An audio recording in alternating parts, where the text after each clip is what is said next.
Hello, hello. I think we're live. Let me just see that the video is also working. Just bear with me for a moment. I'm also going to open this on my phone so that I can see. Um, hmm. Hold on. It's taking a moment to show up on my phone. It's live, so I'm just gonna. Okay, I think it's working now. Um, so hello to anyone who's gotten here. If you haven't gotten here yet, I will say hello later when you say something in chat. Anyway, first and foremost, we were here in Ortan Thaig, at the end of Ortan Thaig, and I saved the game and I said, Ortan, buy potions, because we kind of ran out of health potions, and I don't have any injury kits. And we did have a little bit of a problem, like, a bunch of our people went unconscious, and I don't have any injury kits for them. So what I'm going to do is I'm just going to go real quick. Unfortunately, you can't go to what's up with this corrupted spider over here? There's just like a couple of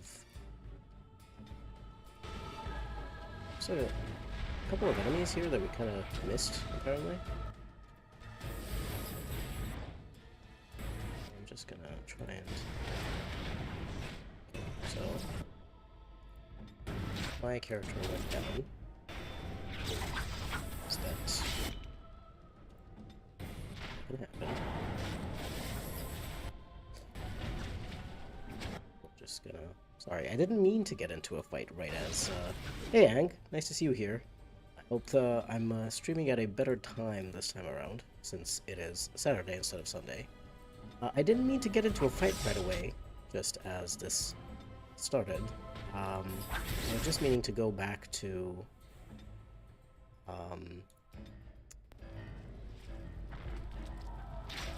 Okay, I was just meaning to go back to Orzammar for a second.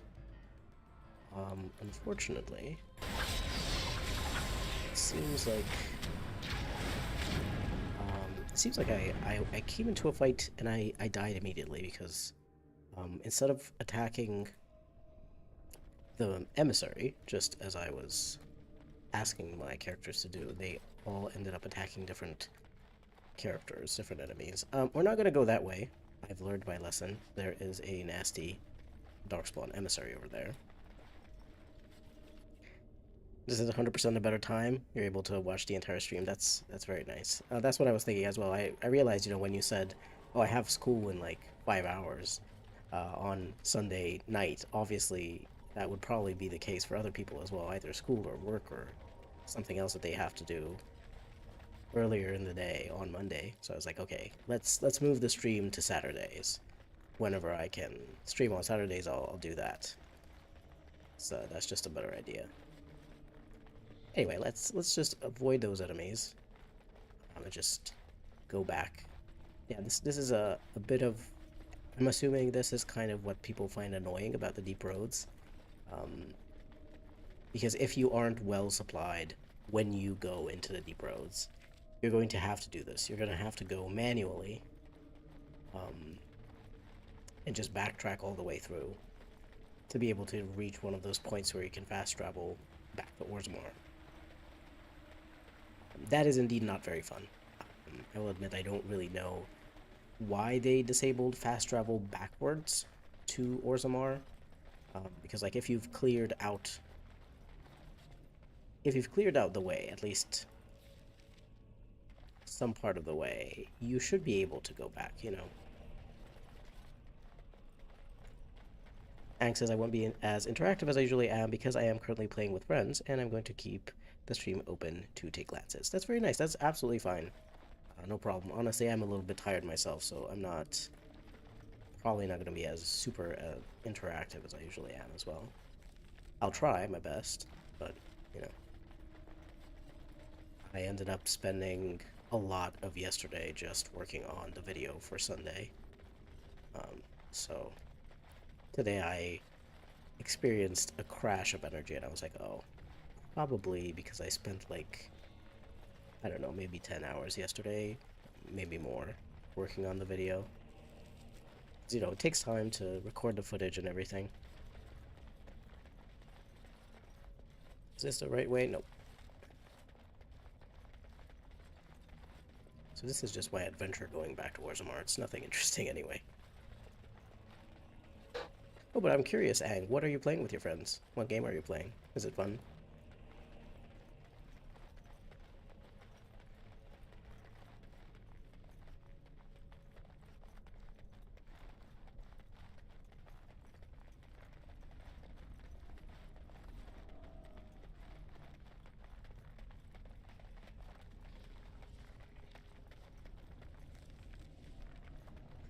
Okay, we have finally reached the point in Ortan Thaig when I'm hoping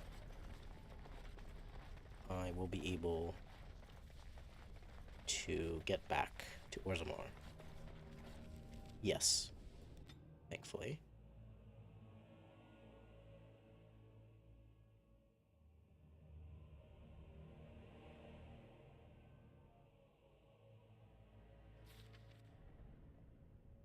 Let's just... Okay, it loaded. That's very nice.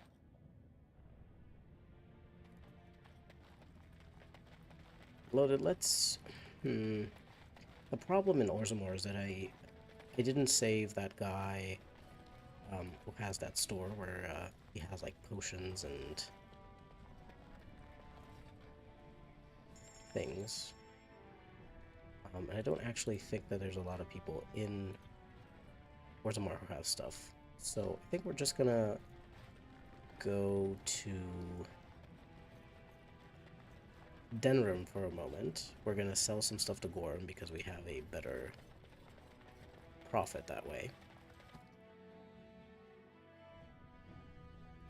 You were playing FIFA and then Mountain Blade 2, but now you're installing a game called Medieval Dynasty to try that out. Oh yeah, I think I saw the Medieval Dynasty one at one of the summer festivals. I don't remember which one, but I saw a trailer for it. And it seemed to be quite similar to something like Mountain Blade, as far as I could tell.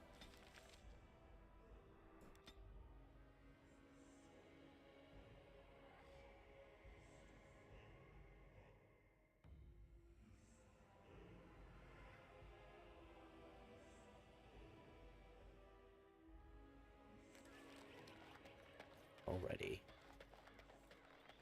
In Denrim, there are a few different merchants. Most of them don't have necessarily health poultices and stuff like that. We can go to the Dalish clan for things like Ulfrit, but... I'll keep a bunch of these weapons. Nature damage is not important. Massive dwarven armor is also not important. Darkspawn shields, similarly. Fire resistance could be useful against a dragon, but then again we also have warmth bombs, which provide fire resistance, and we're usually using a lot of the accessories for stat bonuses that we really need.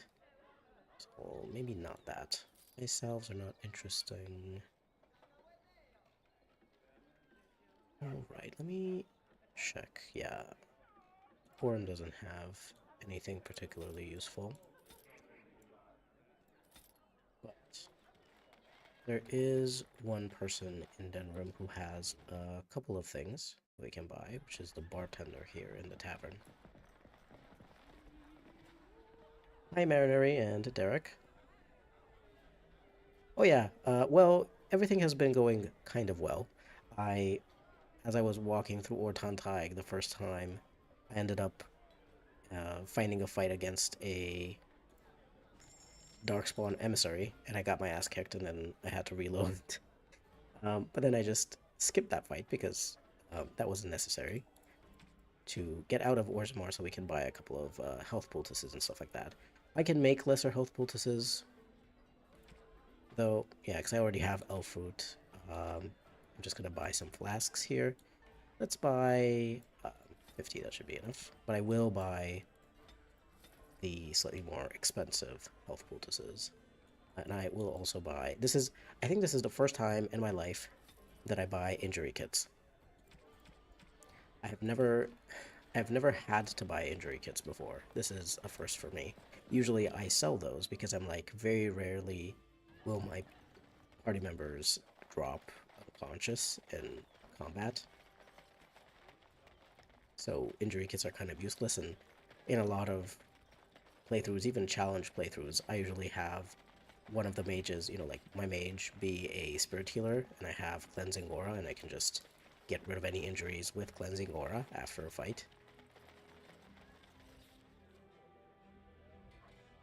So you're not actively playing with your friends right now, but you are still in a party, and you're a horrible multitasker, so talking to both them and me as a tour. Yeah, oh, I totally get that. I am terrible at multitasking, as a lot of people have probably seen in my streams as well. Like, sometimes I just get so focused on talking to you guys that I'm just, like, sitting still in the game because I can't really multitask very well. To be fair, I also have ADHD, so there's that going on for me. For a second, you forgot what challenge this was, and the level of icons made you anxious. Yeah. Look, every time I boot up the game and I load this save and I see these, I'm like, I want to click them so bad. I mean, I can click them, nothing bad happens, but I want to click those and make them go away.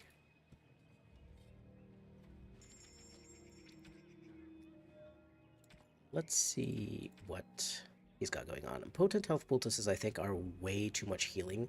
Like, they restore 200 plus 4 times your spell power of health. I think, so my character has 243, Alistair has 212, Sten has 263, and Morgan has 152. So for most characters, healing up 200 points, like more than 200 points, obviously, because you're also healing up a bunch of points based on your magic skill. Way too much. So we're just going to get some regular health poultices. I will get maybe one of these injury kits, or 2. I think greater health poultices are okay for my tanks, for my more tanky party members. I was hoping that someone would sell grenades. Unfortunately, I haven't been able to find more grenades. It's a bit of an issue. Can't recall off the top of my head who else would sell grenades. I think we can try the innkeeper at Lake Calenhad, see if he's got anything, because I remember he had some, but yeah, we're just going to do a little tour of various shopkeepers here to just see if they've got anything. Then there's Derek, who does 4 things at the same time, otherwise you get bored. It's either that, or you hyper-focus on something that everything else drowns out. There's nothing in between. Yeah, I've never really been able to multitask particularly well. Like, I can do something that is physical-based, I guess.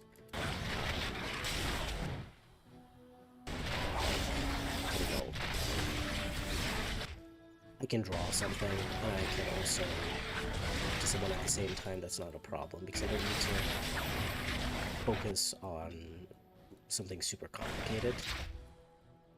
Let's see, can we save Sten? Kind of, and then Morgan is getting overwhelmed. This is a problem. This is a bit of a problem. Well, Morgan's gonna go unconscious in, I think.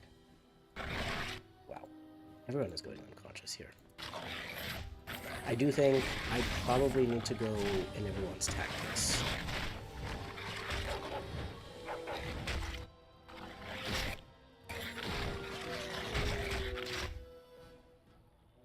Boy. Now, I just bought those health poultices, and now I'm gonna have to use them myself. Woof.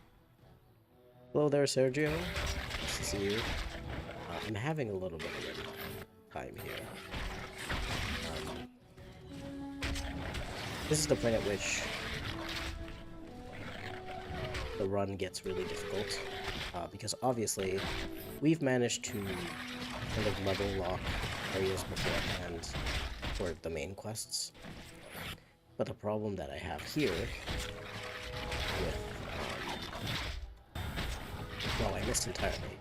The problem that I have here is that these particular random encounters are not leveled. These are at my... probably, like, scaling with my character. So even though these wolves are... they're not supposed to be super tough. They are, bit of a battle. But I can kill them. Just have to go through a lot of... oh no. Well now see, I said I can kill them, but if I'm being overwhelmed to death, I can't. You think some fire grenades are sold at the Spoiled Princess? Yes, that's also what I thought. I remembered that I think I bought some. I don't know if I bought all of them. So that's something to keep in mind. I think I'm gonna have to go into tactics screen for everyone. Have them drink, use a health poultice whenever they get to about 50% health, or maybe 55, 60%. Because I remember now, this is a problem. Or at least have this for when we're fighting wolves and other things that can overwhelm. Because I remember that overwhelm, grab, stuff like that, these enemies tend to do this whenever your characters are at about under 60% or under 50% health. So that is one way to try to keep enemies from using Overwhelm. They might still use Overwhelm in certain situations, or other abilities like that in certain situations, even if your character is above 60% health, but that could be a way to avoid at least most of them using this. Sergio asks, do enemies scale with your character in DAO? Not fully. Usually there are certain... each area has... or each sort of like collection of areas, so like let's say Redcliffe and the houses in Redcliffe, and then Redcliffe Castle, they tend to have certain level ranges for the enemies. And very weak enemies that are supposed to be like critter rank are going to be slightly below the level range, and boss enemies are either going to be above the level range by a couple of levels, or they're going to have a special fixed level. So it kind of depends, but there is usually a level range for the area. I'm not really sure that for these random encounters that we just had, like when you sort of go on the world map and you choose to travel between two areas, and you get a random encounter there and there's enemies, I'm not really sure whether those enemies have a level range, because they do tend to get harder, in my experience, as you go further into the game.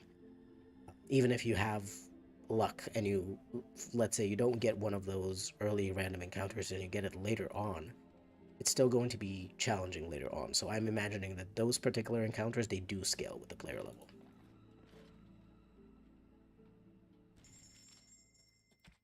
Okay, let's see what this guy's got. He's got health poultices. We'll pick those up. I'll also pick up the greater one. I have a bunch of injury kits, but honestly, considering how it's going, I think I need more. Flame coating. No, I don't think the extra 2 fire damage for each hit with each hit is gonna do anything. So yeah, no, I think I already bought the fire bombs from this guy, unfortunately. It's we can also check... I don't think Owen in Redcliffe is going to have anything, but we can also check the... we're gonna go to camp just to reset everyone's injuries, cure everyone of their injuries. We can also check the shopkeeper Farron in the Frostback Mountains. That's kind of my the last one that I haven't checked, and maybe Almar in Dusttown. I don't necessarily think that he's going to have anything, but look, Bonan has 2 health poultices, that's something. Should I just pick up 3 more injury kits? Honestly, I have a lot of money, and at this point I don't think that there is, other than maybe like a rune or 2, I don't think that there is something in terms of gear that I want to have. So I think I'm fine at this point just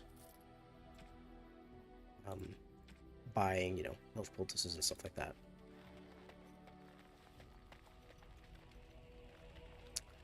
Alright.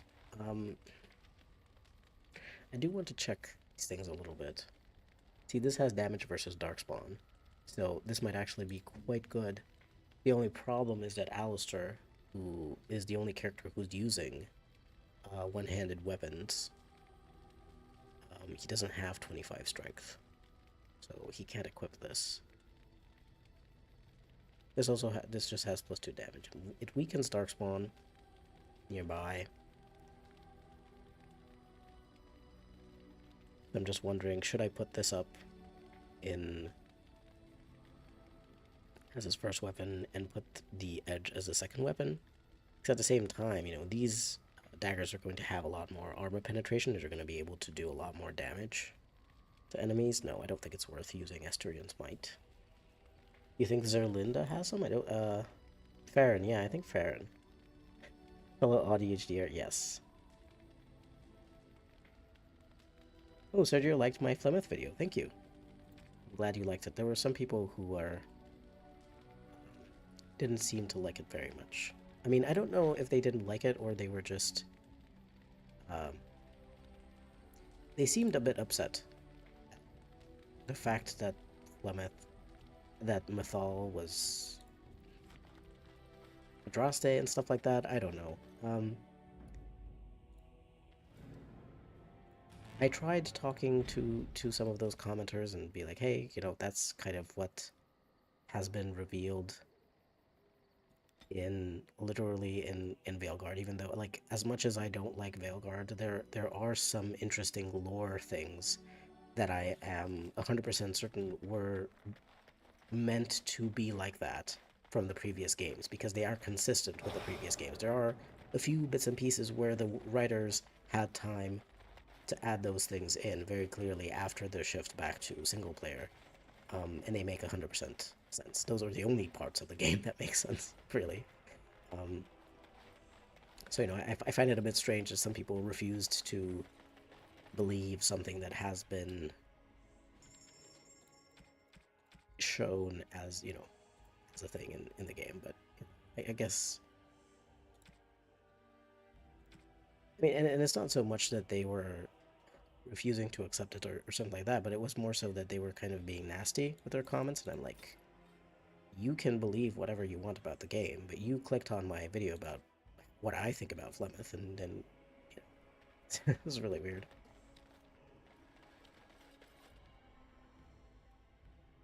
I think their issue was with the lore, but they ended up talking to me as if I was the cause, like I was the source of the lore. Like, some people just seem to not believe that Mythal was Andraste. That Mythal ended up, you know, talking to Andraste or possessing Andraste or whatever ended up happening back then. They just kind of didn't believe it, and I guess they thought that I was talking, like I was saying that about Mythal as an opinion, whereas obviously I wasn't saying it as an opinion, I was saying it as fact, as it has been confirmed in the game.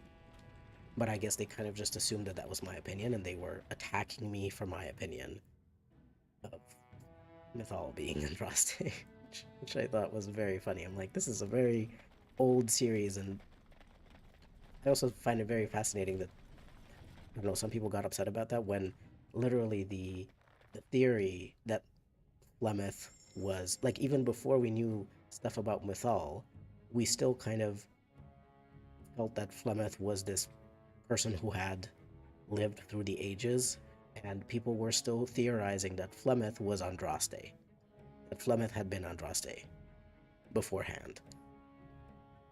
So I, I find it a bit strange that people got upset about it when that was like literally the leading theory in the fan base. That was what we were talking about pretty much all the time. We were talking about, oh my god, what did Flemeth do? Do you think she had Horcruxes before, other than the one that she had, she gave Hawk in Dragon Age 2, and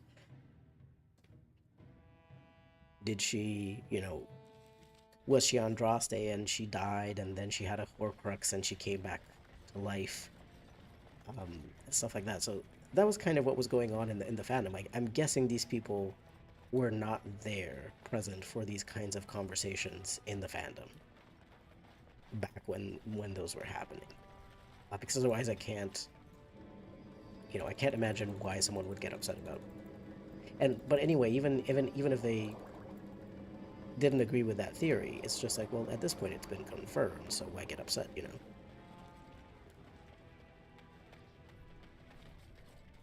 Derek says, I personally enjoyed it. I thought it was a very interesting video. I haven't read the comments, though. Mythal was always meant to be Flemeth since DAO, so I'm not sure why they were upset about it. Exactly. David Gator, talked about Mythal, like, he didn't, when he made DAO at first in Flemeth, he didn't know exactly like 100% which elven god it was, but he figured out fairly quickly after that it was Mythal, because it just kind of made sense with how he'd written Flemeth and stuff like that. But yeah, like, Flemeth was always meant to have this ancient elven god spirit that had been also present previously, and meddled with various things in the world. Like, that was always meant to be a thing. Mariner says, I don't remember when Veilguard it said that Andraste was Mythal. I believe it is close, or probably like at the end of the game, where you have the confrontation with Solas, and Mythal appears and talks about some stuff, and I think you can ask some questions. I don't remember exactly, but I watched that scene on YouTube. I believe that you can probably find something like Solas confrontation, Mythal,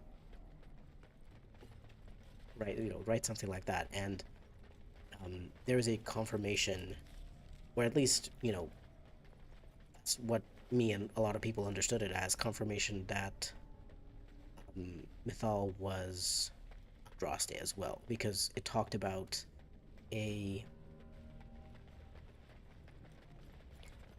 an Avar woman, something like that, which was an Avar woman who fell in love with a chieftain, or something like that, which obviously would be Mafarath, and that she was indeed that woman as well.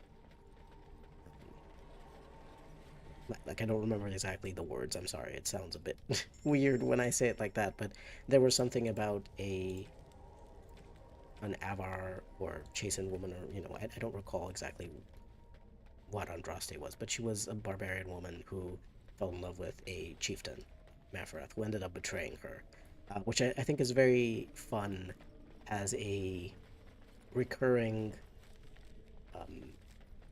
thing that keeps happening to Mythal over and over again. She loves someone and that person ends up betraying her.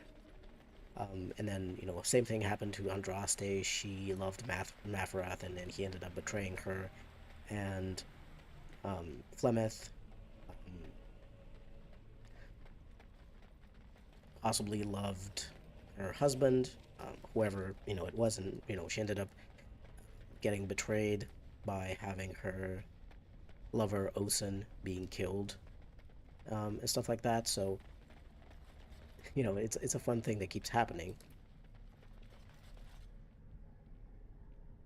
Yes, Derek is correct. Morrigan alludes to Mythal being Andraste in DATV, in the Deep Roads after collecting all of Solas's memories.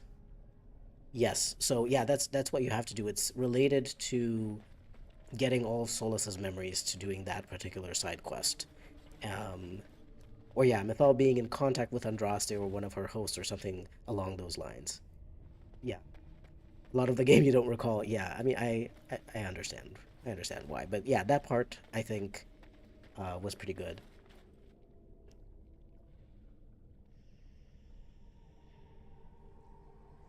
Um,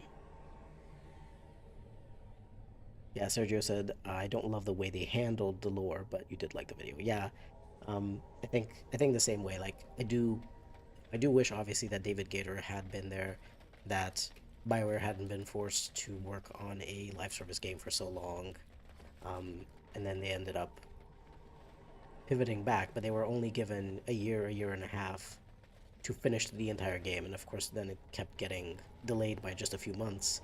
But then they never really had time to go back and fix things.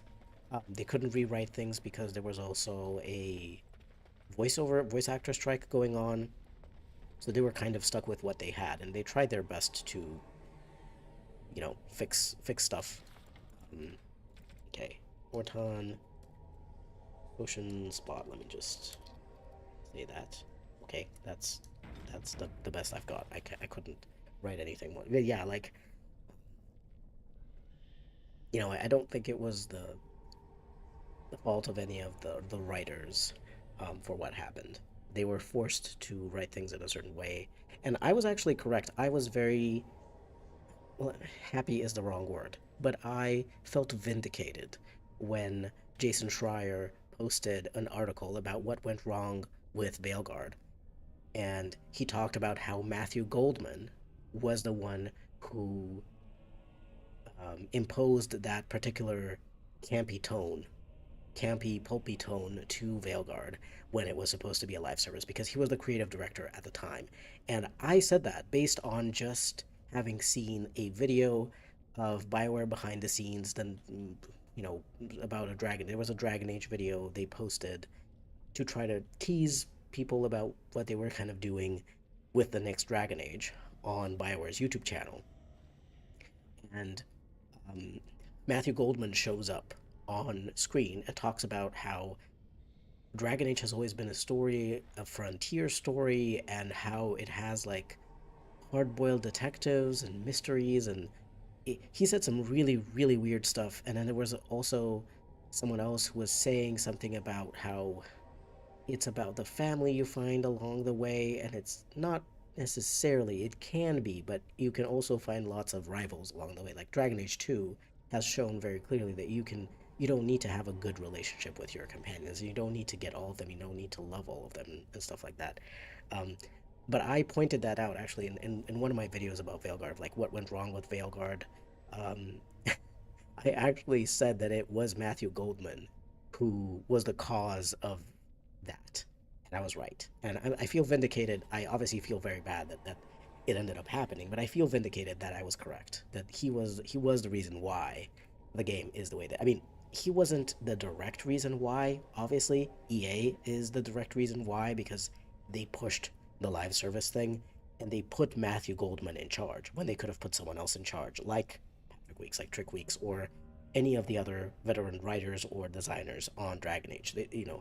Instead they put Matthew Goldman, who very clearly had a very different idea of what Dragon Age was supposed to be. Federico, hi. Hello there. I watched tons of your videos since I reinstalled this wonderful game. I wonder, are you doing this challenge on which difficulty? Right now, we are on normal difficulty. I It seems like it's getting harder and harder the further in the game we go. I might have to turn it down to easy. We'll have to see. But I have been doing. I started the challenge on easy and then it felt a bit too easy. I moved it on to normal. It felt doable on normal so far, even with having to reload the game a bunch of times when the party got overwhelmed and stuff like that. But it's been okay. Like it's not been, oh my god, I can't. This is impossible. I can't get past this. Though we do have the broodmother coming up, so we'll see how that goes when we get there. Mariner says Mythal, bad taste in men. Yeah.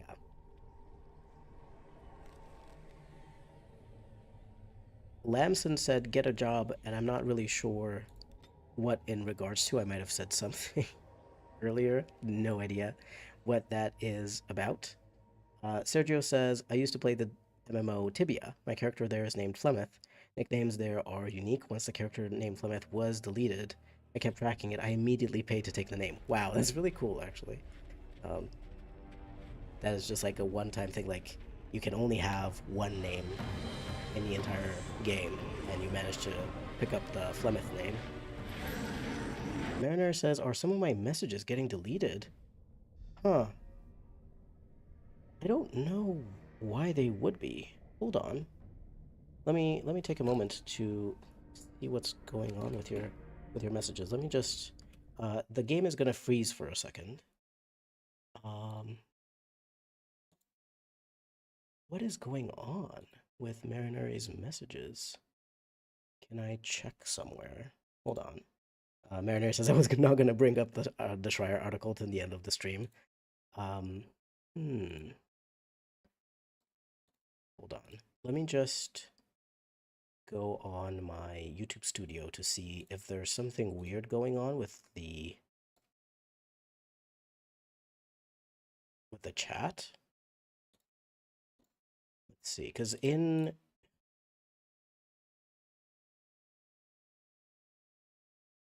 here it's not showing me.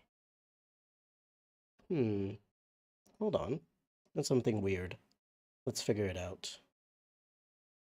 All messages. I think I had top messages or something like that showing. Um,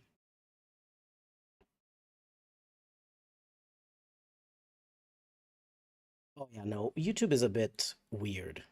But I think I had top chat on for some reason. I usually have live chat, like I have all the messages.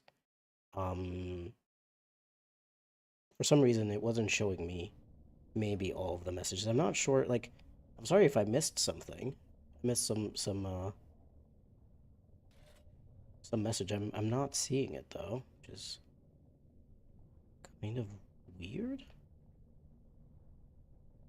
But you know, if you said something, you can try saying it again. I don't know why it would get deleted. Mary says, "It's probably been so long since I watched that video, I forgot about that." Yeah, I can't forget about that really, because I spent, I think, kind of too long trying to puzzle out who was at fault for what happened to Dragon Age to Veilguard. And I know that that's not, you know, it now I can look back at it and say, wow, that's not really a healthy thing to do, you know, obsess over a game that I found so disappointing that it made me so upset that I was kind of depressed for a while. But, you know, it was my special interest, so that is, you know, that makes sense. But it did help me cope with the grief of the death of Dragon Age to find out who was at fault, at least, you know, based on the very limited information that I had. And then to see Jason Schreier writing the same, you know, kind of the same thing there, I was like, wow, can't believe I was right. Derek says apparently the Mass Effect team partly rewrote the endings and some of the dialogue options or something like that, if I recall correctly from the article. I skimmed through it, so I might have missed something. Yes, the Mass Effect team ended up rewriting a bunch of stuff and adding a few extra emotional and super sort of high intense scenes to the game. The problem was that the BioWare writers, the Dragon Age writers, had been told previously that that kind of thing, like rewriting stuff and adding new things in, was impossible. Suddenly, when the Mass Effect team was asking for the same things, they were allowed to do it, which I thought was um, extremely shitty at BioWare to do. You know. Yeah, Mariner says even in all messages, it's not showing when it wasn't important. It's just weird. Mariner says, I mentioned going to look up the scene where Andraste equals Mythal. The message is missing for me. That's really weird. Yeah, it's missing for me as well. I didn't see that. Um, I didn't see that message. It was just really strange. Probably just something weird for YouTube. YouTube sometimes. I remember I had the same problem sometimes when I went into other people's chats and I wasn't saying anything weird. I was literally just trying to say a very normal message, you know, and it was just not showing up. So yeah, that does tend to happen sometimes. YouTube can be interesting with these things. Hey, the decent one. Nice to see you here. We were just talking about the Jason Schreier article a little bit, how it was very fitting to what I had said about who was at fault for the Veilguard as well. Who could have guessed it was EA? Yeah, I mean, of course we knew it was EA. That was never... hold on, I'm gonna turn down the game's audio a little bit because it's a bit loud for me. Just gonna turn it a little bit down. I'd rather, you know, you be able to hear what I'm saying instead of just hearing the sounds of combat too loudly.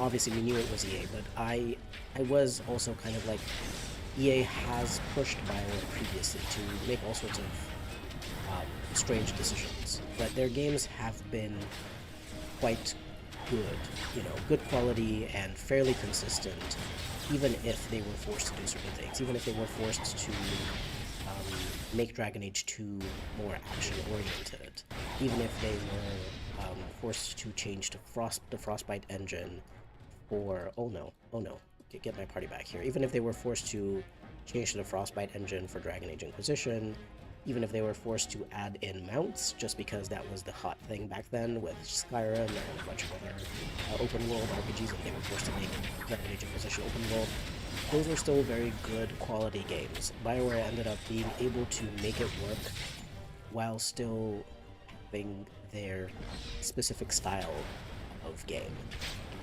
and managing to keep the tone of either Dragon Age, you know, to keep the tone of Dragon Age more or less intact, you know, slightly different with each entry, but nevertheless there was enough to feel like it's the same series, like it's the same, especially when the characters that were returning, they felt the same and all of that kind of stuff. It wasn't a complete tonal shift like Veilguard was. So I knew that, you know, yeah, sure, EA sucks and all that. Everyone knows that. EA just kind of destroys all of the companies that they buy. But there had to be something more going on within BioWare.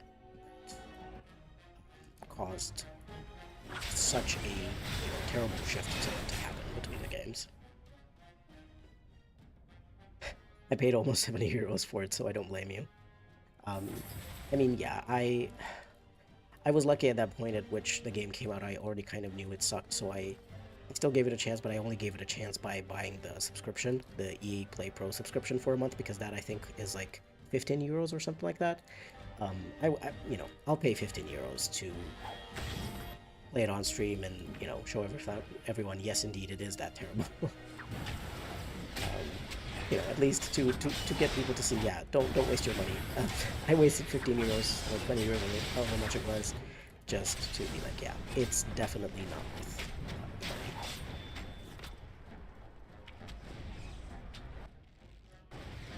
The ending feels like Mass Effect 2 because it was written by the Mass Effect team, yeah. Yeah, unfortunately, it does. Like, the thing is, I really enjoyed Mass Effect 2. Mass Effect 2 was actually my favorite Mass Effect game, because I played all three of them. I didn't like them as much as Dragon Age, just because I'm not into sci-fi that much, but I did enjoy them. I thought that they were well-written. Mass Effect 3, a bit less well-written, just because, you know, the ending was weird, and kind of weird time pressure, and the Reapers was also kind of weird, and it made me not really want to keep playing, and it made me not really want to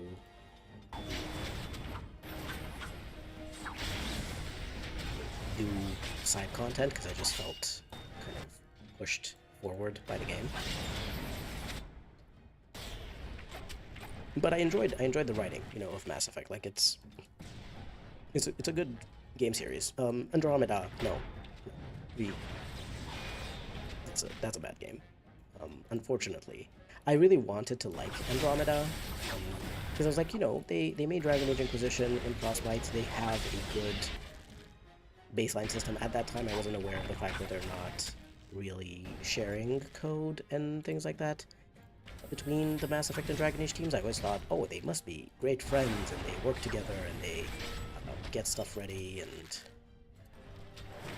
help each other finish things if they need to. Yeah, apparently they weren't really friends. They didn't really like each other very much.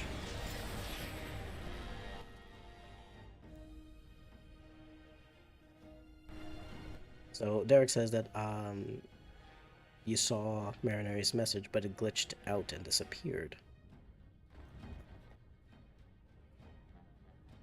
Is the article new? We haven't seen anything about it yet. Yes, the article came out this week by Jason Schreier on Bloomberg, I'm assuming. I believe that's where he works and publishes articles.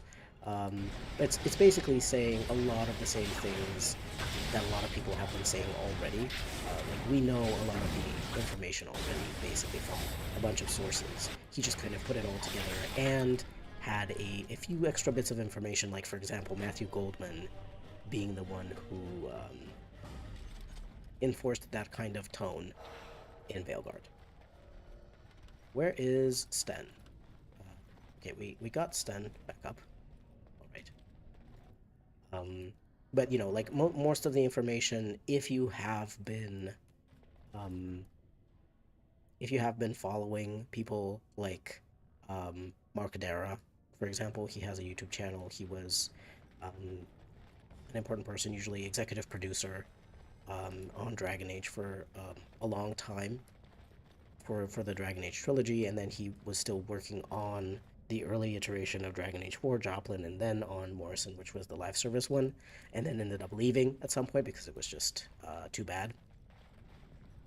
He had been saying some of these things, like in some of his videos he was mentioning some of these kinds of things happening.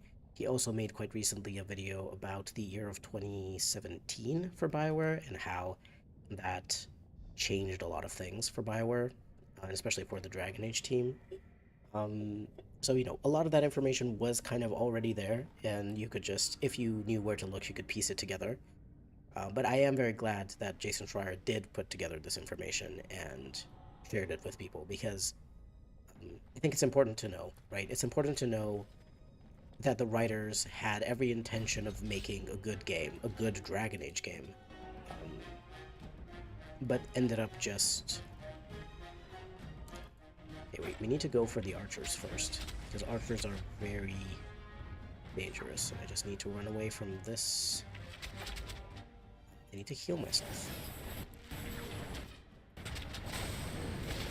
You know, because I saw a bunch of people, unfortunately, like, even though they were big fans of the Dragon Age games, and I think because of that they felt extremely bad and extremely, like, personally hurt by the fact that Veilguard was the way that it was, and I saw them unfortunately attacking kind of personally a bunch of the writers who wrote, you know, like Trickweeks, who wrote Tosh. Again, I don't think that Trickweeks would have written Tosh that way if the tone hadn't been imposed. I think Tosh would have been a great character, given actual time and space to write a proper character with the correct Dragon Age tone and everything.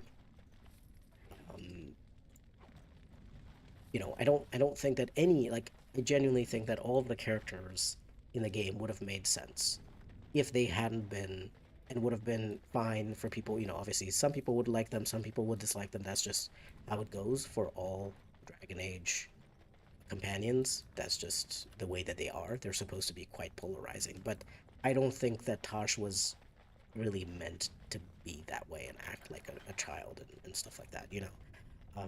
So I saw a lot of the writers getting attacked personally, probably getting stuff like death threats and who knows what else. I don't agree with that. I never agree with that anyway. Like, even if people made a bad game, I'm like, well, you made a bad game. Okay, you're not good at your job, but, like, you don't deserve, no one deserves, you know, death threats and stuff like that. So I'm glad that Jason Schreier wrote this article, because we got to confirm a lot of the stuff that some of us might have known, but maybe some people are going to be less upset towards the Dragon Age writers, who were very clearly just forced to write in a certain way by people who were higher up and they couldn't refuse. You know, and the only way to refuse was essentially to quit your job, right? And people can't really afford to quit their jobs most of the time. Mariner says, someday I will play Veilguard, if only to know what I'd rewrite. Uh, I mean, if you can get through it. I really couldn't get through more than a few chapters of that game. I really couldn't.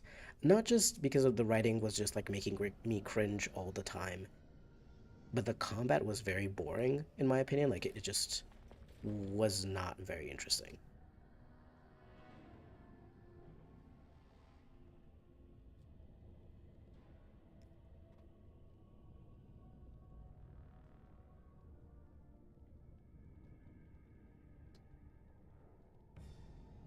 Derek says Mass Effect 2 was also my favorite. Mass Effect 3 and 1 I thought were all right.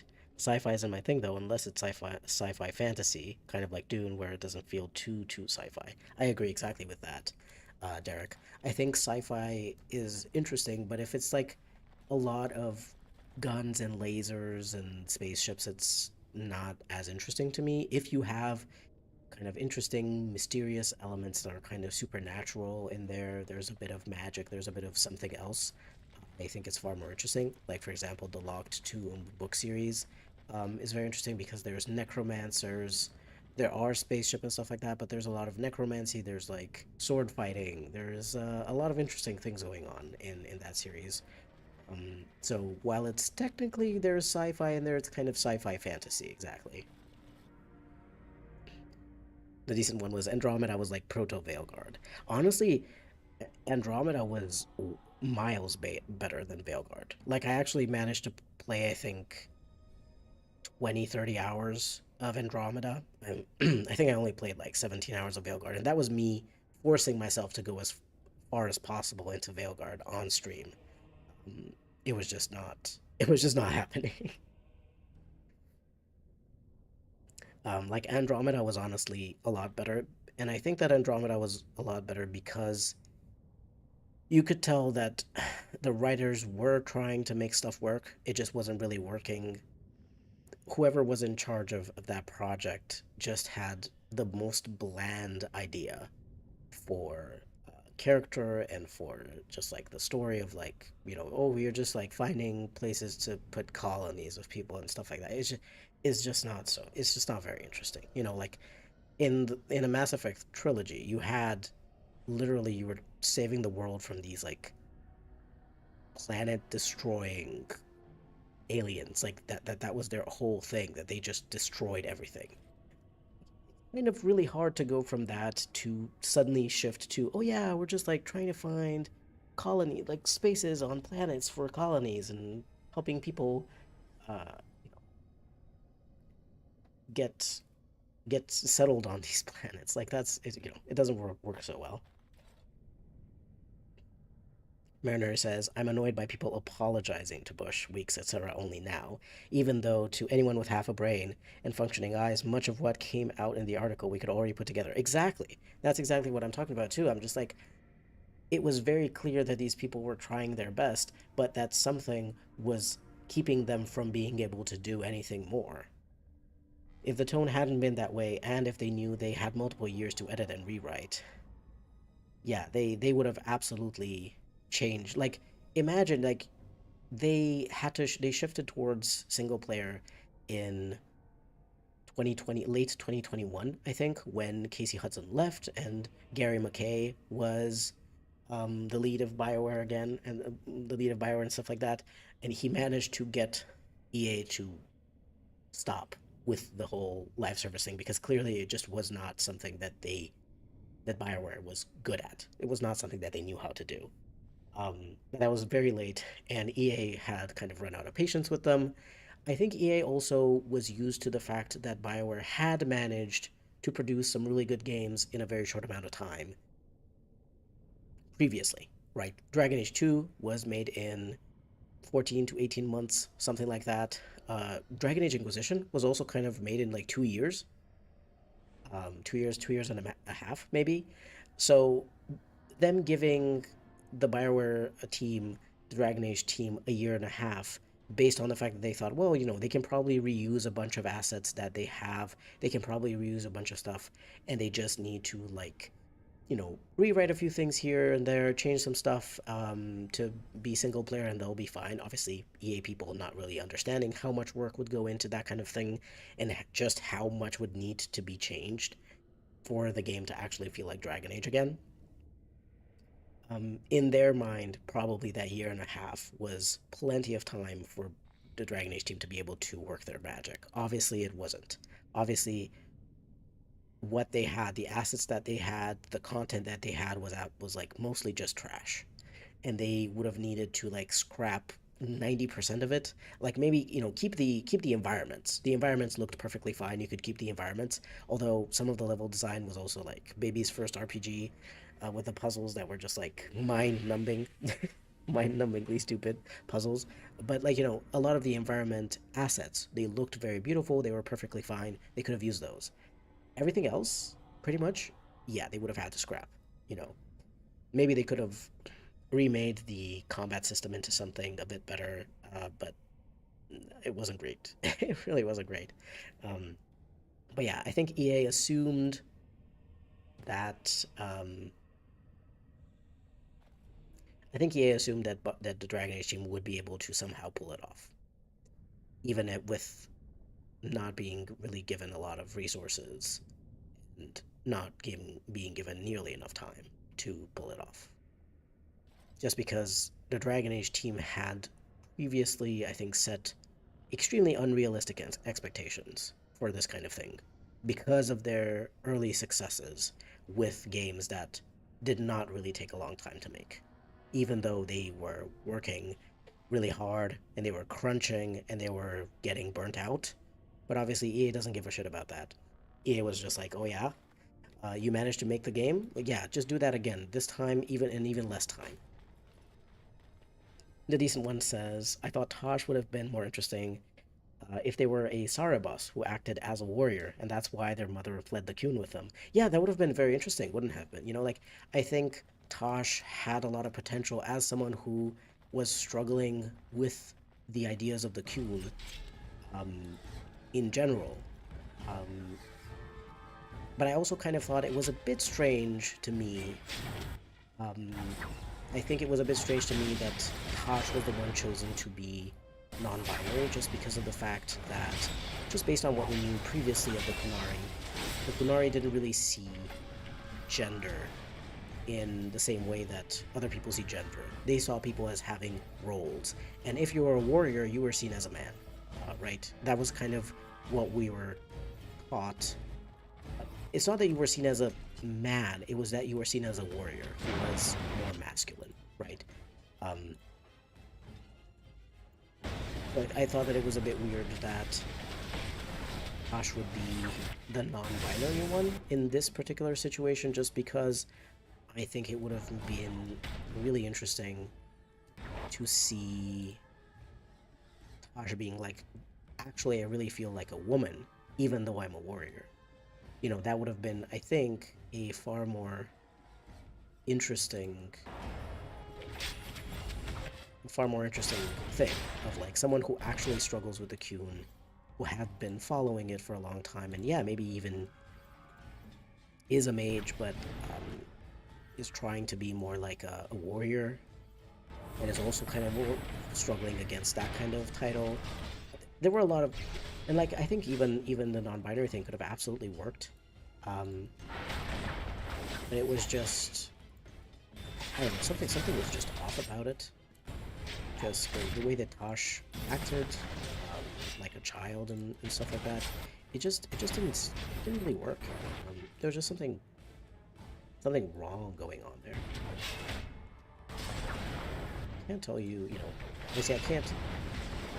I mean, I could point out a bunch of things that were going wrong, but I don't actually know, what the BioWare writers would have done if they had been able to write Tosh properly without Matthew Goldman's whole kind of tone that he imposed on everyone. Because I think that he was the problem, so we really have no idea what Tosh was supposed to be like.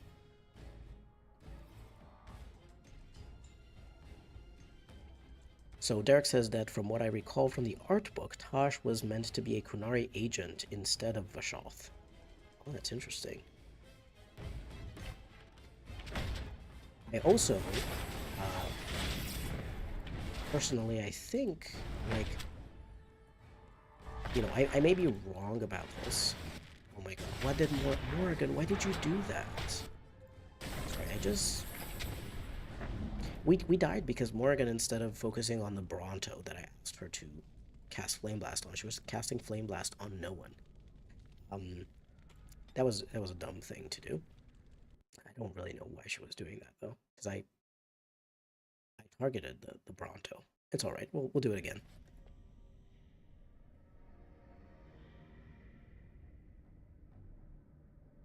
So yeah, she was supposed to be from Harville and Kunari Agent instead of Vashoth.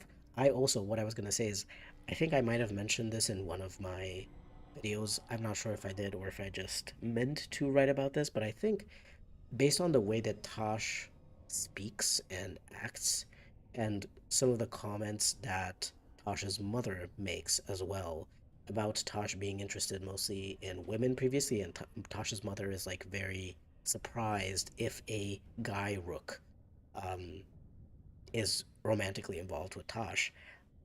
I get the feeling, just putting it out there, that based on how abrasive Tosh's personality is and how hateable the character is, that Tosh was written to be a lesbian character, and Tosh was written by Lucas Christensen in the first draft. And whatever changes that people made afterwards, Trickweeks took control of the character and added the sort of non-binary thing, but didn't really have the time and the resources available to be able to change everything. So Tosh ends up being extremely tonally inconsistent.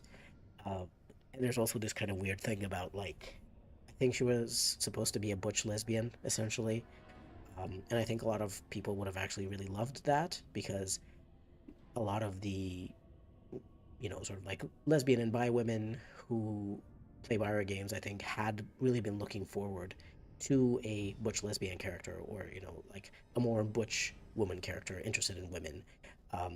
People thought for a long time, Cassandra should have been bi or, maybe a lesbian, stuff like that. And Bioware was like, oh, we were trying to stay away from stereotypes, but it's just like, come on. It's not a stereotype when there's like so few characters out there at all in media who are butch lesbians. So yeah, but I think that's kind of what I thought.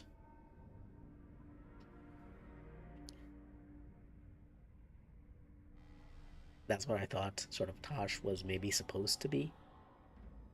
The decent one says, not to mention they hadn't worked out Frostbite engine at that point, so faces were kind of cursed. Yeah, Andromeda was really struggling with the faces, which was kind of weird because, again, if they had used some of the resources that the Dragon Age team had made for Dragon Age Inquisition, I think that the faces in Dragon Age Inquisition really weren't that bad, considering the fact that Bioware has never really been that good at faces, facial animations, stuff like that. They really haven't been good at those most of the time. I think they were perfectly fine. They were perfectly serviceable. If the Andromeda team had used the resources, and everything that the Dragon Age team had made for Inquisition, I think their game would have been a lot better. Mariner says, yeah, make a much more complicated game in this day and age when making games takes much longer. In the same amount of time, you made a game with like 3 maps. Exactly.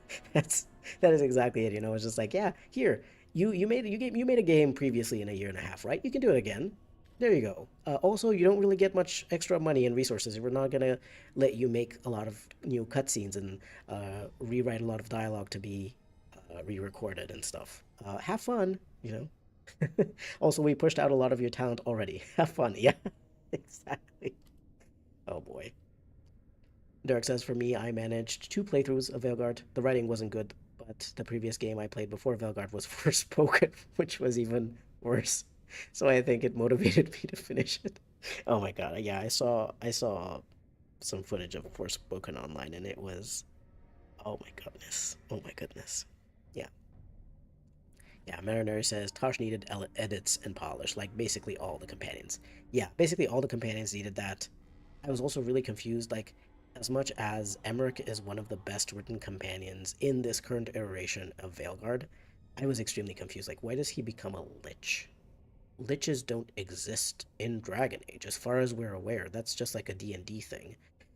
And it was just so weird, and he had this skeleton companion who was just there like a humorous sidekick. Again, these things very clearly were things that Matthew Goldman must have forced them to write. And then they might have tried to make things a bit more serious, but that clashes so much with the comedic, campy, pulpy tone everywhere else. Like it, yeah, it's just, yeah. Derek says the only companion I found interested was Davring. The rest I didn't care much for. Lucanus drove me up the wall as a Spanish person because the way he was written annoyed me, and the rest felt forgettable. They had one layer of characterization to them and nothing else. I will say I think the Weishaupt mission I enjoyed, but apart from that, I didn't enjoy the rest all that much. I do think the companions had potential to be really interesting, but the execution wasn't good. Yeah, again, I think it's very possible that these companions, just like Derek said, I think as well, was having seen some stuff in the Veilguard art book. I think that some of these companions were meant to be companions previously, from the Joplin, the first iteration of Dragon Age 4. And I think that the writers must have had some great ideas for them, but those great ideas got scrapped in favor of whatever Matthew Goldman thought was going to be really fun and good and, Marvel like, or whatever he was trying to do. Hold on. I saw some ads on my phone, so I just took a moment. I'm not sure. I know that people get ads at different times, but my chat also goes away. My chat went away completely. Hold on. I have to restart the chat. Okay. It came back. I was like so confused. Mariner says, I actually like Tosh when they're not being super childlike. I like when they're blunt and kind of abrasive. It's more unique when the other companions just get along perfectly. Yeah, again, like I think that aspect of Tosh being abrasive and kind of blunt and stuff made complete sense to me as someone who has seen a lot of the characters that Lucas Christensen writes and having either loved them or hated them, previously. So I was like that felt like a Lucas Christensen character to me. But then the childlike behavior didn't really fit. The childlike behavior felt more like combining Tosh with Sarah and something like that, and it just kind of felt, okay, you know what, we're just gonna go back for a second. So I would like to get out of combat and save before we fight the hold on. One of the enemies is coming back for some reason. We can kill this one. That's great. Wonderful. Let's try to move backwards now to try to save. I think if I go far enough, I'm gonna get out of combat mode and I'll be able to save.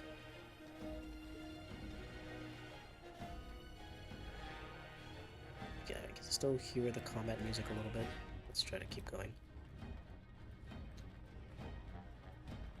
Yeah, these companions feel like the version from the live service project that they didn't get time to rework. Exactly, that is exactly what they are.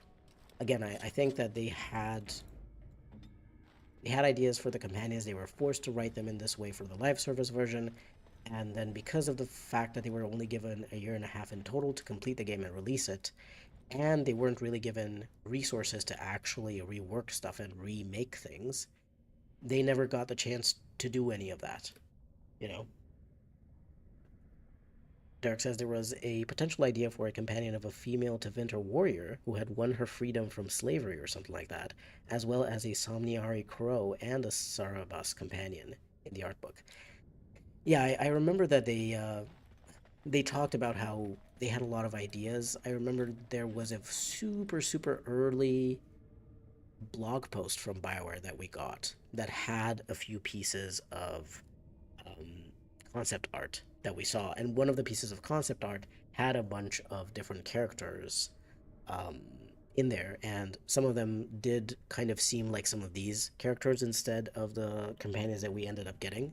I would have really loved the Somniari. I love Dreamers. I love these kinds of mages, and we only ever got to see them a little bit. You know, like, well, I guess technically Solas was a dreamer. Solas could do that kind of thing, but he was more like ancient elven god. Doesn't really translate as well, but you know, someone like what was his name from Dragon Age to Fainriel, someone like that would have been really cool. Um, you know, to have as a companion. I would have really loved to see a kind of character like that from Tevinter who ended up winning her freedom from slavery. That would have been really, really cool. Um, I would have really liked to see a Sarabas companion, like just like Derek says, like that would have been really cool to see. Because we've only interacted so in such a limited way with a lot of Kunari um, characters, and especially with Kunari mages because they tend to be leashed and kept extremely on an extremely tight leash. Like the only Sarabas that you really get to interact with is the one in Dragon Age 2, and if you save him, he ends up self-immolating because he actually follows the Qwinn, and you know he believes in that kind of thing, and he feels he can't take the idea of being alone and free, and you know suddenly being able to do stuff and have to control his magic on his own and all of that kind of stuff because he's obviously not taught to control his magic at all. They control the Saribas magic with those um, things that kind of feel a lot like golem control rods.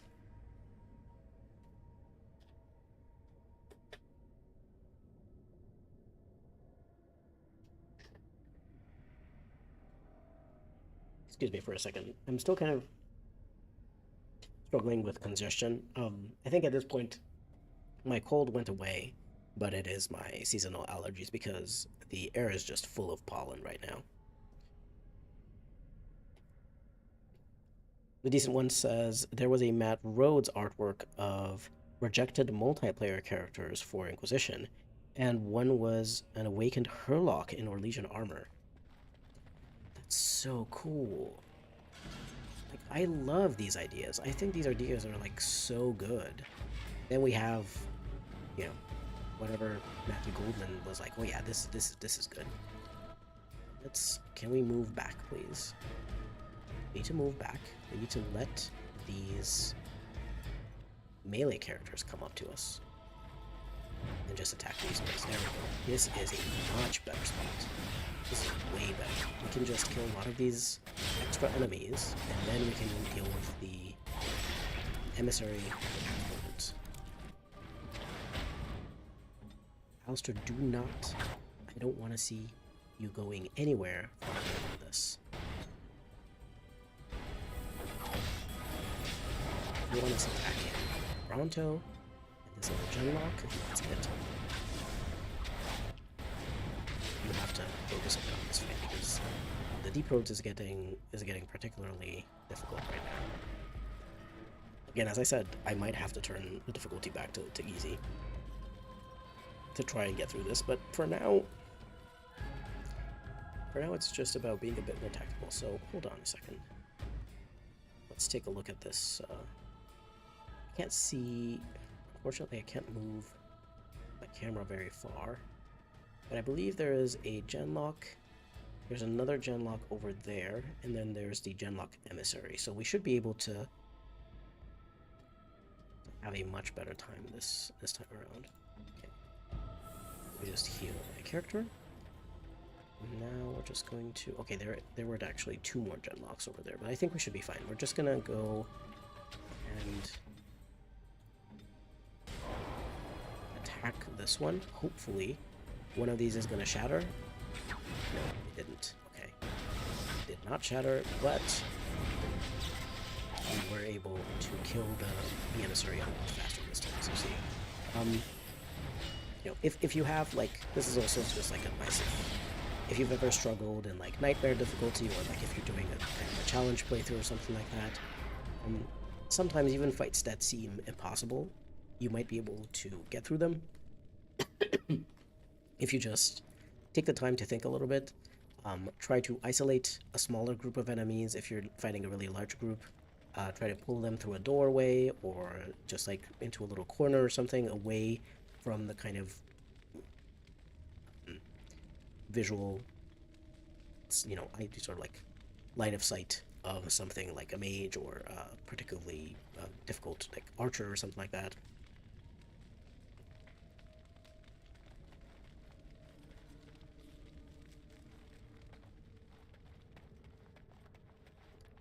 But yeah, um, just like putting this all together again, I am very happy that the Jason Schreier article is out there, because just like Marinary said, we can see now that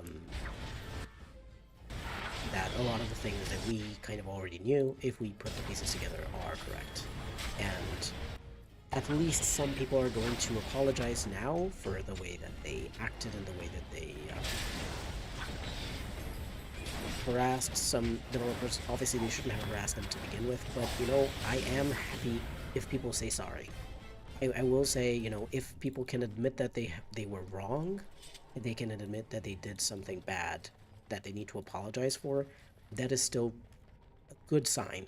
It's a good sign that someone can be like, okay, you know what, I was wrong, I'm sorry, I reacted poorly, I acted harshly and without empathy and without trying to understand what was going on, and I just, whatever, right? Like, it's still better than nothing. I would still take someone who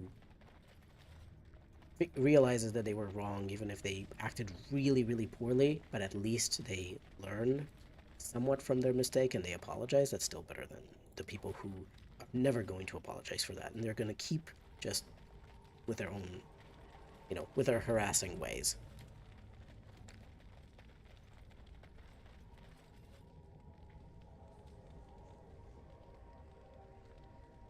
Marinary says, I'm glad that I stopped taking video games being bad personally several years ago. Yeah, I think I'm just now coming to that conclusion of like, it's not something to take personally. Oh boy.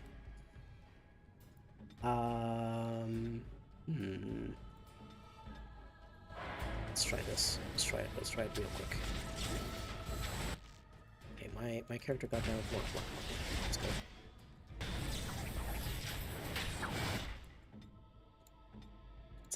It's another emissary. This is just. Let's knock this spider down. Try to get the emissary down if we can. We got it. We got the emissary. Wonderful.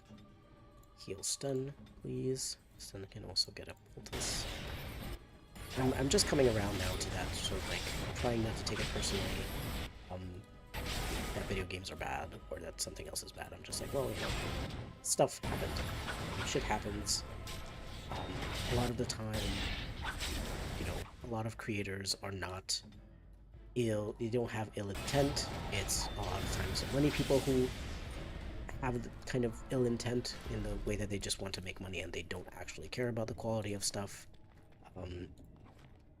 I've been put off a lot of these industries, of these creative industries myself, as I learned about these kinds of things going on behind the scenes.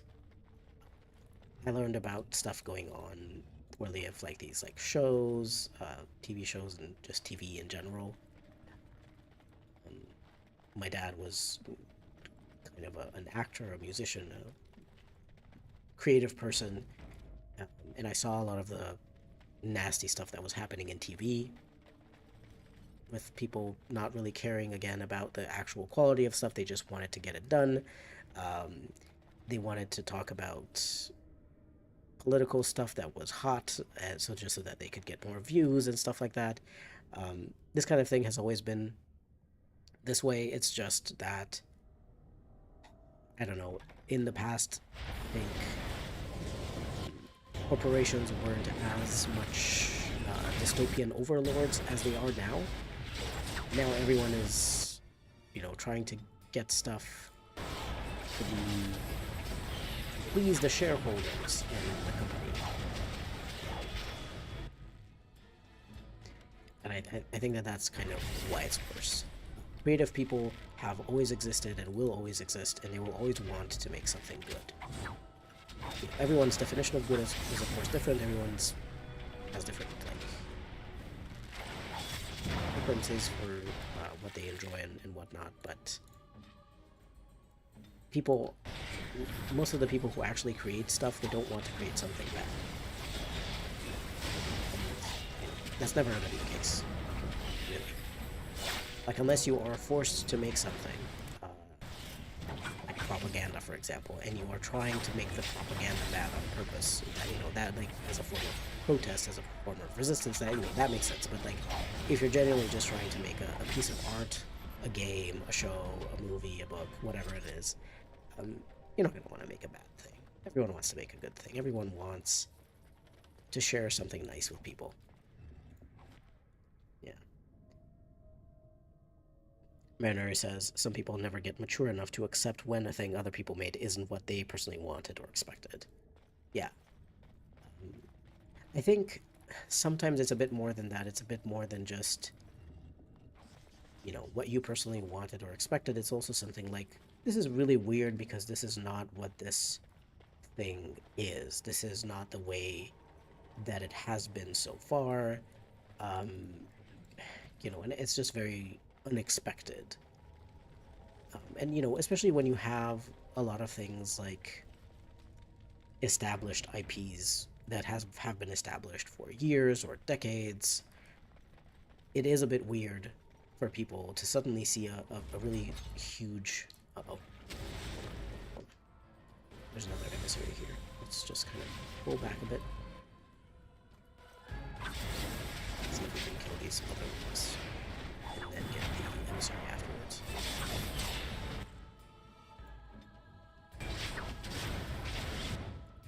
But there is, you know, there's a difference between, you know, pointing that out and being like, criticizing the shift to say, this is totally inconsistent with what came before. There doesn't seem to be a particular reason for the change and whatnot.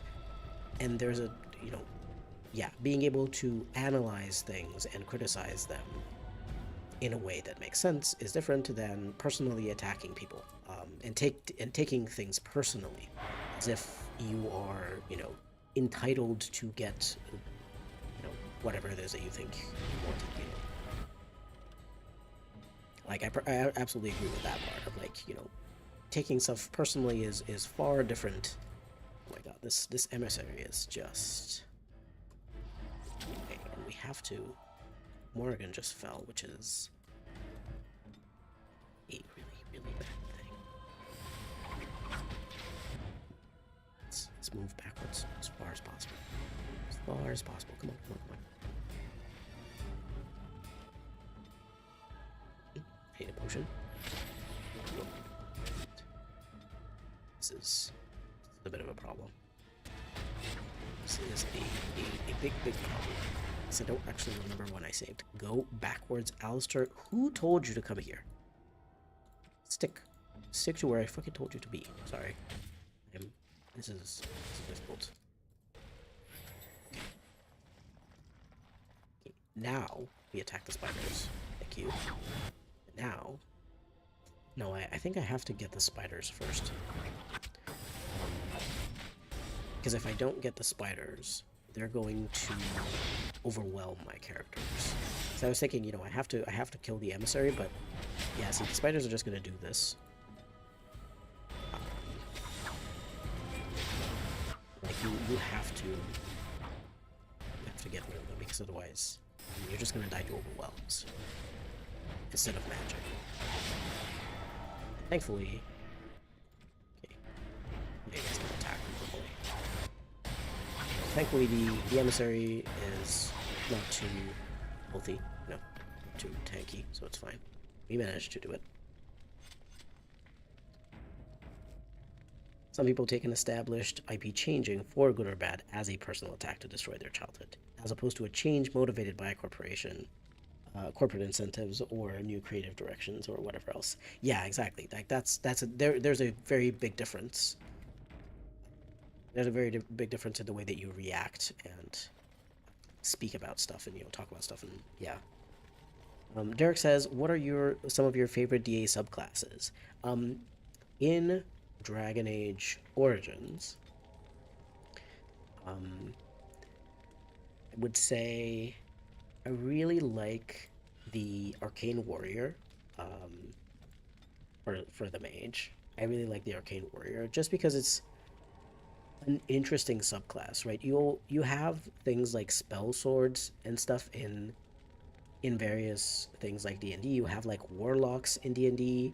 You can do like Pact of the Blade and stuff like that to have like a someone who can attack with a sword and cast spells at the same time. But I feel like the Arcane Warrior in Dragon Age, in Origins specifically, manages to do something really cool, which is like it allows you to wear the super heavy armor of warriors by using your magic as the fuel for, to make you strong enough to be able to wear those really cool looking armors. And I think that the visuals specifically of the Arcane Warrior from Dragon Age Origins, um, they really put it, as the top specialization for me. I also really like the Spirit Warrior specialization from Awakening, just because it has like that really cool visual effect, and sort of like it's also very interesting thematically and lore wise, just like being able to somehow connect with a spirit and be able to take on some of these more spirit like fade like attributes. I think that's very, very cool as well. um for for rogues, I'll say I think the assassin specialization is fine, but I can't say that rogues have ever had a specialization that has like blown me away. It's always been like, yeah, it's kind of like the basic rogue stuff. Like, yeah, assassin, yeah, shadow. I guess the Legionnaire Scout was kind of the most interesting specialization that I can think of for a rogue in Dragon Age, because this Legionnaire Scout was supposed to be more tanky and kind of a mix between warrior and rogue. And I thought that that was a bit interesting. But mostly, I feel like with rogue, they kind of played it a bit too safe. With warriors, they have like really interesting stuff like Reaver, um, like uses up like the life energy of others and likes to be like lower health and likes it when enemies are lower health and stuff like that. That really works a lot of the time. Templar, of course, is a unique kind of lore appropriate specialization that works nicely. Champion is like the safe thing. In obviously is like the safe one. Berserker, of course, is one of those ones that you is probably as well a bit more expected that you think of. It's like, well, it's like the barbarian angry warrior. We've seen that a lot. But I think that Reaver is interesting for warrior. um, but as I said, I really like the Spirit Warrior from Awakening. And Templar, I think, is quite nice. I I never found the Templar abilities the way that they're designed to actually work in combat. I never found it particularly good. Like, I don't think the implementation of Templar abilities is particularly good in any of the games. But I do like it sort of lore wise.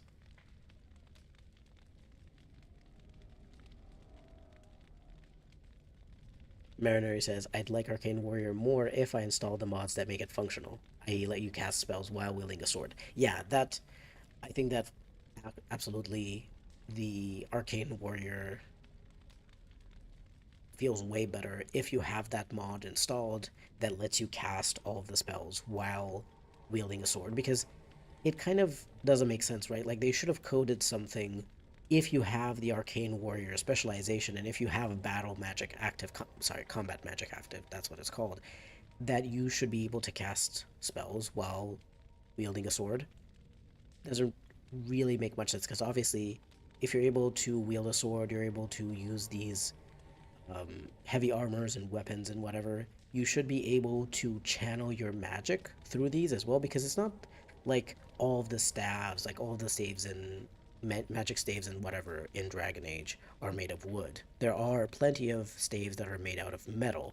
So it's not the material of the weapon that makes it good for, you know, being able to use it as a focus for a spell, especially if you have an arcane warrior specific weapon like the Spellweaver longsword in Dragon Age Origins.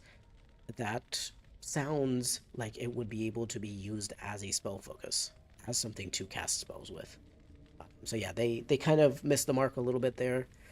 Um, I also think it would have been great um, if here in the spells thing, it would tell you, like there would be something here that says you can cast while having weapons, or you can cast it, or you can only cast it if you have a staff or if your weapons are sheathed. Like I think this would have helped a lot to just have this here, so at least you're aware of the spells that you can and can't cast while wielding a weapon. Marinary says it would be neat to see a return of Ranger for a rogue spec. I think my problem with Ranger is the same problem that I have with Shapeshifter as well, is that it's extremely limited. You get a wolf or a bear or a spider, but they only have super limited abilities. Um, they're not particularly interesting, like you were going this way. Like they only have some of the basic abilities. They don't even have all of the abilities that those um, particular creatures have. And then especially as a shapeshifter, this hurts because as a shapeshifter mage, you can't cast any of your spells while you are in animal form, and your animal form is once again bear, spider, and the swarm of flies or whatever those are. Um, it's just unfortunately it's just not cool enough. I would have really loved to see um, instead of like the master shapeshifter to see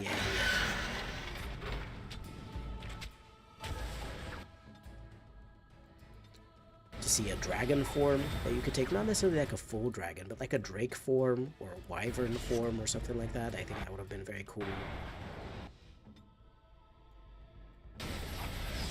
And don't limit the abilities of that particular summon or shapeshifted form. I just think that kind of makes it feel a bit underwhelming. I will also find it kind of weird. It's just like, well, you summon this animal as a ranger, or you become this animal creature as a shapeshifter, but you're telling me that I don't even have access, even if I have a master shapeshifter or master ranger, I still don't have access to all of the abilities that those animals usually have. It's just very weird. I don't really know why they didn't code those in, because that wouldn't have been very difficult, because they already have those animal forms. They already exist as actual enemies in the game. I just keep stepping on a trap and it just looks really weird. I'm not quite sure what happens there.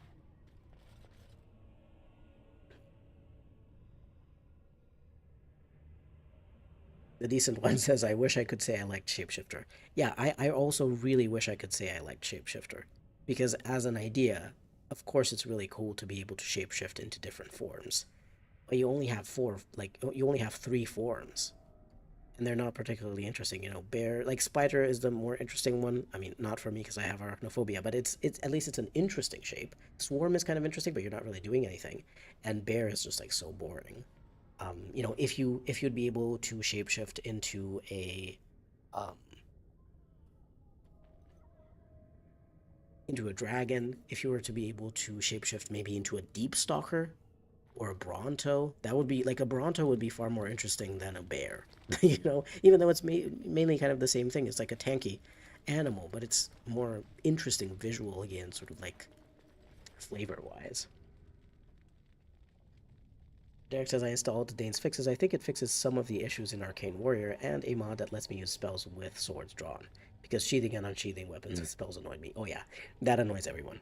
That's just one of those mods. If you're playing on PC, it's one of those must-have mods if you want to play that kind of mage type. Marinary says, Shapeshifter and Ranger have potential that I'd like to see realized in another game, especially a game that gives specs more than just 4 skills. Yeah. Yeah, I think this is the huge downside for these specializations, is that all of them just have 4 points, 4 abilities, and some of them are passives and some of them are active and some of them are sustained, but there's just 4. That's all they get. And it doesn't really feel like as much of a specialization if you're only getting 4 points. That's it, right? I I do appreciate, for example, Dragon Age Inquisition um, and Dragon Age 2 a lot more because um, they have some more points in the specialization than just um, they do have a few more points in the specialization than just those 4 points that you get in Dragon Age Origins. So I will say that I absolutely appreciate that. Derek says Shapeshifter is such an interesting specialization lore-wise, but gameplay-wise it sucks ass. My personal favorite combination for mage is Arcane Warrior, Blood Mage, and Battle Mage. Um, if I play Witch Hunt and gain an extra specialization point, I get Keeper. Yeah, I think also the Keeper specialization, like the specializations in Awakening are kind of interesting, flavor-wise. Again, they are also just as limited as all of the other specializations because they only get 4 points, but they are very interesting. The Keeper specialization is interesting. I believe that Meryl gets some form of that sort of like mixed with blood magic in Dragon Age 2, which I thought was very interesting. Like she gets some similar abilities to the Keeper specialization from Dragon Age, from Awakening. Yeah, so they're very cool, but yeah, just like Marinari said, they just really needed more than 4 skills. The Decent One says, for a Dragon Age tabletop concept I've been working on, the first shapeshifter form is a bird that has high defense and missile chance to... Hold on. My chat disappeared. Hold on a second. Okay, it got back. Missile chance to get out of sticky situations. I think that's really cool, and as well, I would have really appreciated a better stealth system in Dragon Age. Like, I understand, this is more of the kind of dungeon dungeon crawler kind of game where you're kind of supposed to fight most of the enemies, but there is a stealth skill that unfortunately only rogues have access to. I would have really appreciated the stealth skill to be an actual just skill, like stealing is as well, for it to just show up here in the skills bar. And for every class to be able to get it, obviously rogues would have an advantage because they tend to put points into cunning, and of course it skills with cunning, it gets extra effectiveness from cunning, but I would have really loved to see a more functional stealth system in the game. And that way, I would have also really liked to see these kind of more small forms for the mage shapeshifter. Something like a bird, or a small spider, or like maybe a cat, something small, or like a rat, something small that would be able to, just like how you have the mouse form in the Fade, in that portion with the nightmares and stuff like that. Um, I dislike it there, but I would like that kind of thing to be implemented within the game, to have these like mouse holds, so that if you have a shapeshifter mage, you would be able to use the mouse form to go around certain areas in a different kind of way. Like, for example, in the Arl of in the Arl of Denram's estate, when you have to go and kill the jailer who has that force field around the room that Honora is locked in, Queen Honora is locked in. You could, if you wanted, and you had a mage, like maybe even just go with your warden for that mission, and your warden only, and you just use stealth, and a mixture of like stealth, and if your warden is a mage shapeshifter, you can shapeshift into a mouse form and go through various mouse holes and little entrances and stuff like that, and just go into the dungeons, find the jailer, turn back into a regular form or into some kind of weird creature form as a shapeshifter, kill the jailer, turn back into a mouse, and then run away, run back to Honora, and save her. I think that would have been really fun to have this kind of thing. So I absolutely agree. I love that idea that you have with like having a bird form for the shapeshifter to be able to get out of sticky situations and have like super high defense and stuff like that.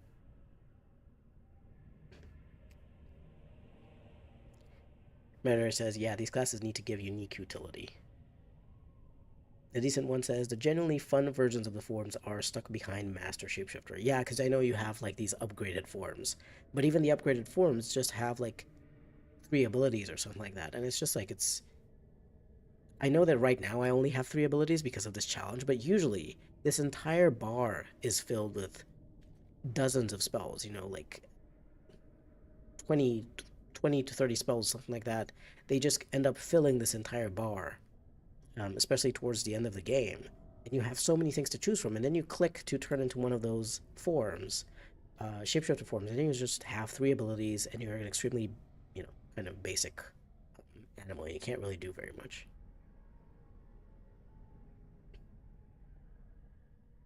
Yeah, Mariner says as well, Ranger summons should be more useful than really just an extra damage source and sponge. Exactly. Like, they should be able to do something else. They shouldn't just be... Hold on, let's take a moment to... I don't think I can. Maybe I can just get a bit closer. Like here. Let me see who is here.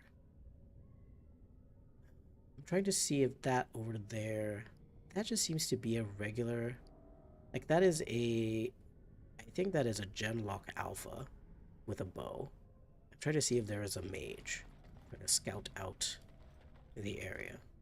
Oh. I went a bit too far forward. But it's okay, just one of the Darkspawn got aggro, so it's okay. Yeah, just trying to see if there is a mage in there, because that's gonna kind of ruin our day if I can't see a mage and then there is one. No, that's a Hurlock. That is a Genlock, Genlock, Hurlock. Not sure who that is over there in the background. That might just be another Genlock. And that I think is a Genlock Alpha of some kind with a bow.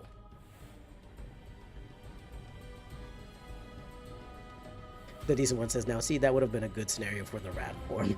Yeah, the one with like being able to use it to sneak around. Yeah, that would have been an actually good scenario, and I would have enjoyed using it. Okay, I think we can just go. I don't think that there is any mage here. I don't think there's any emissary. Hopefully. Yeah, I think this is just a fight. This might be that particular Darkspawn in the Deep Roads that has the spear thrower bow. I'm not sure if it's this one or another one, but it might be one of those. Oh, that one I think was called Forge Master or something like that, so I'm not sure if it's going to be this one, but we'll see, I guess. I haven't really been through the Deep Roads in a while since I made that NPC items only challenge. I haven't really played, so... Wow, Morgan is going forward. I don't know why she was going so far forward. Oh, this is the Forge Master. I was correct. This is that particular Genlock that drops the... Oh, that's a Hurlock Alpha. Okay, that's fine. We are absolutely fine. How do I get up here?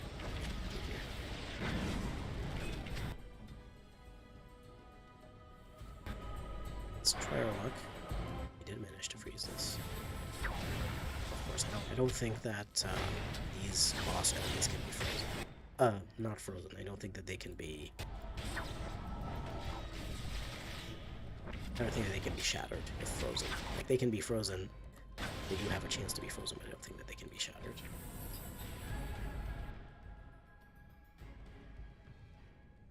Derek says, got through a nightmare playthrough as a shapeshifter when I was younger. It was doable, but it felt like such a drag. The damage output wasn't great.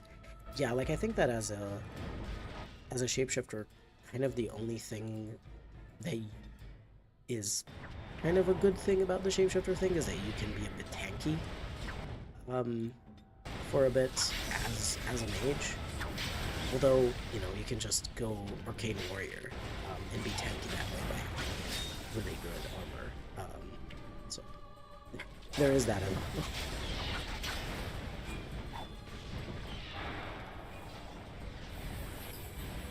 don't think Morgan can see the enemy very well here. Heal on Alistair.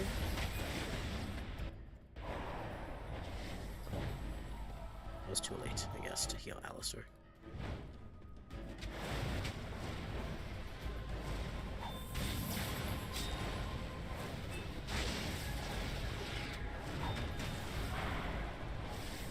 We're doing quite well, I think, with the challenge. After I realized, hey, maybe don't go guns blazing, just full frontal assault without, like, figuring out what's going on first in these encounters. Again, you know, I'm used to being fairly strong, at least in terms of abilities. you know, even because so far I've done that kind of challenge where my gear was extremely limited and I couldn't use consumables. But of course, I had the ability to heal with my mages, and I had the ability to use all of the attributes and everything for my characters. Of course, that worked out to be very doable. On you know, I also finished that one. I think on normal difficulty. I might have had to turn it down to easy, literally during the final battle, because I was struggling to get past the hordes of Darkspawn in Denram. But I think otherwise, I went through most of that game on normal difficulty also, and it was doable. Just because you can get a lot of just from your attributes and abilities, especially if you have mages.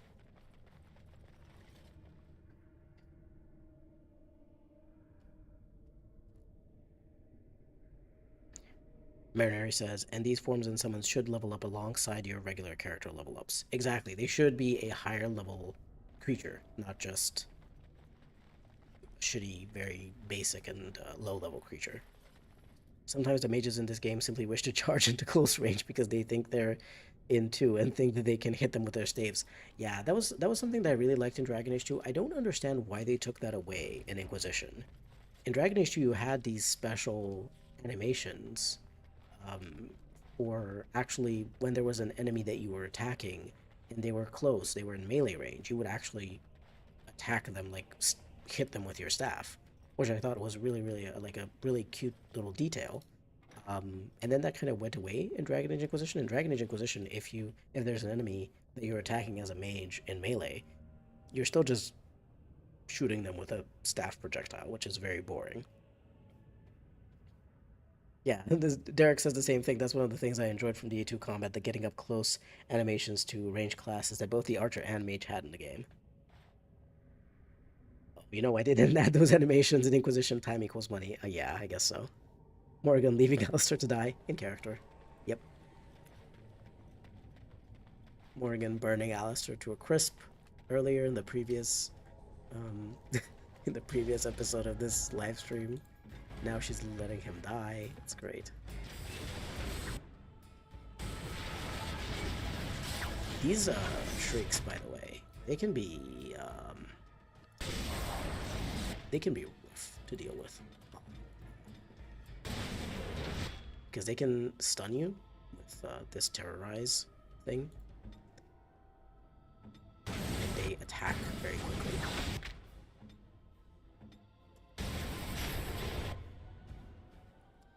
They can go into stealth, disappear, reappear. It's quite difficult to. It can be fairly difficult to kill them. Like, of course, if you're playing a normal playthrough, you can be just fine.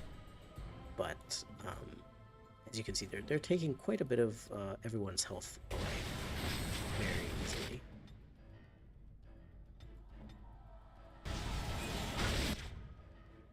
Everyone got stunned again. Who's stunned? Alistair. I'm just gonna potion myself. Potion.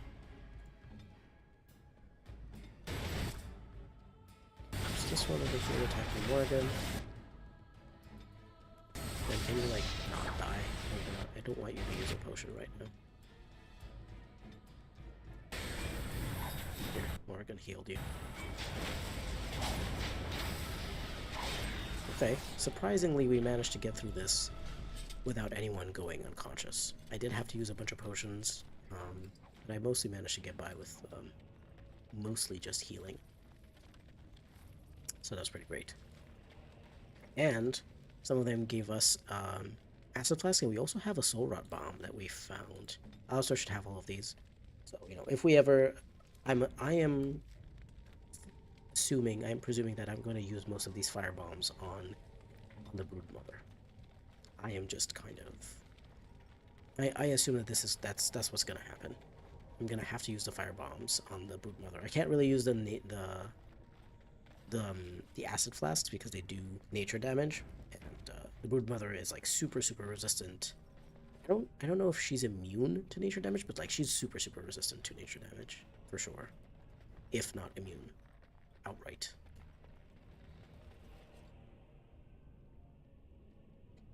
Inquisition staffs even have a blade upgrade slot.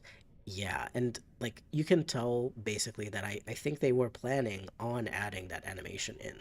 Like I think they were supposed to. And like some of the bows in Inquisition as well, they have like those bladed ends and stuff like that. They have like these spikes and stuff. I think that you were supposed to be able to do melee damage with your bows or with your staves. But I think that it was just one of those things that had to be cut because they weren't being given enough time and budget to do that, which is really a shame because in Dragon Age 2 that was one of the things that worked out really really well, if it would have been something that they improved upon in Dragon Age Inquisition, especially as they brought back the combat of Inquisition to be a bit slower, a bit more tactical. It would have been really nice.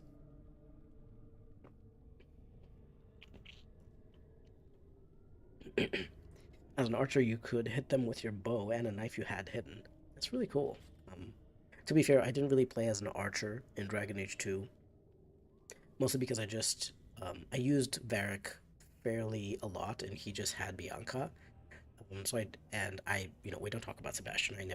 I made the mistake of trying to see what Sebastian was like in one playthrough, and then I was like, never again. But yeah, I had Varric for that, and I had mages that I really liked that I really liked to use for ranged damage. So I kind of just sold every single bow that I found. I never made even when I made a rogue hawk, I just made a dual dagger rogue, like a dual weapon rogue hawk. Derek says this section of the game reminds me of Darkspawn Chronicles, where you had to recruit the Shriek to stealth. Oh yeah, also a really really cool idea for a little DLC. The Darkspawn Chronicles was really fun. I only played through it once because it's that kind of game that you kind of just only play through once, but it was lots of fun. I thought it was really cool to be able to like play the game from the bad guy's perspective, from the Darkspawn perspective. Of course, I do think it would have been even cooler if we had a DLC or even a game where you could actually be an awakened Darkspawn. But I enjoyed, the Darkspawn Chronicles even so, because it was just kind of fun, as a kind of different thing. Mariner says Dragon Age loves leaving behind features and systems instead of iterating on them in future games. Yeah, and I don't even think that it's like the Dragon Age team wanting to leave those things behind, and it's just more so that they are forced to leave those things behind, which is even sadder. The decent one says, I just generally like the idea of each class having both ranged and melee options. Just give the warrior a crossbow or throwing axe instead of the goofy Captain America shield throw. Oh my god, yeah, just... Oh, I had forgotten about that, he just kind of hit me with some psychic damage. The shield throw. Oh my god, so bad.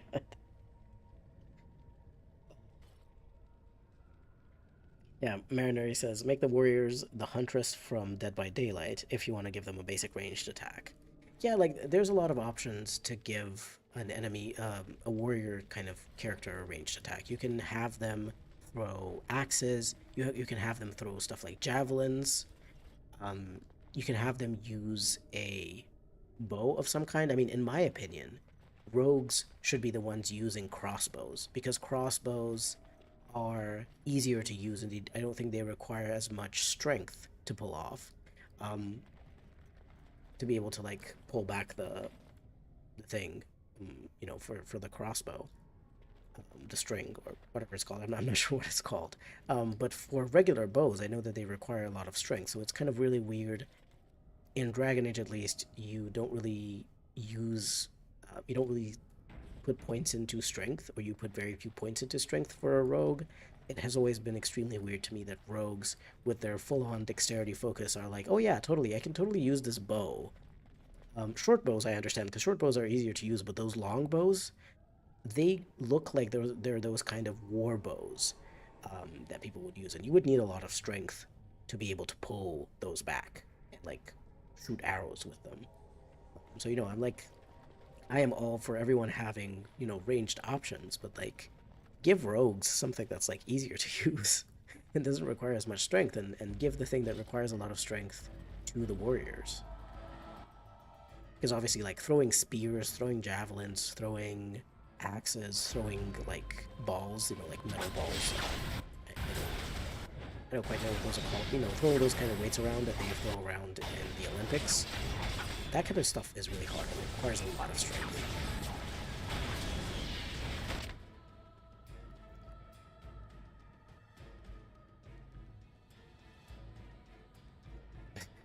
Mariner says, I love the stereotype of archers being skinny, even though bows require so much strength. Liliana in real life would be jacked. Oh yeah, absolutely. She would have like so much. Uh-oh. I just noticed the emissary was there. Oops. Okay, hold on. We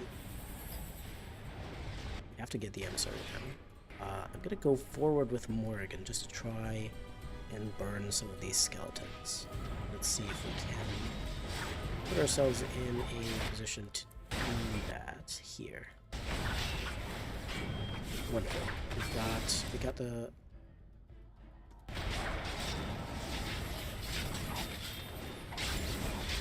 emissary down. We can get the skeletons down too.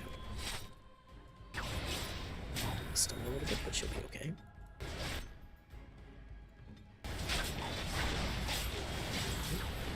Here. Oh, sorry.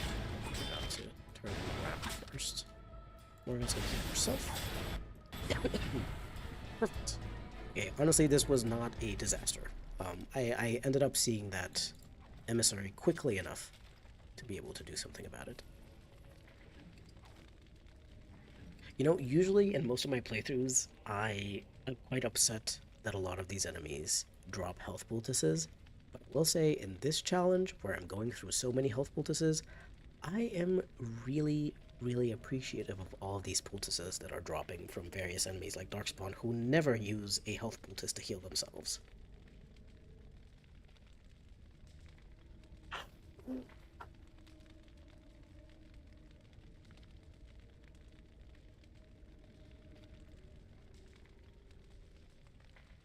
Derek says, Talus had this ability of throwing knives in DA2's Mark of the Assassin DLC. Maybe if the rogue got that option and the warrior would have gotten bows as a ranged option and alchemical explosions, it would have been interesting. I mean, the alchemical one we do get in DAI, but still. We also do get in Origins, we get the grenades, and I can't recall if you get any grenades or throwables in Dragon Age 2. It's been too long since I played that game, and until recently, I really didn't use grenades at all. So this is a fairly new thing that I discovered is actually quite fun to use, like grenades and stuff like that. I kind of used to just play it very classically with just the weapons and stuff that you have on, abilities that you have on your character. Tended not to use poisons at all, tended not to use grenades at all. I do kind of enjoy those poisons that stun, and I enjoy using grenades too. I think they're very nice for some area of effect damage. But yeah, you love the bee grenades in Inquisition. Oh yeah, they are. The bee grenades are the best in Inquisition because they make enemies panic. Oh no, everyone just ignore the poem. Just ignore the poem. It's just the creepiest thing I've ever seen in Dragon Age, and it's one of the creepiest things that I've ever encountered in general in non-horror stories. It is just horrible. Fire Emblem has several ranged versions of its standard melee weapons. That's interesting that it has some of those. Like, it has like actual ranged versions of weapons that are used in melee that you can, I assume, throw and stuff like that. That's interesting. But yeah, like, I think the bee grenades in Inquisition are just very good. I mean, it's also just funny because they're like, it's bees. Where do we go? I don't think this is the way forward. I think this is just a little... Hold on. I am kind of just realizing maybe I don't want to go in here, because that just seems like it's going to be a fight that might use up some of my resources, and I'm not getting any benefit out of killing those enemies, because I'm really just, um, leveling up is actually just bad for me, kind of. So we're just gonna keep going. The decent one is like, la la la, I can't hear you, Hespeth, la la la. Yeah, I mean, yeah, we just ignore Hespeth, really. We just, we're just gonna, oh boy. Yeah, she's become the beast and everything. Yeah, we know Hespeth. We know, yeah. Um, it's fine.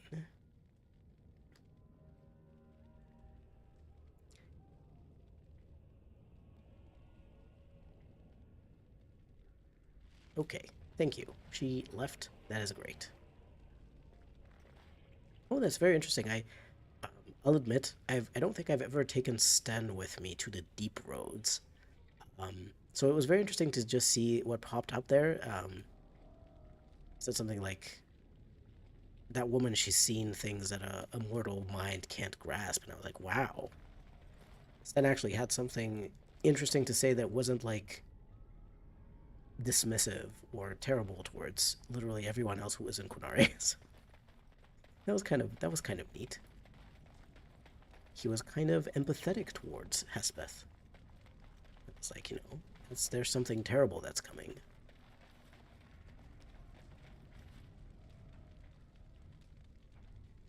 Somebody in the Darkspawn army took a level or two in herbalism, but they forgot to go into the tactics menu and add that behavior. I always find it like really strange to have not just health poultices, but stuff like coins dropping from Darkspawn. These are not awakened to Darkspawn. These are not Darkspawn that are actually who actually care about stuff. They just have that one purpose. They are made to follow the call of the Archdemon, and that's it. So it's really weird to have them drop money and have them drop stuff like, maybe you might find like health poultices and stuff like that, because you would think maybe a grenade of some kind. The Darkspawn do show that they have some capability to craft stuff. They don't really have a survival instinct. They kind of just have the instinct to kill whatever is in their way. But they do seem to have some capability to craft stuff, some intelligence and some idea of crafting to be able to be stronger in combat.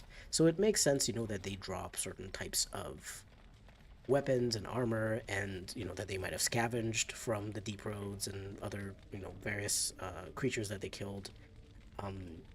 It might also make sense that they might be able to make something like an acid flask. Maybe they would make some of this acid flask with their own Darkspawn blood, because it is like a corrosive substance. By the way, I do think that that's something that would be really fun to have as an item that you could make. That you could make some sort of Darkspawn blood flask to use against non-Darkspawn enemies to try to, inflict them with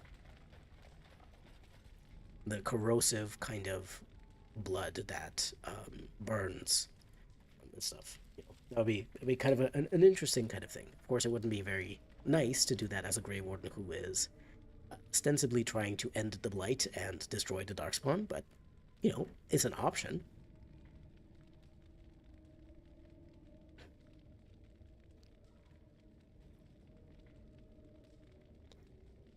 Mary says, I actually think it's kind of sad that we don't get the option to put Hespeth out of her misery like you do with Ruck. Yeah, I do think that that's kind of weird, right? We get to talk to Hespeth, but we can't help her in some way.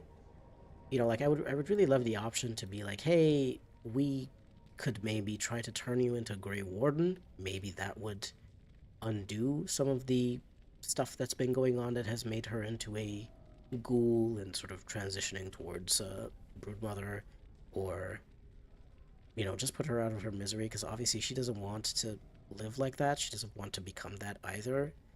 But for some reason we don't get to do that, and she doesn't do that either. Like, she doesn't sort of put herself out of her misery.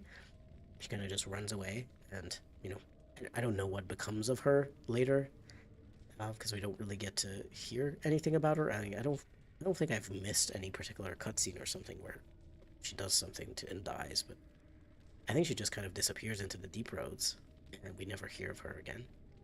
Would be kind of really weird if she was the mother, broodmother, in Dragon Age Origins Awakening. Maybe the Darkspawn are like birds collecting shiny things. Yeah, I thought about that. I was like, well, maybe there is some kind of weird instinct they have to collect shiny stuff. Maybe on top of them following the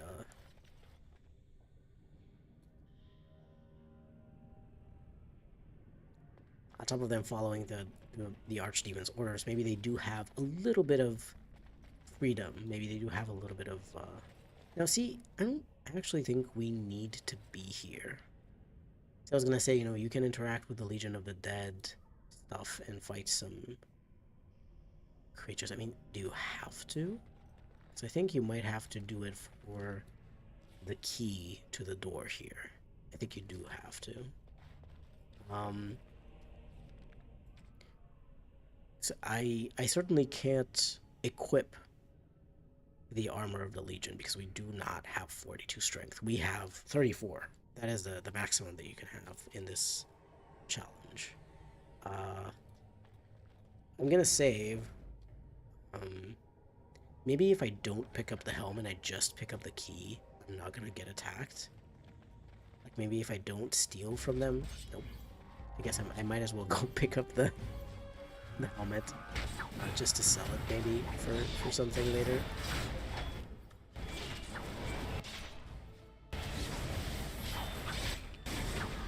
I also will say that I find it a bit weird. I don't know about you. What is your... Like, I would be curious to know what is your interpretation of, like, why are there spirits here?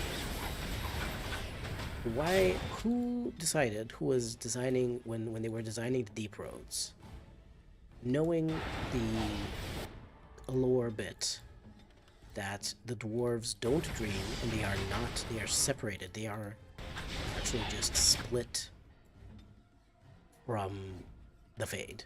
They are separated from the Fade. They just cannot interact with magic and stuff like that. Why are there Legion spirits here? Why are there spirits of dwarves here? Like, is it just, like, these are not actual dwarves, but this is just, like, the veil is thin because a lot of people have died in the deep roads, and these are just spirits taking on the form of Legion members. Like, is that what's happening here? Because, like, there is kind of the weird thing of, like, spirits usually take the form of stuff that they've seen in the Fade, but if dwarves don't interact with the Fade, if dwarves don't dream, you would only be able to see dwarves if you see the dreams of various non-dwarves. Like, I guess if there have been, like, Grey Wardens who have come to interact with dwarves here in the Deep Roads, with the Legion of the Dead. There was that Topsider with the sword Topsider's Honor, who also interacted with the Legion of the Dead. I guess maybe that's how the spirits would get to see some dwarves, and then choose to take the form of dwarves? I don't know.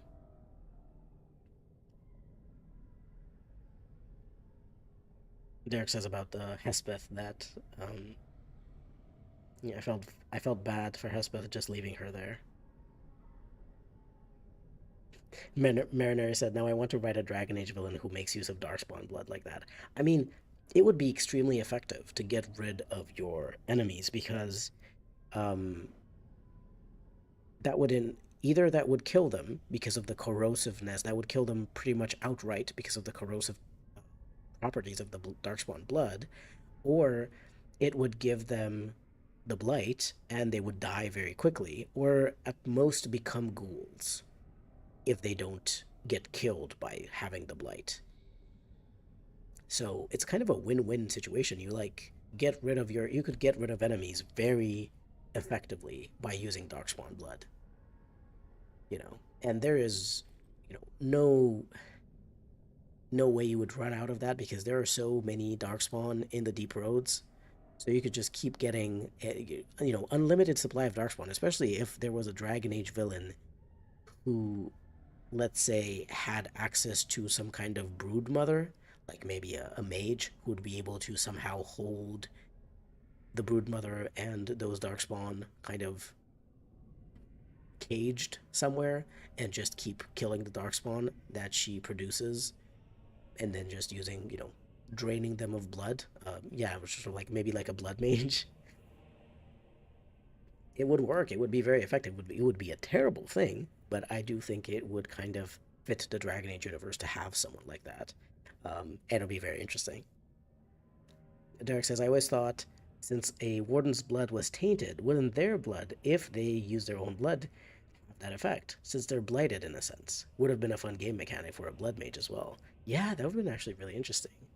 Or like, because we do see, I think sometimes some Darkspawn may be able to drop demonic ichor. I'm not sure if they do, because this says that, like, the description of the ichor is that it can sometimes be found in the hearts of corpses that have been possessed by demons. But I always kind of imagined that, demonic ichor could also be kind of like Darkspawn blood. You could also substitute that for Darkspawn blood. Mariner says spirits imitating dwarves, not spirits of dwarves. Yeah, as far as I understand it, it's actual spirits of people who existed aren't always a thing, especially with dwarves not really being connected at all. They are severed from the Fade. They're not being, they're not able to connect to the Fade, so their spirits don't exist within the Fade. Even if they die, their spirits don't go there. Their essence or spirit, I think, returns to the stone, to the Titans. So, in that case, it would have to be spirits imitating dwarves, yeah. Yeah, the decent one says maybe like spirits of duty or something who noticed the deeds of the Legion and chose to emulate them and protect their stuff. Yeah, I think that's cool. I think that is the way that I would interpret this because otherwise I'm like, I don't really understand why there are spirits here. But yes, if these are just spirits who managed to see from the Fade some of the deeds of the Legion of the Dead, and they thought that that was something that had, sort of like something of virtue that would be good to be imitated, and then they were sort of drawn to this place, especially if the veil was thin or something. Would make sense that they would imitate mortals. And yeah, just Mariner says, I always prefer the interpretation of ghosts in Dragon Age. They're really just spirits imitating mortals. Yeah, it's really cool. I think like this, it's a way more interesting idea in my opinion than just like, well, the spirit is just like the person who used to live and now it's that person's dead and it's just them, but in a kind of spirit, maybe sort of fragmented way. Derek says, I've always wondered how dwarven warriors have the ability to become spirit warriors since they have no connection to the Fade. I think that's mostly just kind of an issue of creating that specialization. Um, and, it's it would kind of suck for a player who's a dwarf to be like, well, you can't be a spirit warrior because you're a dwarf, because you chose to be a dwarf. You already are like, well, dwarves can't be mages, and then you would be like, well, also dwarves only get access to, you know, 5 out of the 6 specializations or however many, because they're dwarves, and they don't really get anything special other than like the 10% spell resistance. So I think it's a bit of a I think if it's a bit of a situation like that of like in terms of the gameplay. Hmm, yeah, I'm not gonna click on that again. In terms of the gameplay, I think it would feel a bit too bad for the player to have so many limitations. Like for example, they they were planning initially on having some kind of addiction mechanic with lyrium for characters who are Templars and for mages to essentially reduce the effectiveness of lyrium. Like you would have to drink more and more potions because you would really just get a smaller amount of mana from those potions or a smaller amount of whatever Templars would use to be able to use their abilities. But they realized that that would just be really unfun gameplay mechanic for the player. They didn't manage to find a way to design it that would be cool. And I think probably a similar reason for not restricting dwarves from being spirit warriors. Maybe dwarves interact in some way with the fate after death, just not when they're alive. Bro sets up a broodmother in a Minecraft mob farm. Murder says dwarf spirits return to the stone and react with lyrium, which can be connected to the fade. That is true. So maybe if some of the dwarven essence of someone who died got attracted into some lyrium, which is Titan blood, and then that lyrium was used for some magical purpose, would the essence from that lyrium, with that spirit of the dwarf from that lyrium, end up in the fade because it was used for a magical purpose and it got connected to the fade? That's an interesting idea. Also, presumably, spirits can interact with Darkspawn if Darkspawn can use magic. I'm not sure about that because I do know that Darkspawn specifically don't use magic in the same way that regular people use magic. Darkspawn use blight magic specifically, which is like a kind of blood magic, I think, that is specifically tied to blighted, tainted blood. Which is also kind of weird. I'm just like, I would think it would be possible for a Grey Warden to also use blight magic, since their blood is also blighted, or is it just that a Grey Warden's tainted blood is not the same as a Darkspawn's? Like, is there a difference there that is that big because of the weird blood magic ritual done with the joining? Like, is there really such a huge difference? I don't really know. Good spirits see stuff about dwarves through Darkspawn. Are Darkspawn connected to the Fade? Because technically speaking, the Fade, at least the Black City, is blighted. And that is where the first Darkspawn that ended up going into the mortal realm got created, because that's where they got the blight from. The Tevinter Magisters got the blight from the Black City.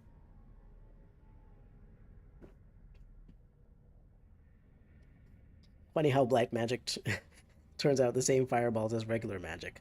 Yeah. I mean, it's it's a mystery and totally not, a limitation of the resources that people had available when making the game. But yeah, very funny how blight magic ends up looking exactly the same as regular magic. No, no, Hespeth, we don't want to hear it. We don't want to hear it, Hespeth. I guess that's kind of what the blood powers are in Warden's Keep. Yeah, I mean it's kind of unfortunate, right? That there's so few blood powers in the Warden's Keep DLC, and it's also just like a DLC thing.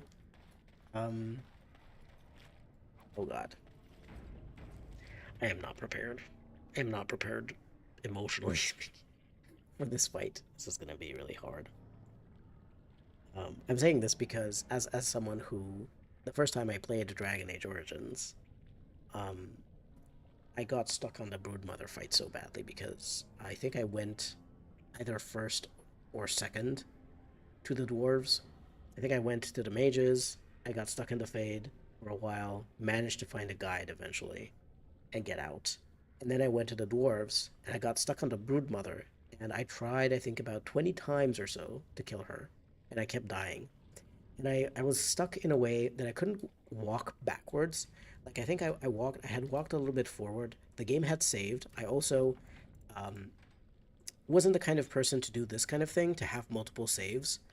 And for some reason, the only save that I had was the save that was like right here, a bit more forward. And whenever I tried to move in any direction, even if I was trying to move backwards to get out and try to get more gear and stuff like that, it kept just taking me straight to the cutscene of the broodmother. So the only thing that I could do was try to kill the broodmother. Eventually, I tried for about 20 times, 30 times, something like that for a few days. I couldn't do it, and then I refused to touch the game for like half a year. The funniest thing is that afterwards, when I came back to the game half a year later, I beat the broodmother the second time, the second on my second try. I just beat her, and it was actually quite easy. I was like, wow, why was I struggling so much 6 months ago? Um, but I know that with just having these few abilities and having such low stats, especially like attack, our attack is very low, our damage is very low. It's gonna be a struggle. Wardens dream about the archdemon as a result of the blight, so maybe Darkspawn also do. I always kind of was very confused about how exactly that works. Because, like, is it a dream, like through the fade, or is it something that is kind of blight magic related and it's kind of transmitted like in a hive mind through the hive mind instead? Like, is it a dream or is it more of a hive mind thing that the archdemon's message gets sent? Because, like, even while you're awake, um, if you, like, the wardens who hear the calling, they hear the calling, they start hearing the calling at all times, even while they're awake. Like, it's not just when they're sleeping.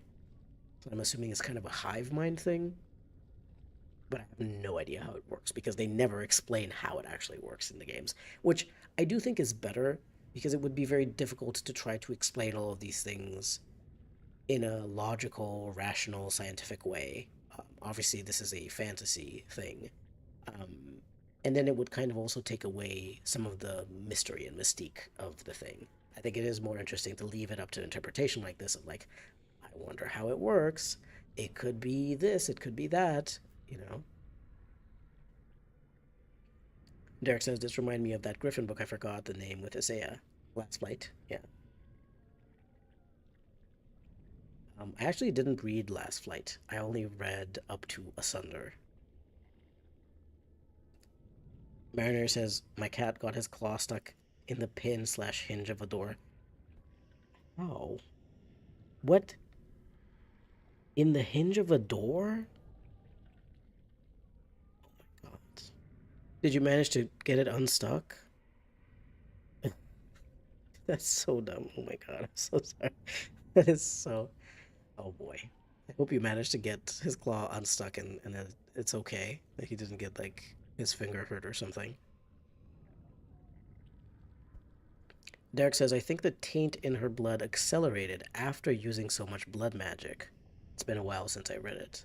Oh, I see. So there's something about taint, the taint, and like the blight being accelerated if you use blood magic as someone who has the taint. That's very interesting because, in Dragon Age Origins, um, if your warden uses blood magic, there's no repercussions. I mean, of course, I think it's just kind of like the same thing that we were talking about earlier with spirit warriors and dwarves and Templars not really having Illyrium addiction in the game, not really having to deal with that in the game. Your cat's fine. You were right there. Okay. Jeez, that's good. He didn't even manage to bite me while I was helping him. Oh, that's very good. I know that they can get quite upset when they get stuck. Even and then it's just like I'm trying to help you. I'm trying to get you out of the situation that you put yourself in, but then they're still like, no, don't touch me. I'm gonna get upset and I'm gonna bite you and scratch you. Yeah. Marinary says, I'm glad these things are left unexplained. Yeah. There's no need to know how it works, only that it does, and no reason for anybody in the universe to know it either. Like you could, obviously if the writers, if the people who made it have some idea of how they think it works, I think it's perfectly fine to have some hints about it. Yeah, just like how they had a lot of hints about the Black City and the Evanurus and all that kind of stuff previously, like in previous games before they revealed it.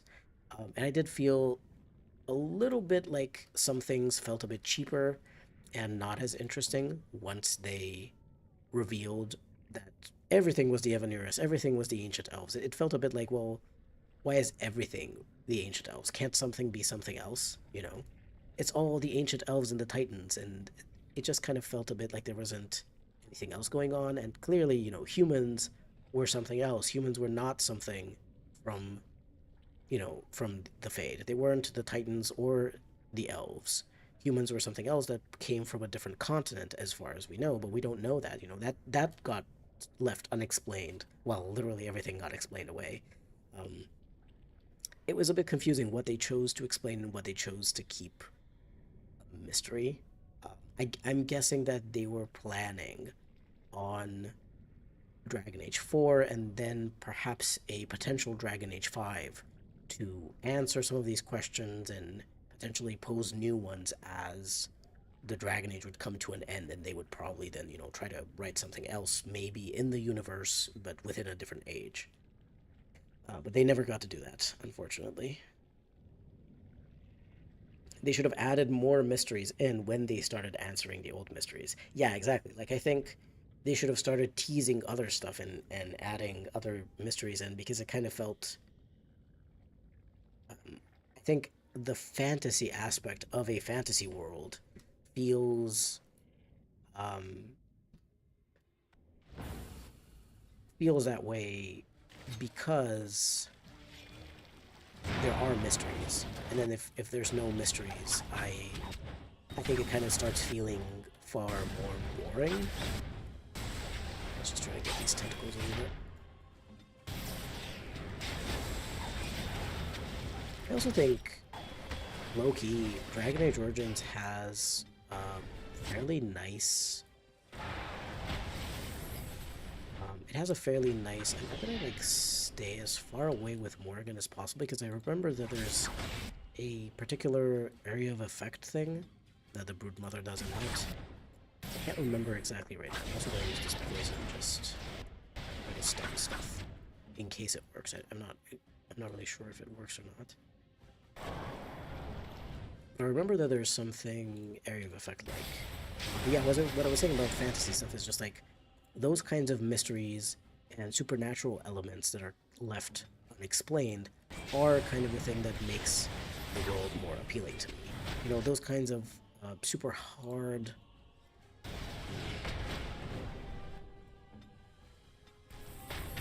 Well, Alistair down. Those super hard magic systems, I know they appeal to some people, but they always felt to me far too scientific. And it kind of ends up feeling far more sci-fi to me than fantasy, if everything is explained about how magic works and how this works and how that works and everything. That is disgusting. The broodmother is like so disgusting. Can Sten live through this? He can. Wow, okay. You gotta drink a potion. Unfortunately, Alistair was the only one who can use grenades in my party, and he ended up being knocked unconscious very early. So now we're kind of struggling with this. Okay, everyone drink a potion. And then drink another potion, because that potion was not very effective.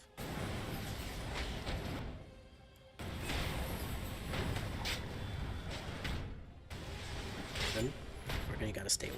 You gotta stay alive. If you die, this thing is impossible. So actually give Morrigan these health poultices. Then please. Oh god. I am smelling cigarette smoke. I have the window open. I guess someone must be smoking outside. That smells really bad. Like it just started smelling all of a sudden. I just got very confused by it. I guess someone must be smoking outside of the block. I will close the window after we're done with this. Because that is... I did not sign up for this. Cigarette smoke in my house. I'm sorry I'm not looking at the chat right now, but this is... I really have to focus, but I'll look at the chat after I'm done with killing the broodmother.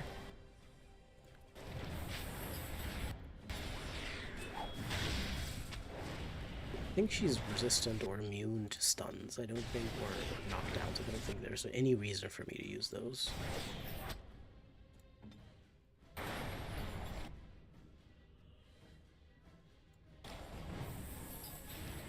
I will come close just a little bit with Morgan, who ran out of mana. It's okay, no problem. Can I just... Nope, like that. Yes. Very good. I'm not sure that actually hit her. I think it did, because I can see a little bit of flames around her arms. So I think it did. It did help a little bit. This... Nope. Stun's down. Stun's gonna be down, fortunately. We're down to just Morgan and my Ortan. There's tentacles and shrieks and everything coming in right now. Okay. Gotta get the tentacles down. They are white. Morgan. Let's shriek. Let's get this. Tentacles.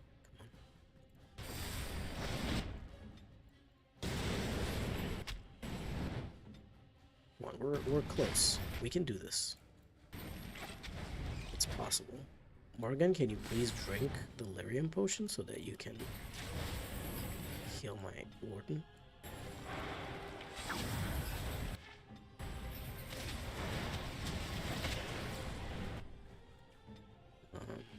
There's a genlock over there, and another one over there. Let's try to kill one. These ones aren't immune to knockdown, so I can use that on them.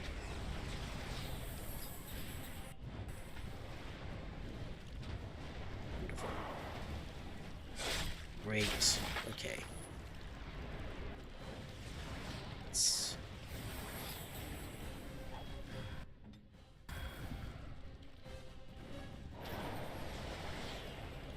I will say, you know, I'm very happy we're going to kill this broodmother, but then I'm also thinking about it's not going to be super easy to get through the Anvil of the Void area either.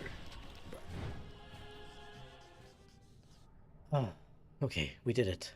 Honestly, I was not expecting to be able to beat the broodmother on the first go, considering the fact that I already struggled in some of the other fights in the Deep Roads. I thought that this was going to be a lot harder. Okay, let's see. I gotta go back to where I was with the chat. Oh, Vi is here. Hi, Vi. Vi says, "Hi, hey, glad I got home in time to catch the stream. How are you all doing today?" Doing pretty well. We are as yeah, just as Marinary says, we are as okay as we can be in the Deep Roads. We died a bunch of times, but we managed to make it work eventually. Honestly, the broodmother was... I don't know why I can see a broodmother tentacle here. Doesn't really... It doesn't... I can't loot anything, but there is apparently a broodmother tentacle there. Just in time for the best part. Just in time for the broodmother, yeah. Of course you joined during the broodmother. Mariner says, and this is why I did the broodmother with 3 ranged characters plus Shale. Derek says about the thing that we were talking about earlier with fantasy settings. I only enjoyed that kind of explained magic system if it's meant to be like that from the beginning. Kind of like Full Metal Alchemist does in a way. Yeah, I mean, but see, Full Metal Alchemist as well is kind of, to me at least, feels like far more of a sci-fi fantasy setting.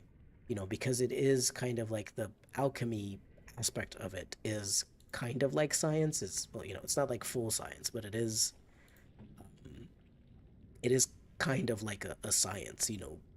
It's something that people have done people have figured out with experiments and things like that. It's not, whereas magic is tends to be in most things something that people feel and do kind of instinctually. But yeah, like I do agree that in these kinds of more sci-fi fantasy, in that sense, it does work, but only if it's meant to be like that from the beginning. Vi says, yeah, when it comes to the mystery of the world slash lore, part of why I love early Dragon Age was the use of primary and secondary sources and how stories could be changed or warped by depending on who was telling them. Yeah, exactly. Um, it added a lot of interesting discussion, and you could interpret the truth however you wanted because there wasn't a clear answer that was correct. But once Dragon Age Inquisition came along and it was like, well, it was the ancient elves, and this is what they did, and this is the truth. And of course, it's not necessarily the full truth, right? What Solus says and what Mythal says is only their perspective. And of course, the other Evanurus would have had a different perspective, and the other people who weren't Evanurus, but who were just ancient elves and they were like slaves or followers and stuff like that, they would have also had a different perspective. Um, so it's not like the only truth. There is not just like a one single truth, even in that, but it is a lot more limiting because you're saying, well, yeah, the maker stuff, yeah, it doesn't really exist. The Golden City was really just one of the Evanurus cities, and that was kind of just it. And then it got blighted, and Solus was using it as a prison for the blighted Evanurus. It's and like, don't get me wrong, I never believed that the Maker was real. From when I played Dragon Age Origins, from all the way back then when I played Dragon Age Origins, I did not believe, like, it was fairly clear to me from the way that the Andrastian religion was presented that it was very much a propaganda kind of religion that was just kind of there to try to control the population and to control them away from doing what Deventer was doing. It was just something like it was just a religion that was essentially 100% just made to oppose Deventer. And it felt that way. And then, it was kind of nice to get confirmation of that, to sort of say, well, Mythal was Andraste, and of course she was trying to make something that people would follow so that the Tevinter Imperium wouldn't end up being the Evanurus too. Like it makes sense, but at the same time, there you do kind of lose out a bit on those sort of like primary secondary sources thing, just like Vi is saying. The decent one says, "Ooh, I hated the system of only being able to use poisons and bombs if you have the skill." Yeah, I think as well as just like, well, it makes sense that you can only craft poisons if you have the skill, but it kind of doesn't make sense that you can't just slather one of your blades in poison or throw a flask of something at an enemy. Like, if you can shoot an arrow, if you can hit, someone with a stick with a hammer or something, you should be able to also throw something at them. Just, yeah. Marinary says, I wish Solus, as our main source for a lot of lore, was shown to be a more unreliable narrator. Yeah, I mean, it's just kind of a weird quirk of how Solus is written, but he's written as this very well read, very well educated man who knows a lot of stuff and has studied a lot of stuff. So it's very hard, especially when he's kind of the only source that we have, other than a little bit Mythal in Dragon Age Inquisition, but just like for a very short amount of time, you get to speak to her. He is the only source that we have in Dragon Age Inquisition. So it's very hard as well to say to kind of doubt him. I mean, I kind of doubt him because I'm just like, he seems like his name is Solus, and I believe Solus means pride. So I do believe that he is very prideful. He absolutely thinks very highly of himself and has a distorted view of whatever was going on with the Evanurus. But we also don't really, but we also do have a bit of confirmation from Mythal that the Evanurus were pieces of shit and Solus was leading a rebellion and stuff like that. So he was kind of a good guy. It's so yeah. I agree. It's very hard to see him as an unreliable narrator when basically everything that he says in the game is true. Basically everything that he tells you is correct, even if he's hiding some aspect of the truth from you. Whatever he says is correct. So yeah. Derek says, I think DAO has my favorite iteration of Dwarven lore, at least in the first 3 games. I was never that interested in dwarves before playing Dragon Age, TBH, apart from maybe Duergar from D&D. Yeah, I think the dwarves were the most unique and interesting aspect, at least in Dragon Age Origins. Out of all of the races, I thought that they did something really interesting with dwarves. I thought that they could have pushed it even more away from D&D dwarves. I felt like there were still a lot of writers on the team who didn't really get the memo, and they were still like, oh yeah, but let's write dwarves who are big drunkards. They really love drinking ale and sitting in a tavern and fighting stuff.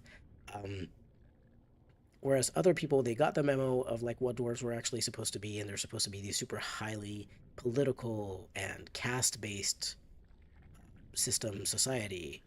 And they showed that off really well. But then there's these other people who are like showing dwarves in a very stereotypical D&D way.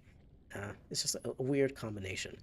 I do wish that they had followed that idea of dwarves more, the unique one.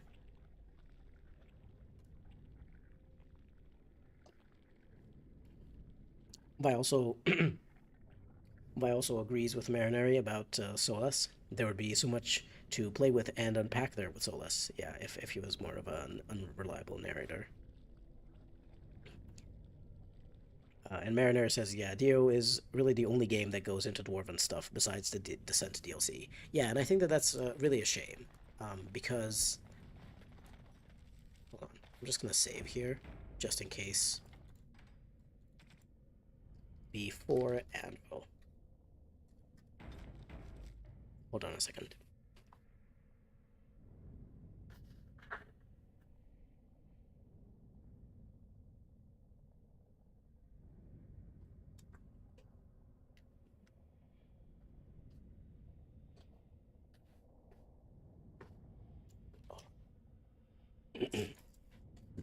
So I'm just gonna take an allergy pill because I'm gonna go close the window because my allergies are like really bad right now.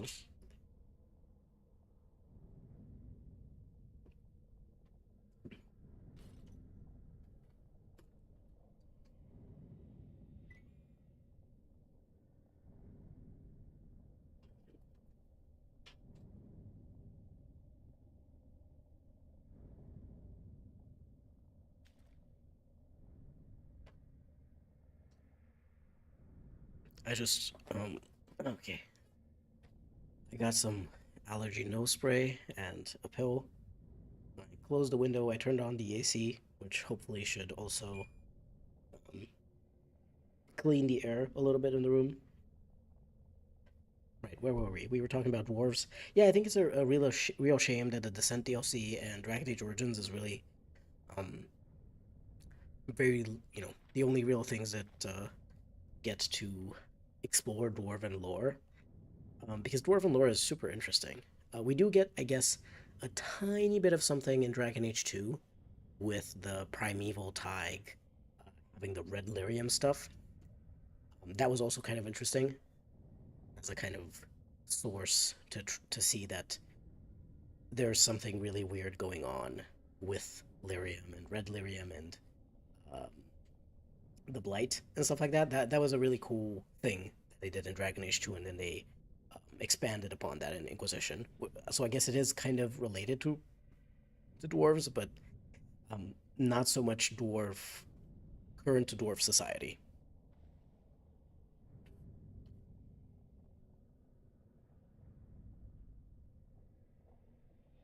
But yeah, Derek is right. Playing a dwarf in Inquisition in DAI, like it felt like playing a short human. I did enjoy playing the Descent DLC though. Yeah, I love the Descent DLC. It was very cool. Like I felt like it was a bit too much of a dungeon crawl. Like it was just like, yeah, let's go kill stuff. But the story things, the lore things that were, shown in the Descent DLC was really cool.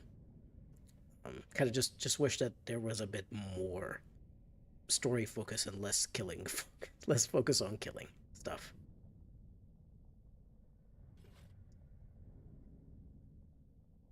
Vi says Dio is also the only game that you really got to experience being in Dwarven culture underground. You get to be in the city and interact directly. Dwarven lore is very distant, only focused topside. Yeah. Unfortunately, yeah, that's a problem. I kept hoping in Dragon Age Inquisition at first, and then in Dragon Age 4, I was really hoping that we would get to visit Kal Sharok. And I thought that we would be able to.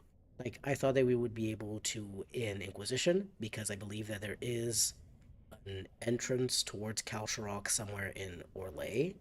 And then when we heard about some of the locations that we would be able to visit in Dragon Age 4, and one of them being Navarra, I believe that, or the Anderfels or something like that, I believe that that's also one of the um, other entrances that you can use from one of those two countries to get um, into Kal Sharok.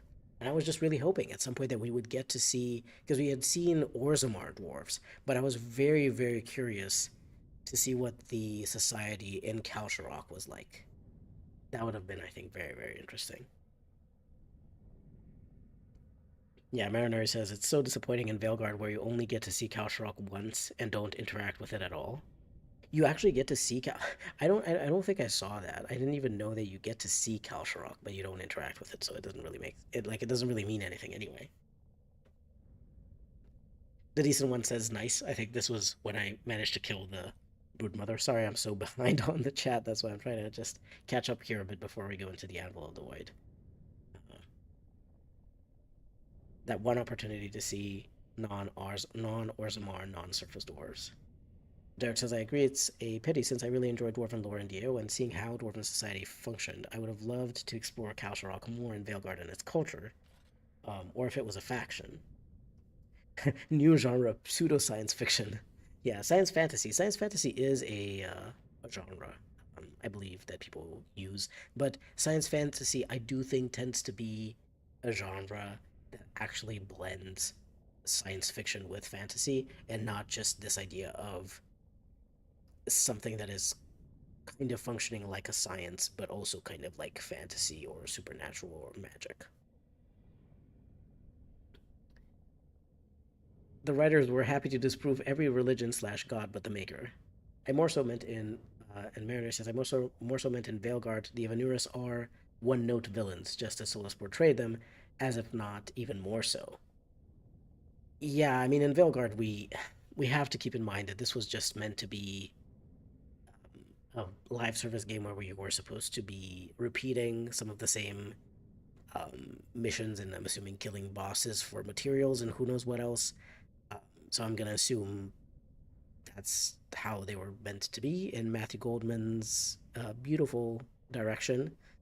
Um, I'm just kind of confused because you have live service games that actually have quite interesting stories, like Destiny 2, for example. I played Destiny 2 for a while. I couldn't get into it that much to keep playing it for such a long time, but I thought that it had some very interesting story stuff. Like, I did play through a bunch of the main story and stuff like that, and I thought it was fairly well done. And same thing with like MMOs, like The Elder Scrolls Online, for example. It has a very good story that you can go through, especially like the area quests, the region quests, the side quest, faction quests, especially in DLC areas. They're very good, and you can absolutely play through them solo or with your partner or with a friend, um, and they're very fun and they're very well written, and they feel nice. So it's kind of confusing that they made them such one-note villains. Um, Even if it is a live service game, it doesn't have to be stupid. Mariner says, now my cat wants the Tupperware with the dog's breakfast. Wonderful. Yeah. Oh my god, my cat, my older cat keeps, like, Artemis keeps wanting to eat from Athena's bowl because Athena is still a kitten. She's just 6 months old. She's fairly small for her age. I think she's a bit smaller. I think she's a bit of a runt. Um, and she can't really eat very fast, and she can't really eat a lot at once. So often she leaves some food in the bowl, because we give them, fairly small portions to try to get them to eat the entire portion at once. But Athena's too small, and she ends up like leaving a bunch of food in her bowl, and then Artemis goes and tries to steal some, and we have to just be on the lookout to immediately take the bowl away, because otherwise she's gonna just finish the whole bowl. It's it's a thing. Some cats are just so greedy with food, even though we're giving them plenty of food. Oof, allergies. Yeah. My pollen allergies are something else. They are they have just gotten worse with time. I think I have to go do one of those um, desensitization treatments. I don't know if that's what they're called. Derek says, I more so meant Dio and some of the Dwarven lore drops in the other games. I wasn't a big fan of the way the Titan lore in Veilguard was executed. I do wish we had more of it, because more content in terms of Dwarven lore and Qunari lore, because I find them so interesting. Because as much as I enjoy parts of the Elven lore, a lot of its execution I don't find that interesting personally. I do enjoy it, but not as much as I used to when I was younger. No, and I do think I'm not entirely sure who chose to start revealing so much of the exact truth to the player. Because if you will see, in Dragon Age Origins and Dragon Age 2, you have a lot that is extremely vague and left up to player interpretation. So I'm not really sure who decided, who was maybe changed and brought in as a leader, or maybe someone from EA started to interfere with the way that BioWare was doing things, the Dragon Age team was doing things, because there was a very, very clear shift between Dragon Age Origins and 2 and then Dragon Age Inquisition. Because in Dragon Age Inquisition, suddenly you had Solas, and like, here's the thing: Solas, I think, is a very well written. I just realized I have been using this stupid weapon instead of this weapon, which is good against Darkspawn, this entire time.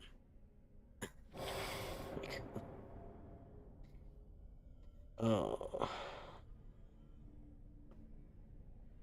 Excuse me, I just had to grieve the entire portion of the Deep Roads that I struggled through so much while fighting Darkspawn with the weapon that I got as a secondary thing to fight non-Darkspawn.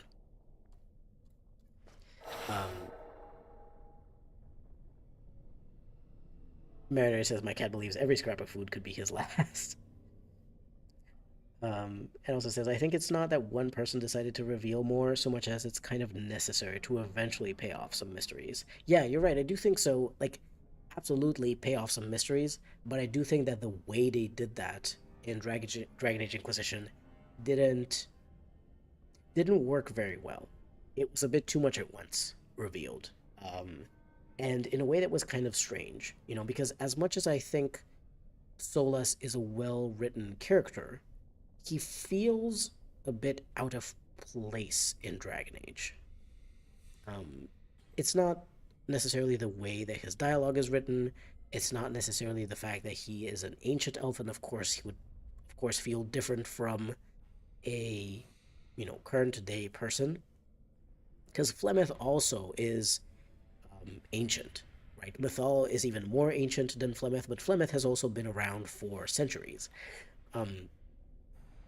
So it's perfectly fine, I think, to say, that they're gonna feel different than the regular people that aren't so old and haven't lived through so many things. But there is something off-putting. Not in a sort of like off-putting, like, oh, I don't like this character, but more so off-putting in the sense that this character doesn't feel for some reason doesn't feel very fitting to Dragon Age. Okay, so we have to have Augur now. I'll get Morrigan, and I will get Sten, I think. Like, Alistair is fine, but I think that he isn't as good as a two-handed warrior. I'm sorry, we do have to do something real quick, which I realized.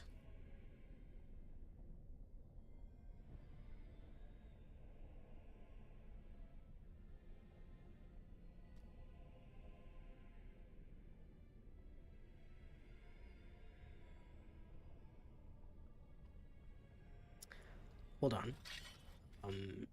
Can I really quickly respecialize Ogren? Because I realized this is something that we need to do real quick. Take everything off of him. I don't even know. Do I have... we have 5 points. We're going to put all of them in strength. 1, 2, 3, 4, 5. And we have... How many skills do I have? Hold on. 3 skills. 3 skill points. 1, 2, 3, 4, 5. So 20 strength. 3 skill points. I will give him a point in poison making, just so that he can use some grenades. And we were going to get improved combat training. And of course, we're going to get Pommel Strike, Indomitable, and a Blow. Those are the 3 things that he's going to get. Now, the problem here, I realize, is that maybe I should have changed, I should have taken off Sten's gear and given it to Ogren and kept Alistair in, because I don't actually know if I have, I don't have any armor that Ogren can use. I have a leather helm, Dalish gloves, some boots. Oh, okay, I do have duster armor, I guess. That is... that is something that he can use, I guess. Oh boy.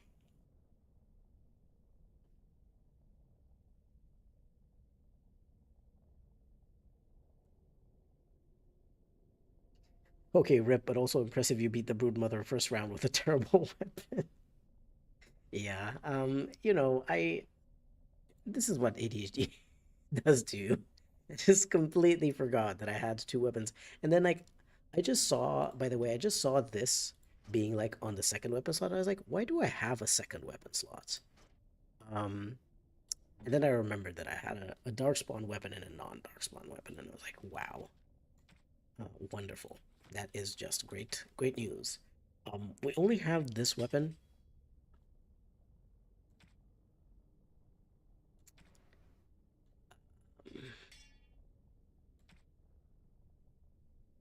I don't... Hold on. We can do... I think I can fight... Like, the only problem is I don't think I can change my party after this. So, I think I need to... I need to load the game here before we do that. And then take off Sten's stuff and keep Alistair in the party. I think that's what we're going to do. Although, I'm still not going to be able to have a good weapon, because this is a Sala, which is just for Sten. So I'm still just going to have a stupid change. I mean, I guess I could give Ogren this. No, it's 34 strength. He wouldn't be able to equip it.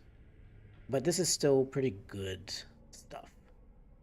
My only concern is that Sten actually starts out with higher strength, so he is able to reach 27 strength, because he has 22 baseline, because he's Qunari, and he gets a little bonus with Dain's fixes.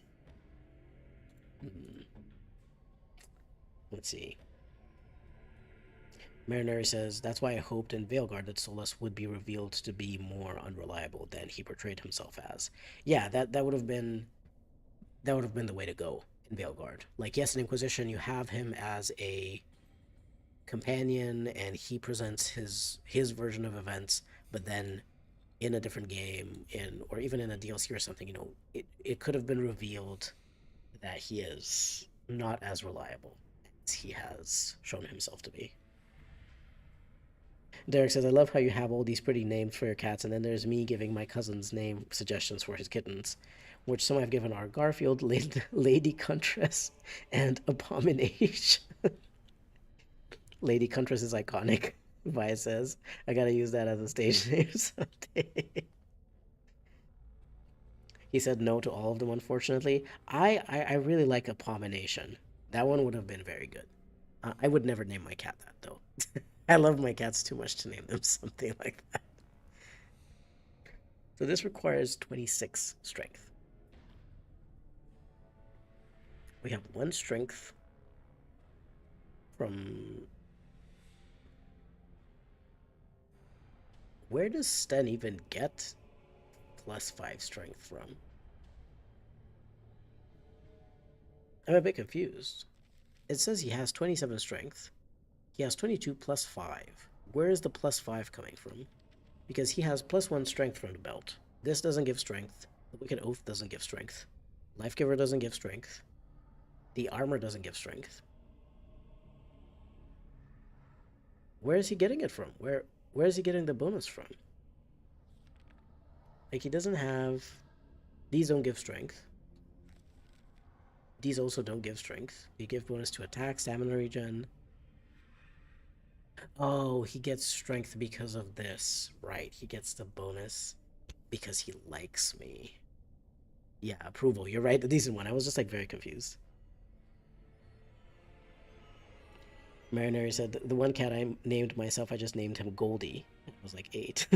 I mean, that's fair, right? If it was like a more sort of cream, golden cat. Makes sense. Okay, so Sten would get those from approval. I do have a bunch of alcohol here for Oghren, but I believe that Oghren might get Constitution as a bonus. I don't recall. Alistair gets Constitution, so it's possible that Oghren might get Strength.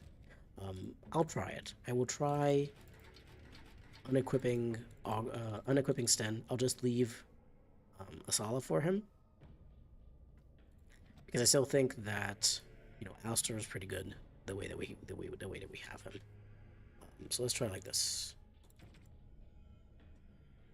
Oghren with Sten gear. Let's see, like this. Let's see how that works out. So I'm not 100% sure how it's going to work out. So we have Oghren, we're going to have Alistair, and then Morgan. Yes, Bronca, we know that you are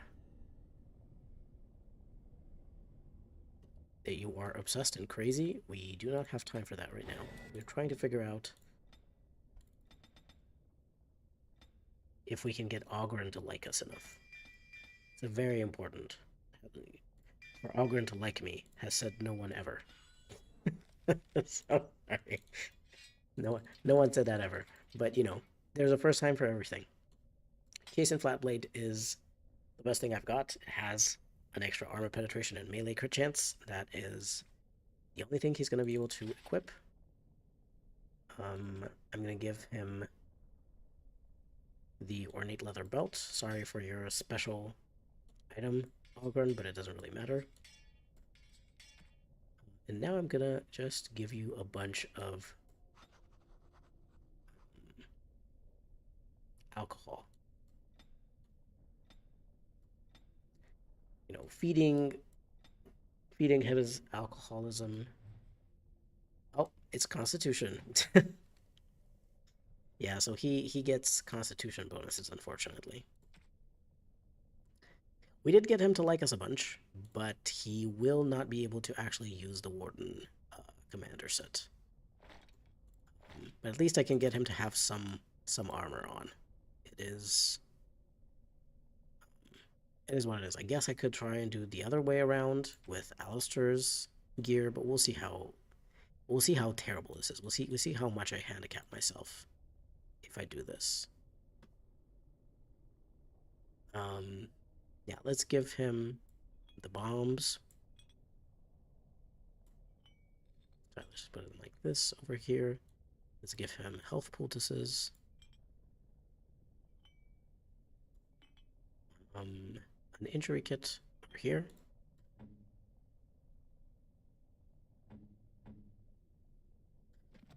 I will also make a few poultices with Morgan. Well, by a few I mean everything that we've got left, which is not a lot. Okay, this is the best that it gets right now.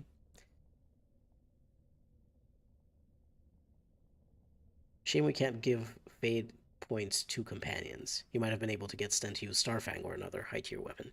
Yeah, exactly. Like, especially because of like the little extra +2 strength bonus that Sten gets as a Qunari racial bonus from Dain's fixes. That would have been really good because that would be he would have the highest starting strength, and if you could give him the fade points, he would actually have more than my warden, and he would actually be able possibly to wear one of the even more high tier weapons than my warden is able to. Yeah. Mariner says we're gonna go see your ex. Here, have lots of booze. Yeah, he definitely needs it for this. Branka is truly beyond saving, but we will be siding with her because we definitely need the golems for the Battle of Dunram. Let's see how things go. I am really not confident that Ogren is going to be at all useful. His attack score is 69. I would say nice, but it's really not nice. It is really the opposite of nice. That his attack score is 69. Oh boy. Oh boy. For reference, my warden's attack score is 85, and Alistair's attack score is 83. Ogren's attack score is 69. Oh boy.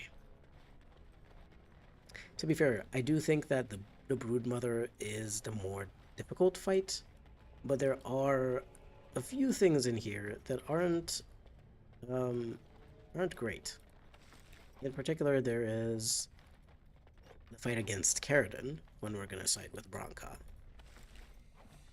Which I do think is easier than the Branka fight. I will say that.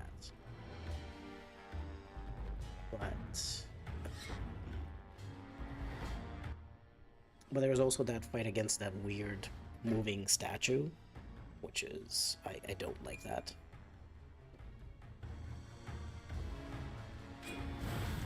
Well, I guess we're gonna find out. Hopefully stuff works. Like, again, at least the fact that Ogren is a... Oh, I forgot to change his face. But I was gonna say, at least Ogren is a two-handed warrior who is going to have Indomitable active, which makes him immune to stun, knockdown, and slip effects, and gives him +1 damage. Like, it's something. It's not the most amazing stuff, like, in terms of his gear, but at least he can't be knocked down, which is a huge thing for a lot of various abilities that enemies do in the game. It suits him to have 69 attack. Yes, it does, but at the same time, I would really love for him to be slightly more useful in the game. You know? It would be nice. I wonder why his attack score is so low. I guess he doesn't really have bonuses, a lot of bonuses to dexterity and strength from his gear, which usually gives bonuses to attack.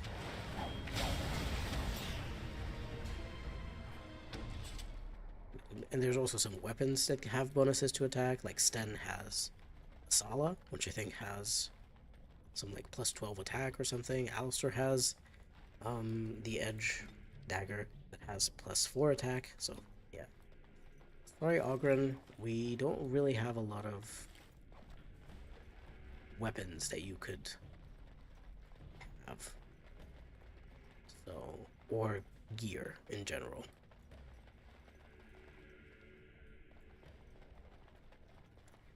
But, you know, if I managed with a really shitty weapon to get through, I think Ageless probably makes up for how shitty Ogren is. Probably. Oh boy. Nope. Everyone move back. Everyone move back. Draw the Darkspawn towards you and away from the emissary. Draw Darkspawn even further away from the emissary. I don't want the emissary to see me. Perfect. Oh! The emissary saw Alistair.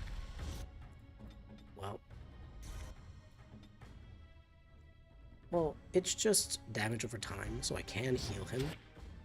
I guess there's that. It's not Curse of Mortality. Ooh. We managed to draw out the emissary as well. Let's go and attack him real quick.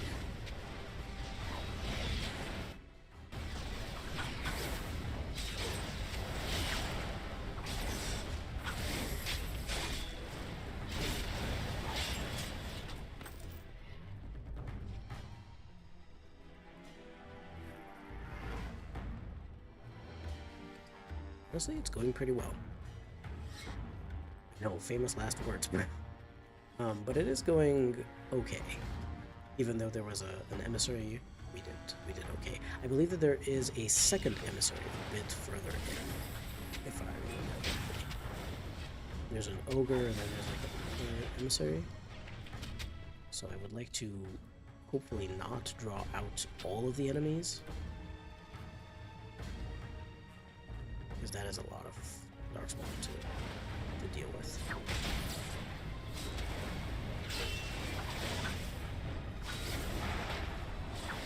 Yeah, it's great. It's great. I managed to freeze the ogre. Please, let's move backwards. One second, let me drink a bit of water.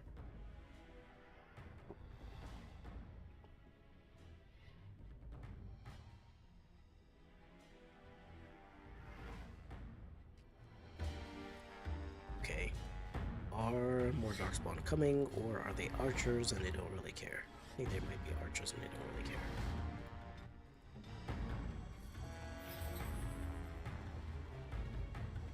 Let's see, can I draw out anyone here? I don't think I have to.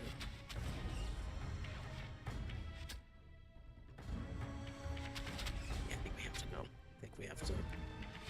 Unfortunately, does it go in?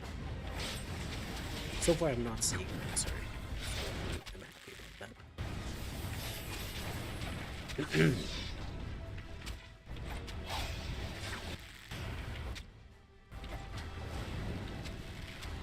See, Flame Blast, this is where it really shines.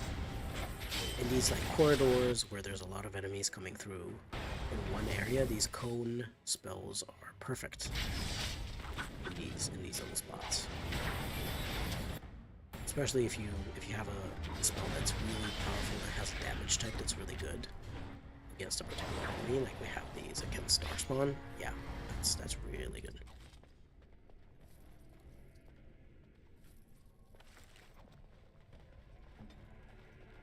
Let's see, I'm looking for any kind of health poultices, acid flasks, anything we can get.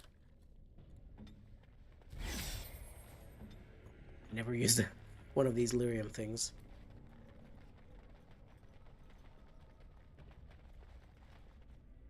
The decent one says I'm a Cone of Cold fan. Oh yeah, I'm a huge Cone of Cold fan. But I felt like it wouldn't be as good of a pick in this in this challenge because I only have 3 spells to choose from. And if I had Cone of Cold, I would have had to go Winter's Grasp, Frost Weapons, and Cone of Cold. I wouldn't have been able to have Heal. I wouldn't have been able to have Flame Blast. I feel like it was just too much frozen, too much cold damage, and not enough utility. You know, considering the extreme limitation anyway, which really hurts mages. Okay, I need someone who has very high health. That would be Oghren. I'm gonna bring everyone here. I don't think I have something that gives much nature resistance. There is Andrew's Blessing, but no, I think we're gonna be fine. With Oghren, I'm just going to close these gas valves real quick. Real quick. Because the golems are immune to gas. Okay, now everyone else can come in. Can fight these.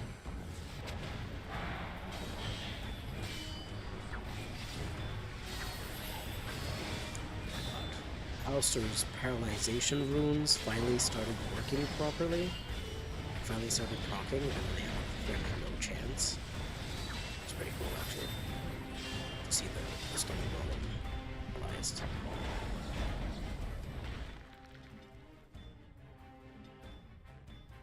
Everyone should have a potion.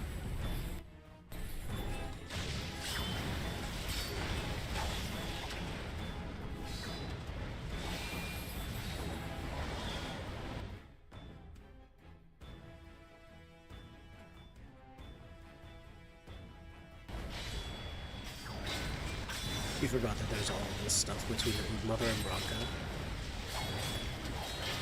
Thankfully, the golem fights are not that difficult. Like, this is not the most difficult part of the game, but there is that mini boss fight against that weird statue with the bleeding eyes and the anvils. It's just a really weird kind of puzzle boss fight. I don't know who put it there, and I wish they hadn't. I've always hated going through that one. We're gonna have to get through it anyway. Oh, there's one more problem.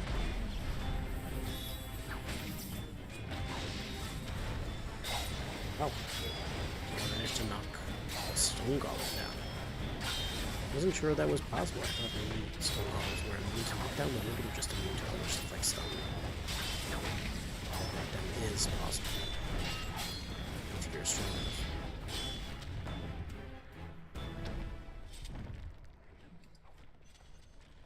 Wonderful.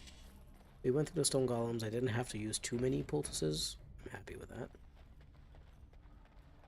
Let's just let everyone's health restore. It's a bit slow. I do think I can use a bit of this. How are we doing on time? It is 4:17 a.m. my time, so I think we can still finish up the Dwarven main quest before I finish the stream tonight, which was the main goal. And we could maybe also sell all of our stuff to Gorham, go to Denver. Hold on, let me just check that. Does anyone have an injury? No. Seems like everyone's good. I think maybe injuries reset when we got to the Anvil of the Void area. I'm not sure. Now, this room is a bit weird because some of these golems kind of trigger, like there's a trap that triggers and then there's ouch. Oh boy.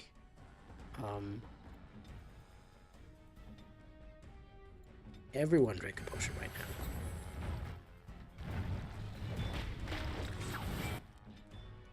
Alistair needs to be healed ASAP.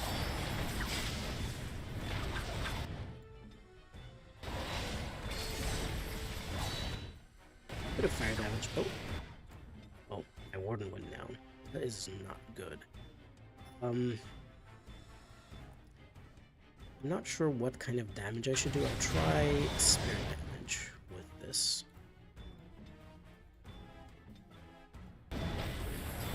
Let's just try some spirit damage. And I will try 1 nature damage just to see. Oh, they are immune, of course. I wasn't sure whether the golems were immune to nature damage or not, but I guess they are. Do I want to use a fire one? I would rather not, in all honesty. I would rather not use a fire one.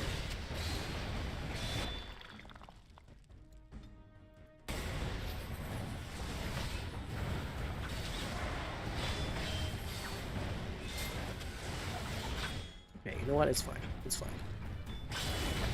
You don't need to. Oh. Uh-oh. Okay, well, one of them's down, but Alistair is still up.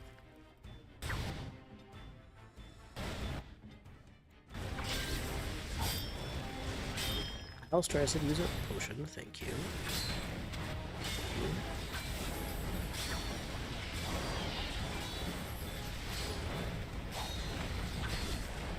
Okay, we got through this initial encounter. I'm just gonna use a quick injury kit on my warden and on Oghren. Make sure they have their stuff activated. Woof. Derek says, I didn't know you could turn off the gas things. I just ran directly in and turned all the golems all at once to fight them. Now I have to turn it off instead of having Alistair take one for the team. Oh yeah, no, you can just, it's okay. You can just turn those off through the valves. And you can just have someone who's very tanky, who's not gonna die so easily, go in and turn those off, and then you can bring in the rest of the team. Nature damage makes you wonder why they even bother letting you use it when there's so many enemies that are resistant. Yeah, and there's a lot of enemies that are immune to it too, like the golems and stuff. I don't really know. I mean, I guess it's just kind of like, well, poisons and venoms and stuff like that are nature damage. Technically speaking, if enemies can use it against you, you should also be able to use it against enemies. And there are lots of like humans, dwarves, stuff like that. They aren't immune or resistant to nature damage, so I guess you can use it against them. But you have undead and golems who are like resistant or immune to nature damage. And darkspawn who are also at least a little bit resistant to nature damage. So it's kind of like, it feels bad. It does feel kind of bad to be like, well, yeah, you can use nature damage, but why would you? Because it's quite bad against most enemies. Like, you know, these acid flasks, they're really only good against maybe darkspawn, because while they are a little bit resistant to nature, they're not immune, and they're not like super resistant.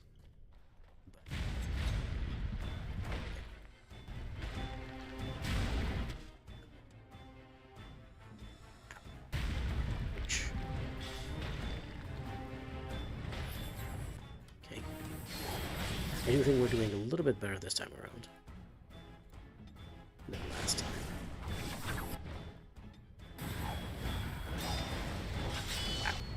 I just saw Oghren doing a full 17 damage. Wow. He is doing something for sure. I mean, look, he's doing some damage. Something.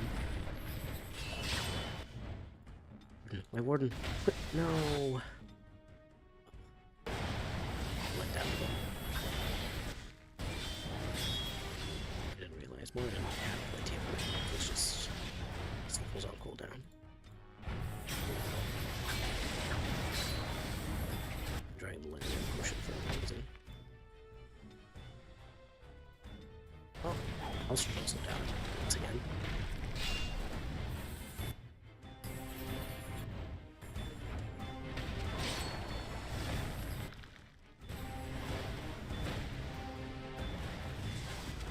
Why also see? Did you just see that? Like I looted that golem by accident.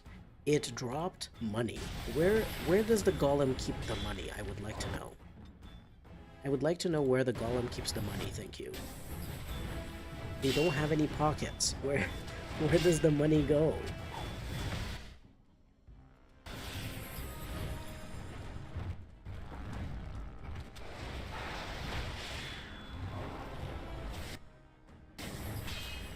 Can you stop attacking Morgan, please?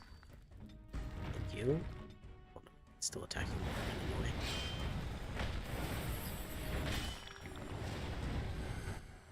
You know, at least Morgan can heal herself better with stuff because she has higher magic.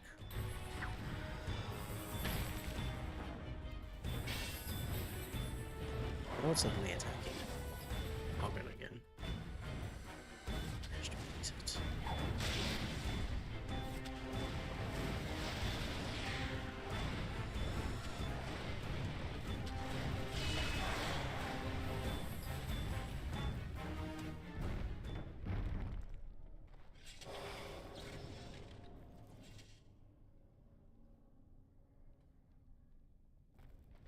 Derek says, I think weapons with nature damage are only useful in DA2, since I think DAI and DAO Darkspawn are sensitive to fire damage, and in DA2 they are sensitive to spirit and nature damage, which never made much sense to me.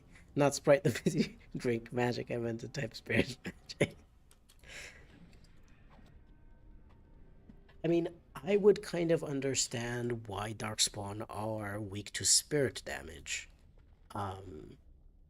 Because technically the Fade is somewhat different than the Blight that they've got going on, so maybe you would say, well, you know, magical stuff that is actually just like Fade related has some strong effect against the kind of corrupted blood magic that they've got going on, maybe. But yeah, nature damage I didn't really understand because they literally have corrosive blood. If they have no problem against their own corrosive blood, it kind of doesn't make sense that they would have much of a problem against other types of venoms and poisons. Marinari says, turns out enemies who are weak to nature damage also don't like being frozen or set on fire anyways. The decent one says, since nature damage is basically poison, yeah, it doesn't make sense for Darkspawn to be weak to it. Yeah, agree. Marinari says, well, Derek, now I want to see a Sprite grenade. Ogren is doing his best. He's trying. He's very drunk. That is correct, and that is kind of my fault. I gave him all of those alcoholic drinks because he was going to see Bronca, and, you know, that is on us. We gave him all of those alcoholic drinks. It's not his fault. He was here to help us get through the deep roads and find Bronca and stuff like that, and we are the ones who just went ahead and gave him like 8 alcoholic drinks, you know. He is doing his best. The decent one says Warden drops a mint into a Sprite bottle and chucks it. Gollum keeps money in the coin slot. Just that was a coin slot where it keeps some money. Do we have anything at all? There's a spiked maul, which requires 32 strength. This one requires 34. As I recall, Ogren has something like 21 strength. So these are both 32 strength. So nothing I could give him from here. This Viridium battle axe that he came with, 26 strength. So he's not even able to use that.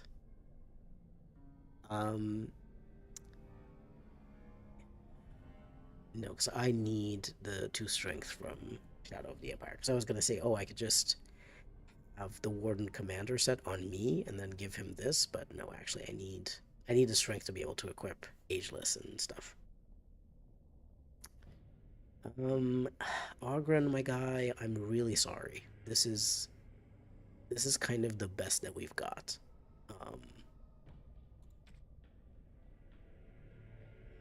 There are not really very many early game two-handed weapons that are good. Like, really, this one, the Chase and Flatblade that you can get in the Korkari Wilds, This one and Sten's Asala, those are really the only good early game two-handed weapons that you can get. That's it. Um, Everything else requires 32 strength or um, 34 strength.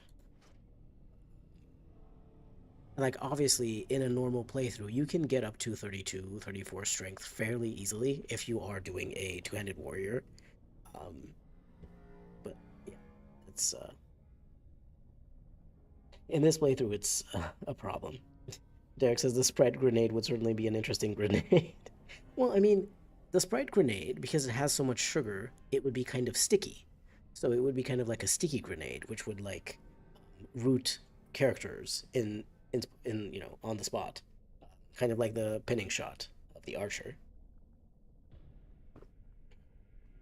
Or they could also be distracted, like confused, because they would start trying to lick the Sprite off of themselves because it's delicious.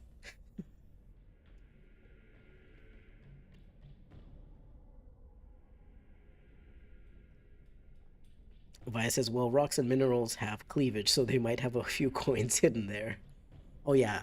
Shale, absolutely, I guess, hides coins and other shiny things in the crevices between her, like, stone plates and stuff like that. To be fair, Shale really likes being shiny, so maybe these golems also really like being shiny. Like, Shale absolutely loves having the crystals added to her.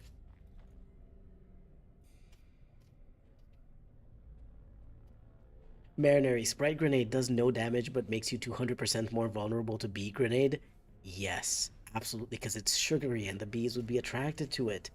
Oh my god, that is genius. Absolutely. We have to have a Sprite Grenade. Maybe don't call it a Sprite Grenade because then you have to give copyright money to Coca-Cola. But call it something, like sugary drink, generic sugary drink grenade. That should be canon. Oh yeah, absolutely. At least in Inquisition in 2, you don't fight that many Darkspawn. There's more enemies not resistant to nature damage. Oh, ask Shale about her cleavage and coin slot. Oh boy, here we are. This is the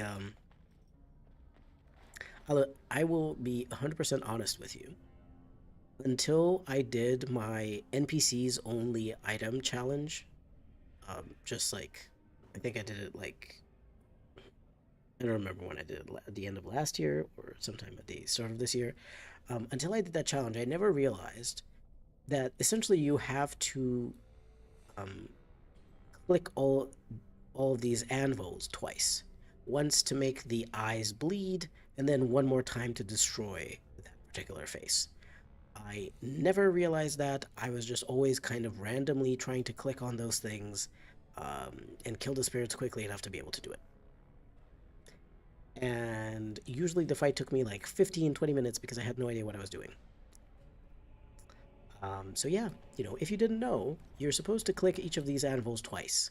Once to make the eyes bleed, and a second time to destroy the face. Mariner says I cheesed this fight, to be honest. Yeah, I despise this thing. This fight is horrible. Also, mostly because these Forgotten Spirits, they are actually very hard to hit. They have very high defenses for some reason. They are resistant to a bunch of effects, and it takes a while. Look at how little we are managing to hit this. And like, it's not just the fact that we're doing a challenge playthrough and have lower stats, but it is this is actually like a problem. Generally, this tends to be a difficult fight. It takes a very long time because these spirits are just very tanky.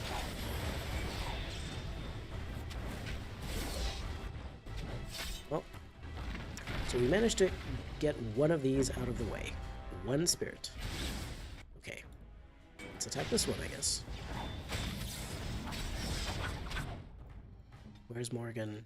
Why is she kind of stuck in the face of this thing?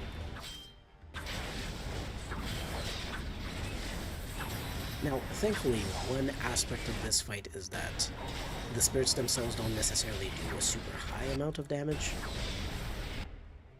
So, you know, there is that. It's not like you're not constantly in danger of dying. Although I am looking here and I have 2 lesser health poultices, 2 health poultices, and 2 greater health poultices. I mean, I'm certainly in danger of something.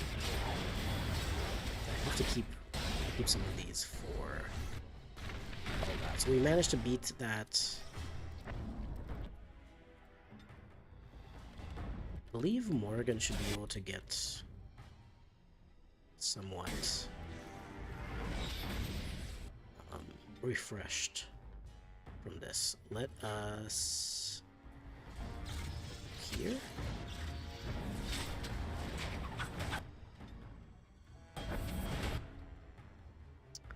I'm gonna use the lesser health poultices, I guess. That's 2. I thought that having 50 would be enough. Like, I thought that having 50 vials of lesser health poultices would be enough. That's why I didn't get more. I didn't get extras. Do you think these guys are immune to nature damage? Probably, right? Because they're spirits. And there's no reason why poison should work on them.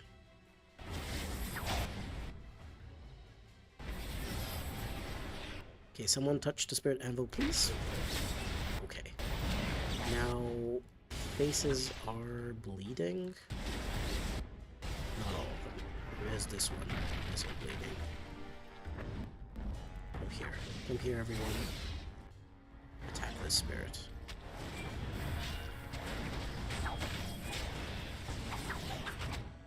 I do fight it. I was like, you know, oh, it's not that bad because the enemies aren't doing so much damage, and then I realized, even if the enemies aren't doing a huge amount of damage, they're still doing a full amount.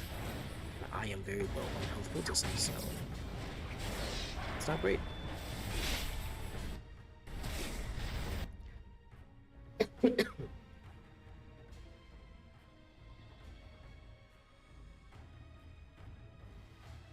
Okay. I mean, those ghosts are bleeding. They are bleeding. But I'm gonna assume that ghosts are immune to, I'm gonna assume that ghosts are immune to nature damage. Did we get anything? What are they attacking there, by the way? I have no clue. Let's attack this one, I guess. Just because we're here.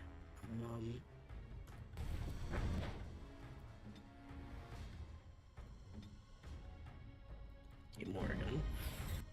Let's pick up a Lyrium Vein.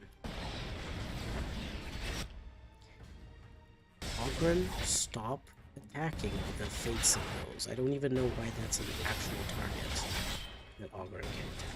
That doesn't make any sense. Because that thing doesn't have a health bar as far as I know. If it's just these anvils.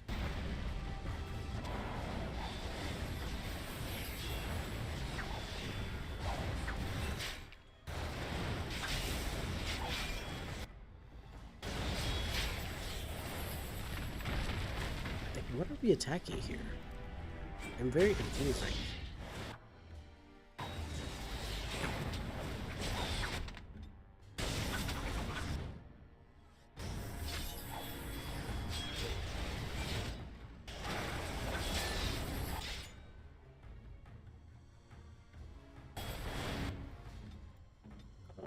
Boy.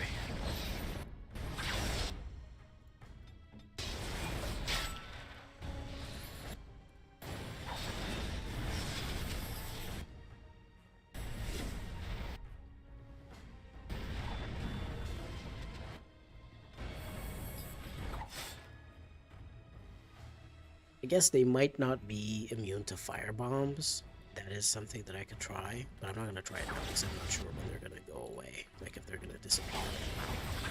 I would rather not risk that happening.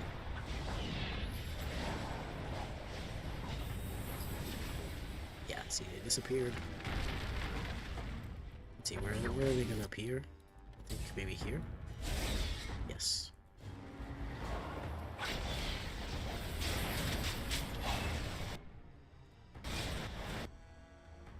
I mean, yes, I can see fire damage. I just realized I couldn't. It does work. You know what? No, because this is 10 health. It doesn't scale with. I was gonna say that I was gonna use the injury kit, but then I realized that's not really. Okay, Alistair, just walk back. And attack this enraged spirit. Okay, we've got a bit more to go. A bit more to go. We are kind of, oops, we are kind of running out of health stuff. This is, oh my god, no. This is the annoying thing. No, no, everyone stay here. Stay here. This is where the spirit is. Thank you.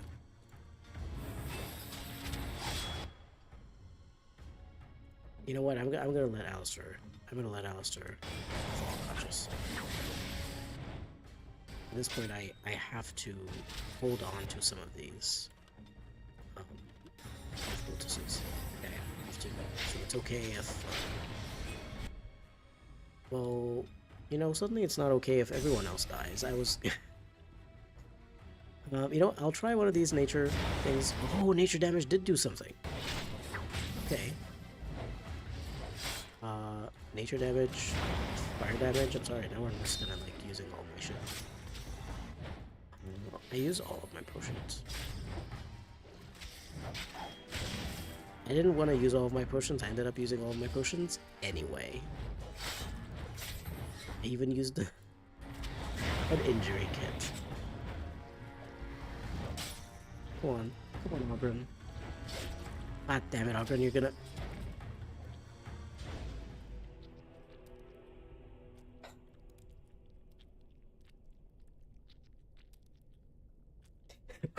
What a place we're in that we're considering the healing value of injury kits. Oh. Derek says this section is my least favorite of the deep roads. Those spirits are like cockroaches. No matter how much you hit them, they respawn from the ass end of nowhere. That is the fate, and they just won't die. Mariner says, turns out swinging a sword through an incorporeal spirit does a negligible but not zero amount of damage. Wow, look at this beautiful hint that we're getting. Items and abilities that increase the rate of stamina and mana regeneration are very powerful and shine in long battles. Bioware? My characters have 3 abilities each. Stamina isn't really much of a problem. Morrigan occasionally runs out of lyrium, of mana, but it's not a problem. Ogren was too drunk to save us.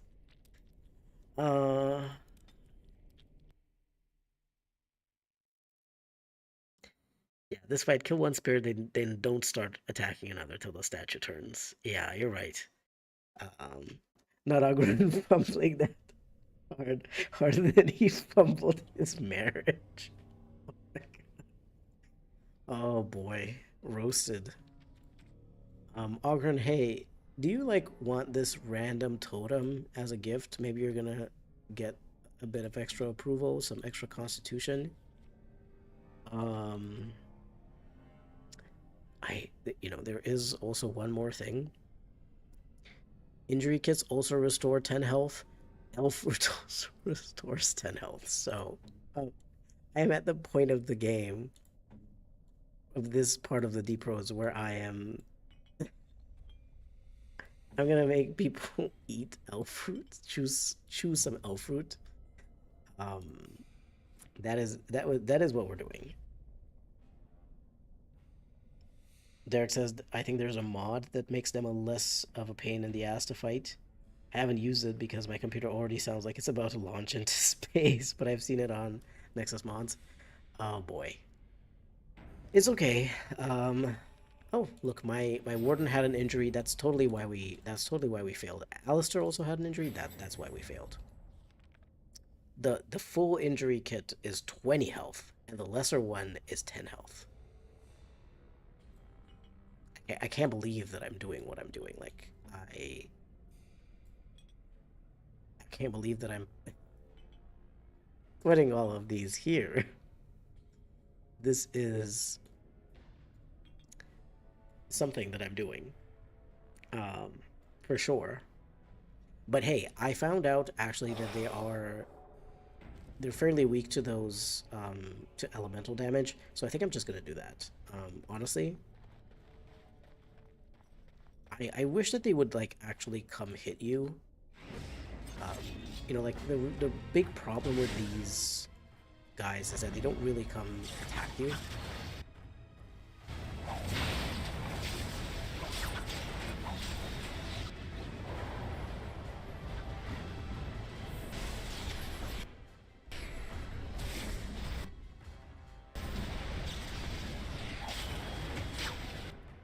I think since we killed that one fairly quickly, I think we can do this one real quick.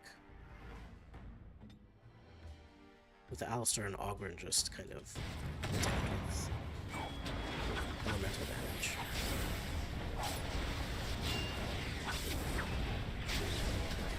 Got two of them. We're just gonna sit here.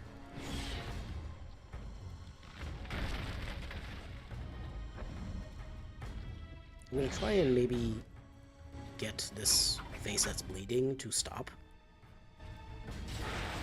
bleeding, to just destroy it completely. Like, what if you just focus on... What did that do, like, no damage? The Flame Blast just kind of went through it without doing any damage. It was kind of weird.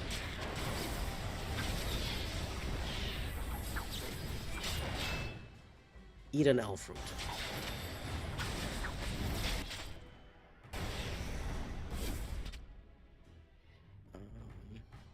Let's go here. I keep forgetting to heal my warden.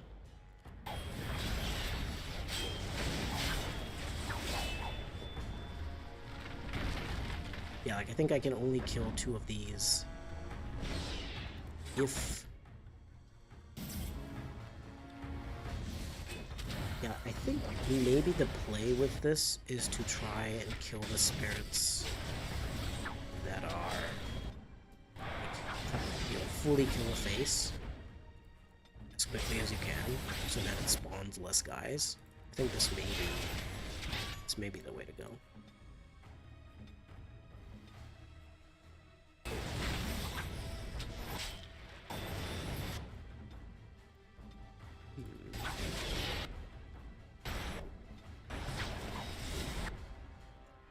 Well, that is Alistair gone.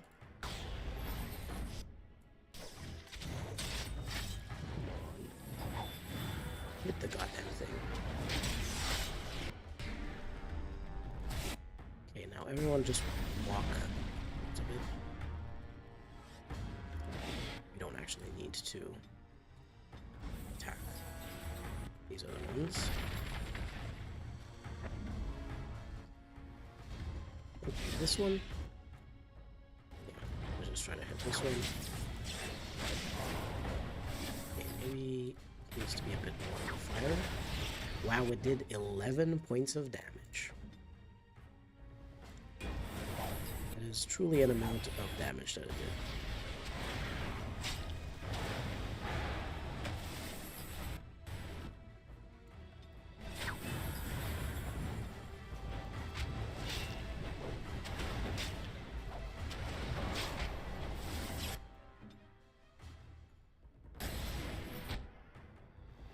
Has to drink. Oh no. Ogren, where are you running? Why are you running away? Stop. Okay, we gotta get this one that's bleeding. Oh boy. Come on, Ogren.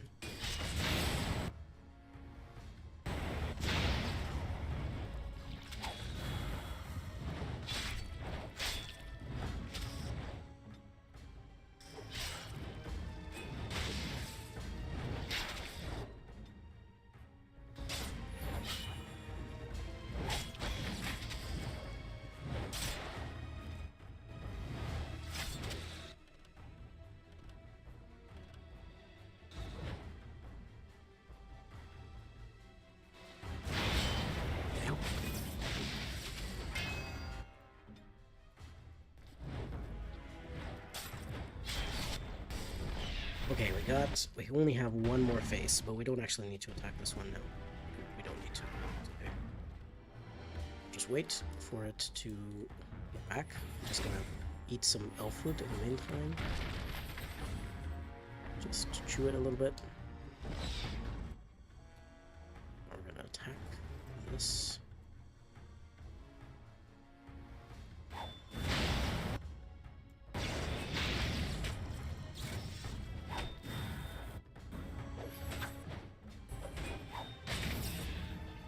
Okay.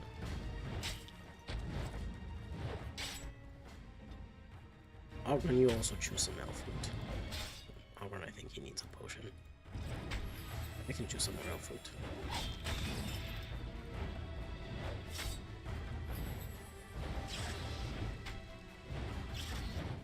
And Ogren use another one of these.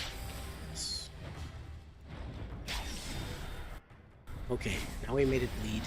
And we only need... What did Ogren just do?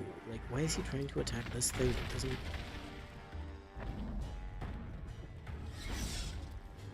Ogren, come here. He is... something else. Hey, that was the last of my grenades. That's it. I've used up all of my grenades for this amazing fight. Beautiful, beautiful fight.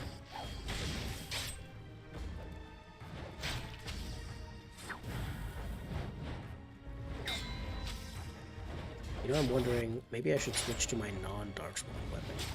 Because I do have, like, some... like, I have Silverite runes in the other one. So I think this is actually better against these spirits. I didn't think about that. I should have. Ogren. Ogren, please, click it. Oh, my god. We were once again down to Ogren only. Boy. Let's see. Roll up the elf food and smoke it. Maybe that will restore more health. Mariner says, I think the statue itself also does damage. I did the fight by luring the spirits over by the entrance. Yeah, it's just very weird though. The spirits don't seem to want to go very far. Like, you saw that some of them were just kind of sitting still here and being enraged, but not really doing... not really following me much. I don't know if that's some kind of mod working weirdly, like doing something weird. But it's okay. We barely managed. No, Alistair, I do not have something on my mind. I just wanted to loot this rubble. I never understood as well what this is supposed to represent. You know, because until now, we've seen stuff that have very clearly been traps. Just traps. You know, where it's like you step on a trap and then there's some golems and then there's a gas trap and stuff like that. But this, I don't know what this is supposed to be. I can see, you know, that there's these lyrium veins. Maybe this is some part of a titan. But then, you know, someone seems to have carved this stuff into whatever this titan thing is. I'm not really sure what it's supposed to be. Derek says, I mean, Felasan in the books chewed tree bark. I think it was. I know he chewed something plant related. I forgot, which is usual for me. So I think the warden will be fine if they chewed elf fruit. Derek then clarified, not usual for me to chew tree bark, usual for me to forget things. Mariner says, now I'm thinking of the guy who makes ice cream out of wood and tree bark. I didn't even know that was a thing. Derek says, I think what I did is go clockwise and focus on one tablet thing twice after two spirits died, and they're just kept going clockwise and killing off the spirit twice before moving on to another stone. That is what I ended up doing as well, and it worked out kind of. It's just that Morrigan died before I could heal her, and then that just kind of made everything real bad. Not being able to revive party members except with the spell is rough. Have a nice elf fruit salad.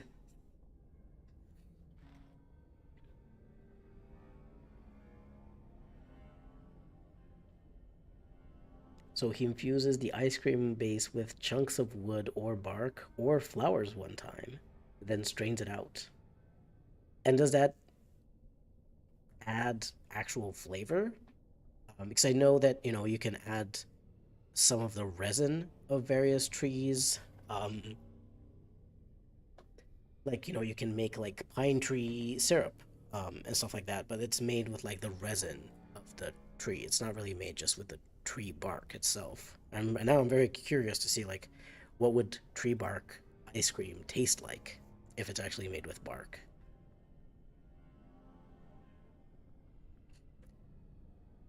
This time Ogren was a little more sober. Everything is edible at least once. Technically speaking, yes. Technically speaking, you could eat something once. More than once, Did I cure everyone of injuries? Well, seemingly yes. I don't know. What are we gonna do?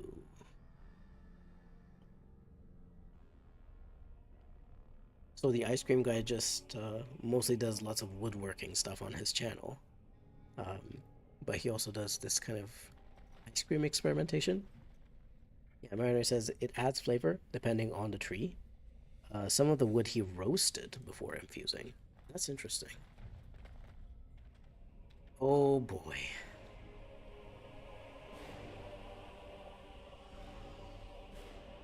Oh boy. I'm just letting the cutscene play out because I am dreading fighting against Keradin because I don't even remember the last time I sided with Bronca. That must have been many years ago when I did a playthrough doing more, kind of like evil or selfish stuff.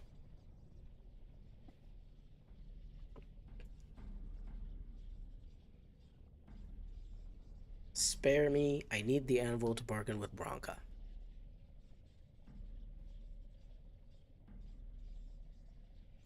10 feet tall and invulnerable, I can think of worse fates.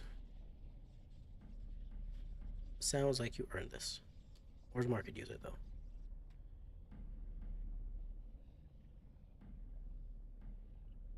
Why should I let your guilt inconvenience me? Yes, let's say that.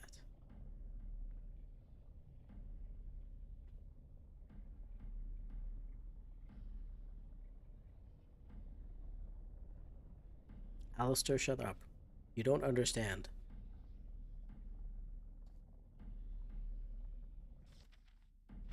Okay. So...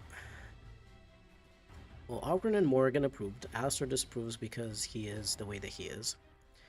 And again, as a Grey Warden, he's a really, really bad Grey Warden. Like, Grey Wardens are like, yes, we do need golems to fight the Darkspawn. That is a great addition to our army to defeat the Darkspawn. There is no reason, so... Well, Bronca seemingly can't help us. But she has been lightninged or something. But I think that the golems are honestly a lot less terrible than the spirits that we had to fight earlier. The only problem is that we are out of healing stuff. use them sparingly. 4 that I have left. I have 5, I have 4. Yeah, let's go kill the small ones, the small golems.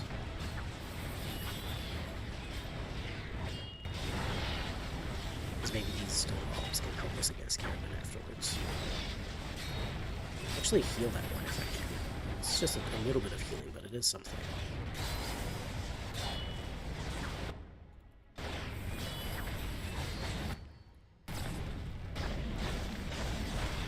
Ouch. Okay, I do need to use a healing thing here.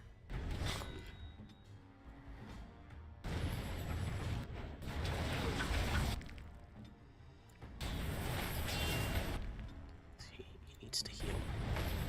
Morgan, no. Oh boy. We are now in the realm of the 1 potent health poultice, 6 elf root, 4 lesser injury kits, and 1 injury kit. I guess we're gonna see. Okay, Keradin.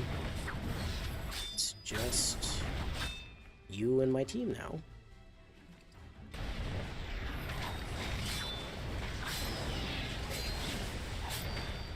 Character is, we are doing 6 damage, 1 damage. What are we doing? Why are we doing like no damage to Keradin? I would like to know.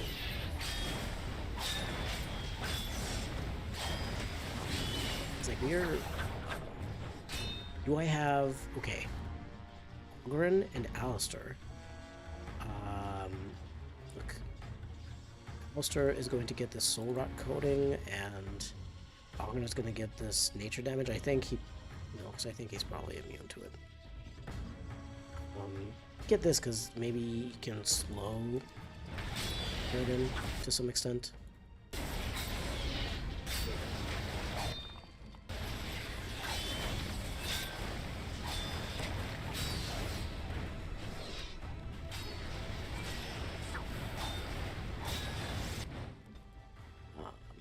Yep, choose some outfit.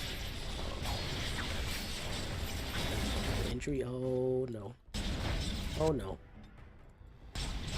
Oh no.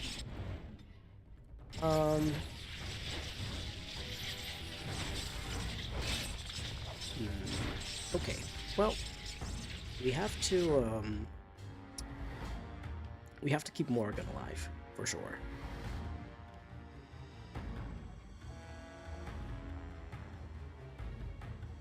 Does Keradin have super high armor? I would imagine so. I think Keradin is one of those characters that I didn't check the armor score of, but of course as a golem probably has a lot of armor. Although, you know, Alistair, for example, he has daggers that have quite a lot of armor penetration, but daggers also have a lower base damage score, so it is entirely possible that, unfortunately,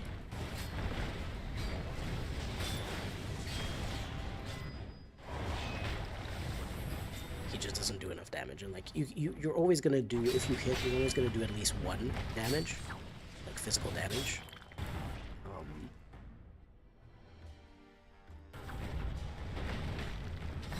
Like that's the minimum that you're gonna do.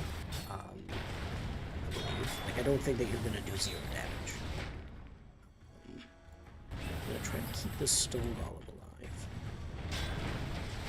I don't know, I'm just getting the feeling these couple of golems that can help us. Well, there they go, I guess. That wasn't fast enough.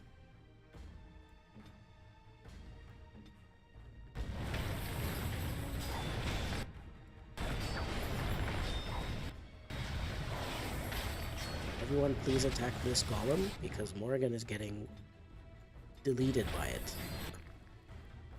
She's gone again. No, I have to keep her alive. I have to try it again.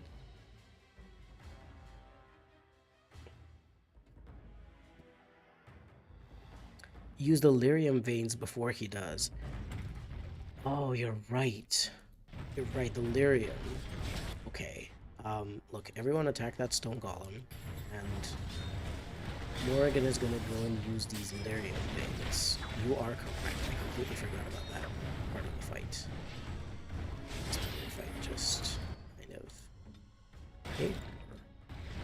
Going alright. Keep going. Lyrium veins.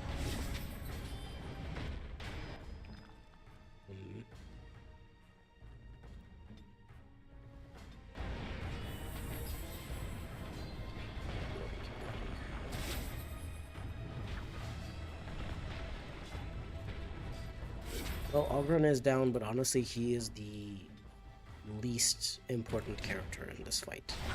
Like, I know that a lot of the times he was the last one standing, but he is, frankly, not the main character.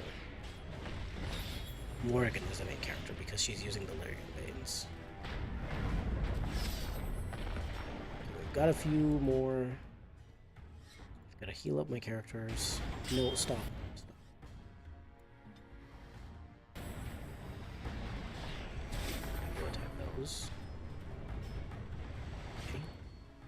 Okay. Alistair. Why did Alistair not get healed? Like, what happened there? I guess maybe he got attacked at the same time. Just kind of... Okay, that's good. We're gonna go do this. Heal my warden, please. Thank you. Go do that. Okay, I forgot. I do have this soul rot coating for Alistair, which will help him do spirit damage. It's just a little bit of stuff. Like, it's not amazing, but it is something.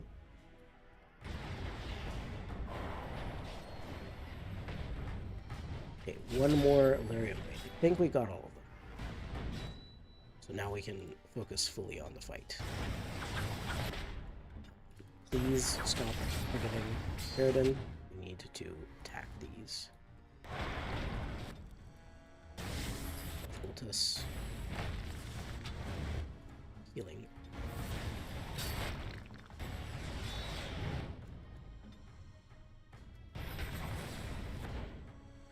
Kit.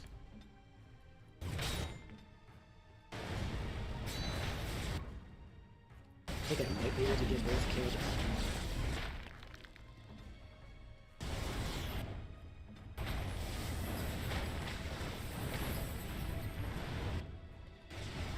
Okay, but we did use up the Lyrium veins, so... Ooh, a potent health poultice. Oh my god, that is so good. I don't know why a golem had it on them, but I'm not gonna complain. I'm not gonna complain. That is two more poultices that we've got. Actually gonna just go real quick with Morrigan. Check out this stone golem. Oh no, that one had a guarded, okay.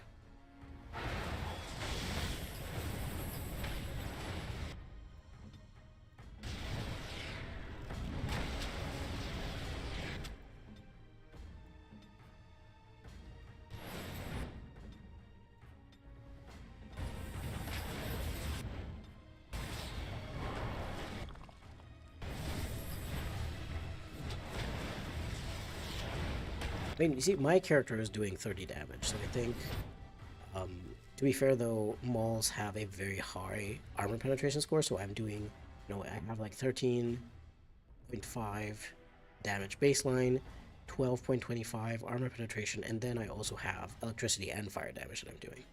Plus, some additional damage, I think, from something. Possibly some gear or something like that.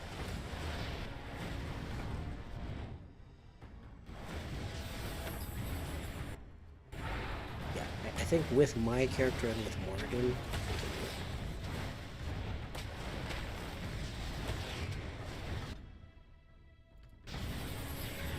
this is way better. This is way better than before.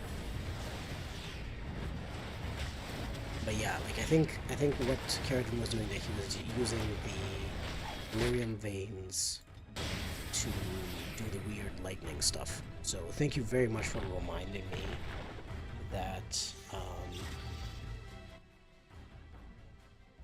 Thank you very much for reminding me that I was supposed to do to use up the lyrium veins before he did. Because again, I just had not done this particular Keradin fight in years because I always tend to side with him against Branka.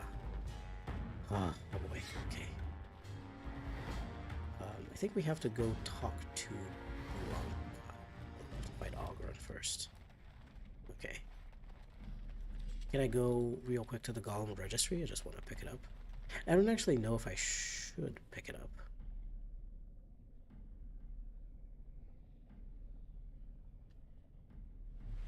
Because, you know, extra experience for no reason. Okay, we did it. Derek says, I do keep the anvil most of the time if I'm on Nightmare, though, because they're really useful. Yeah, the golems are really, really useful in the final fight in Denram. Not just on Nightmare, but even if you're doing a challenge run like this, which tends to make the game possibly even more difficult than on Nightmare, even if you're not playing on Nightmare. Yeah, you kind of need those golems. In my NPC only item challenge, I didn't get the golems. This is going to be way better. Having the golems on our side.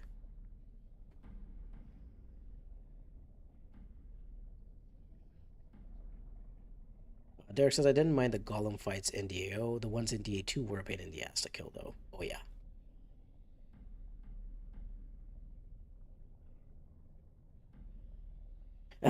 Marinary, yeah, I think you're absolutely right. I think Ogren was the last one standing because he did the least amount of damage and so drew the least aggro.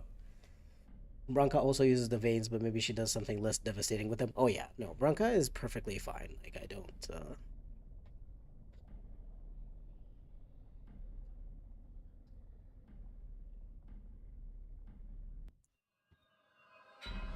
Thank you, Aragon Branka.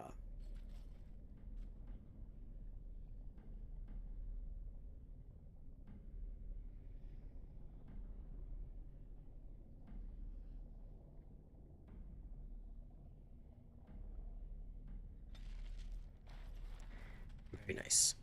There is a chest here. I don't remember what it has, but I will certainly check it out. Not very much, but this is a gift for Zevran, which would be very nice for us to have. A shock coating, honestly, it's not bad considering the fact that we've just used pretty much everything in the Deep Roads. Honestly, when I played with the items only from NPCs challenge, it wasn't that hard. I did not realize, you know, because when I started this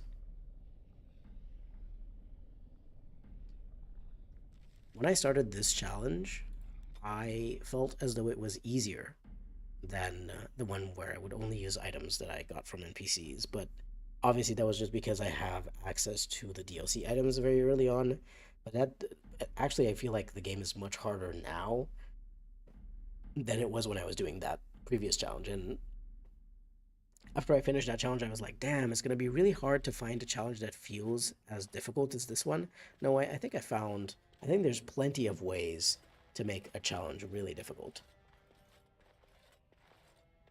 Or really interesting as well, not just difficult.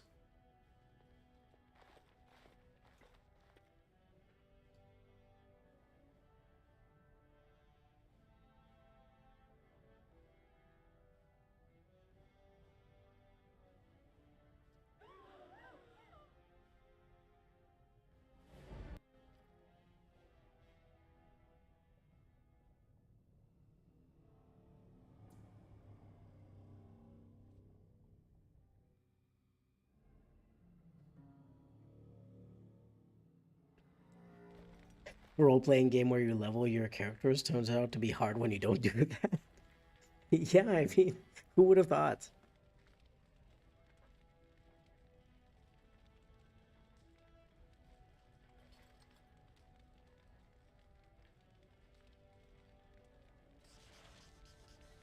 Okay, we got Trian's Maul, which is made of silverite. I believe this is an upgraded version of Trian's Maul by Qwinn's Fixpack, um, because the basic version of Trian's Maul is quite shitty.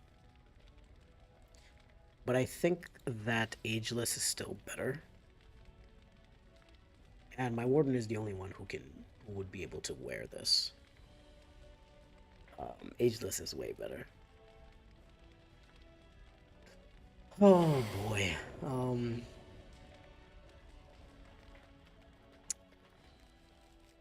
I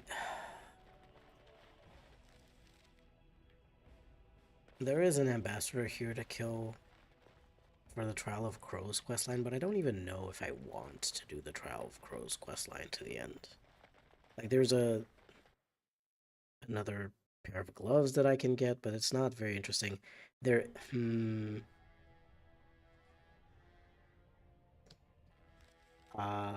actually, I do think that there is a reason why I would want the Trial of Crows questline done, because we would get access to Caesar's special stock in Denerim. And he might have maybe a few grenades, a few poisons, something that we could use, so I'll go back in.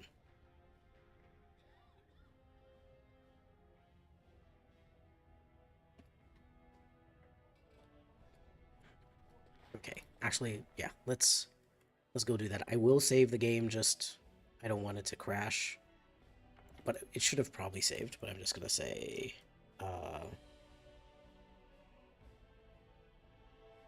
Paragon done. We finished Paragon of a Kind. That's a lot. And it was even more difficult. Now, to be fair, throughout like most of the deep roads, I forgot to use the weapon that I made specifically to kill Darkspawn easily.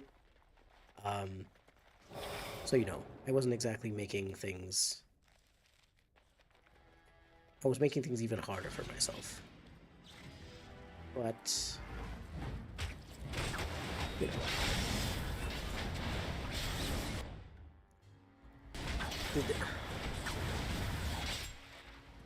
this feels so much nicer. I'll just fight against some regular people. Still, you know, a hard fight.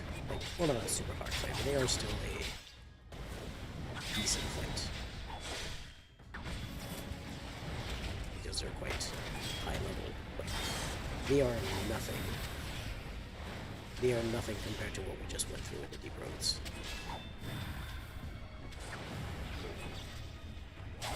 Grandmaster game. He's just getting destroyed by this team that was forged in the deep roads, forged in fire. Yeah. Well, he had a health poultice. That's actually really useful. And I mean, oh my god, a greater health poultice? Yes, please.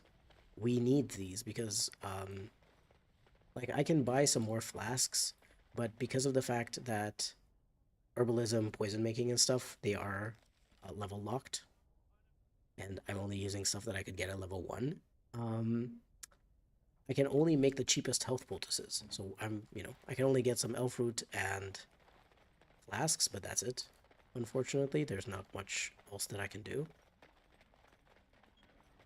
So for these higher tier health poultices, I really, really need them to drop from enemies or for me to be able to buy them from someone.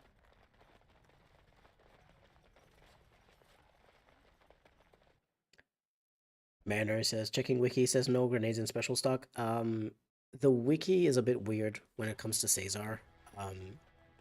The last time I checked it, at least, I don't know if someone has updated it in the meantime, but the last time I checked it, it actually doesn't, it doesn't have Caesar's special stock properly, and it doesn't have his regular stock either. Was there Orta? Were we not doing that quest? I think I might have forgotten to talk to her.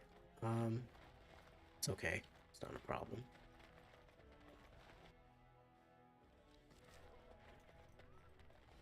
But yeah, as I recall, the um, the wiki has a, for some reason, all of the other merchants are fine, um, but for Cesar's stock, it shows his regular stock as having like 3 items in stock, and that's not true. He has a lot more items. And then it shows his special stock as having most of the stuff that he has in his regular stock.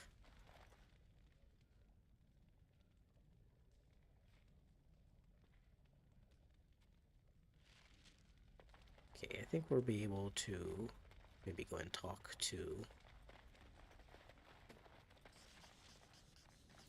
quest completed, the dead cast.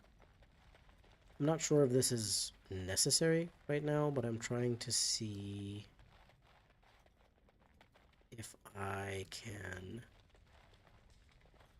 complete any interesting quests. Is there something to talk to the Shaper?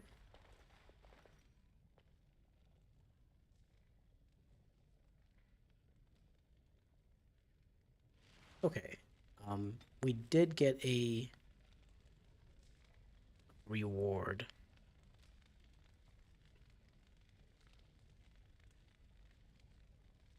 from him. We got this spirit crystal. Yeah, that's what we got as a reward. I remember. There's a spirit crystal. Mariner says I wouldn't be surprised if it's wrong. List definitely has more than 3 items on it now, but it might be incomplete. Yeah, we'll go check it out anyway, because we need to go to Denram to sell all our stuff to Gorham anyway. But and there's of course another part to the quest where we have to kill some people trying to who kidnapped some noble's son or something like that. And the crows arranged this kind of ransom exchange, but obviously to kill the kidnappers and save the guy, save the boy. So we also have to do that one. I don't think this guy's gonna have anything updated in his stock. Most people don't. Most people's stock doesn't change. Gorham's stock changes. Heron's stock changes in Denram, and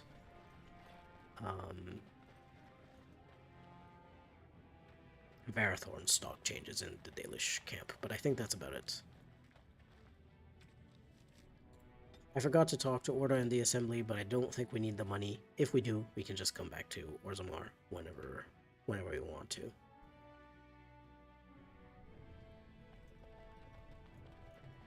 Honestly, we've done the most difficult part of the game, other than the final battle. There are going to be some difficult fights against the Darkspawn while we go through Denram.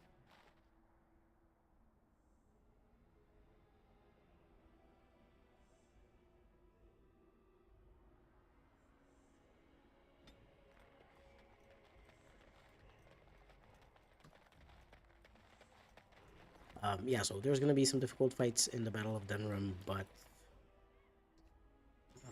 we should be able to manage. Chase Incursion, no, that's not good.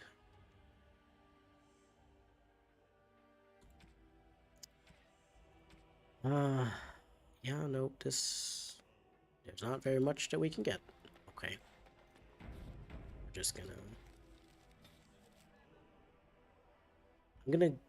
I'm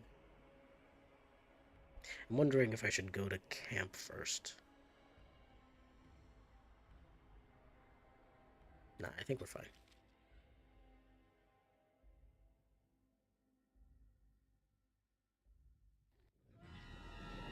Oh god. I forgot. we're getting ambushed, and this is one of the most as you can see, I don't know if you can see it, it's a very stuttering theme. I'm gonna try to not use too many abilities. I mean, not that I have too many abilities, but it can be quite a lot.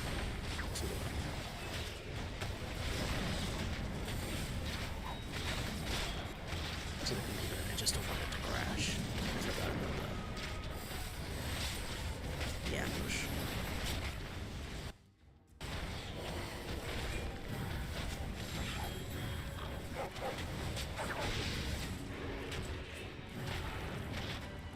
It's not like a super difficult fight or anything like that, but it's just that because there's so many shrieks that suddenly appear and there's so many different characters to animate and render and all of that, it kind of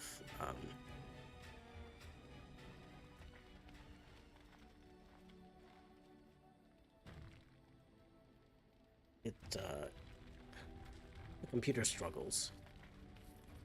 Will they send next? Darkspawn tax collectors? Wow, Morgan, you are just so funny. Oh, unnerving. No trap, no ambush, some assassins. Everyone has something to say. Sten is naked and has not had something to say, but I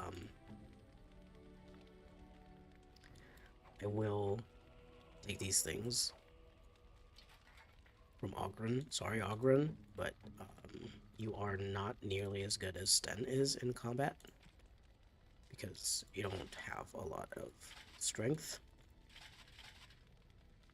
So we're gonna get these things for Sten. Very nice. And we're gonna get him in our party instead of Ogren. I will try to have some decent gear on both. Hold on. I do also have a little gift for Zevran, just so that he likes me. I'm not sure if I can speak to him right now. Maybe.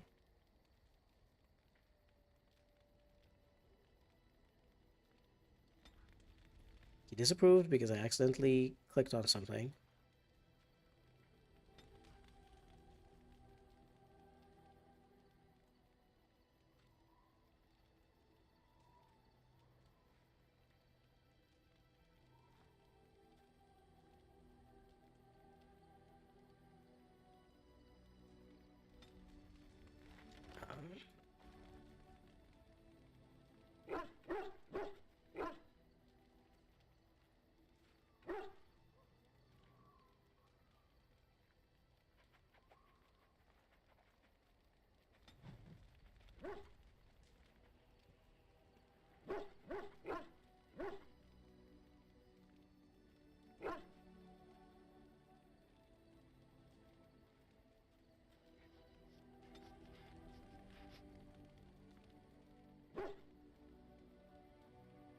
I'm just gonna like get Zevran to like me if I can, talk to him.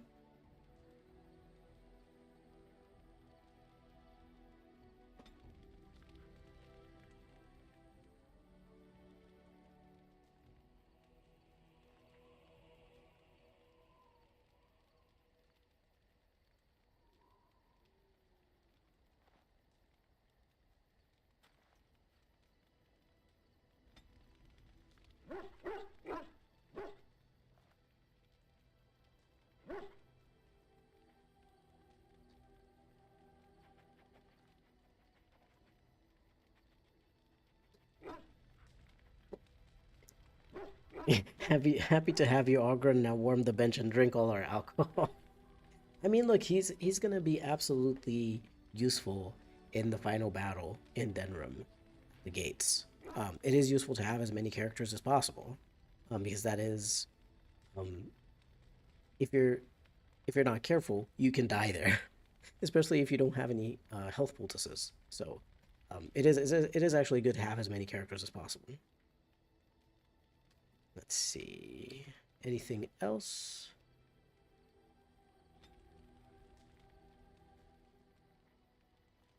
Antiva.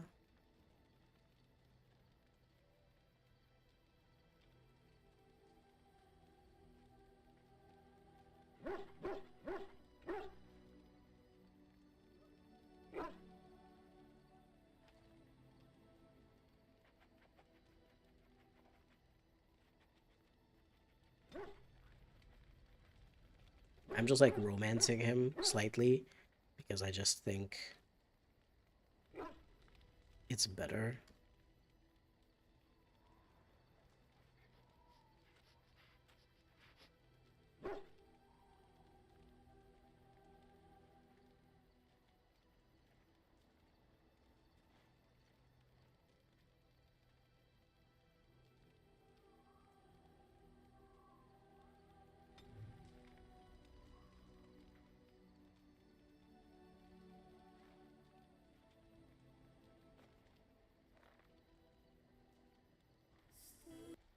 We don't need to see that.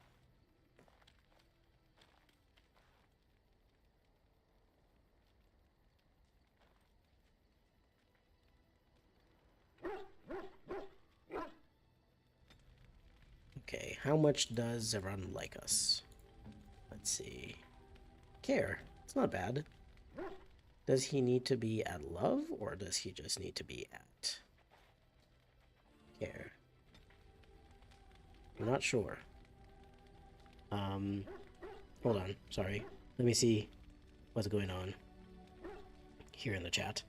Derek says, out of curiosity, what is your favorite origin and romance combination in DAO? Derek's favorite playthroughs are romancing with an Idukan or Braska, and then Zevran with a Kuzland. Romancing who? With an Idukan or Braska? Morrigan? Or someone else? Mariner is laughing. It's romancing strictly for the approval. Thankful for the cutscene skip. Yeah, no, I'm not gonna make anyone go through the really awkward sex scenes that they made in Dragon Age. No, no, let's not. I think the threshold for his turning on you is 35, possibly 25. Yeah, I mean, I want to go as high as possible because I know that he needs to be like not. I'm not sure if he needs to be at friendly or if he actually needs to be at like more, you know, like care or something like that. Just, you know, just trying to get high. Loves everyone to the ends of the earth, but that cutscene is better not seen. Exactly. Like, no one, you know, they were very awkward. Like, sure, when I played the game in 2010 and I was a teenager, I was like, wow, that's cool. I was a teenager then. You know, I, these cutscenes are really awkward though. Yeah, so yeah, Derek said romancing Morrigan with an Idukan or Braska, and then Zevran with a Kuzland or an Idukan.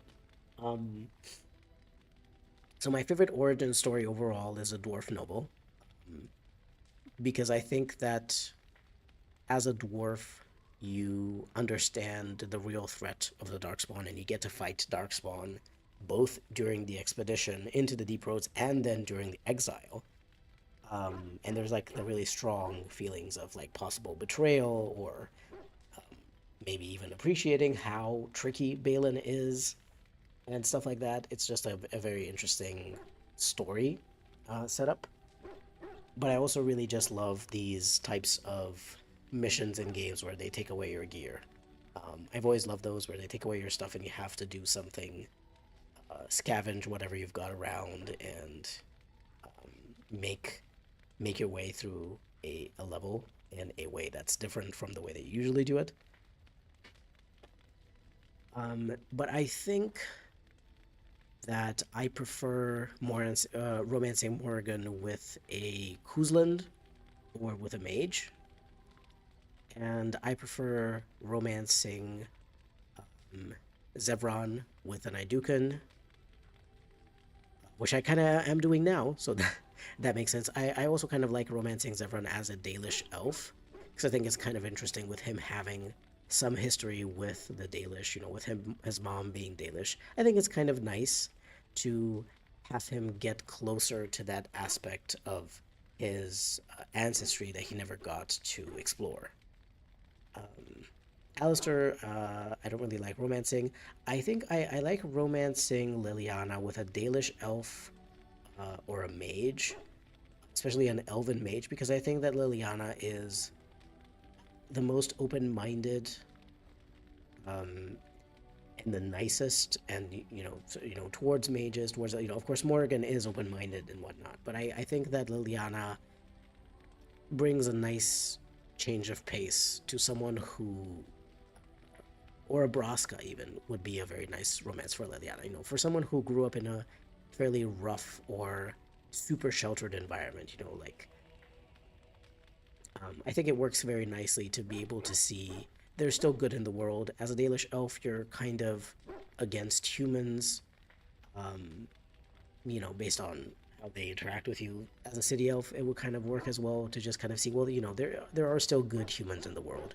There are still people who are willing to learn, even if they still make mistakes and stuff, even if they're still somewhat biased.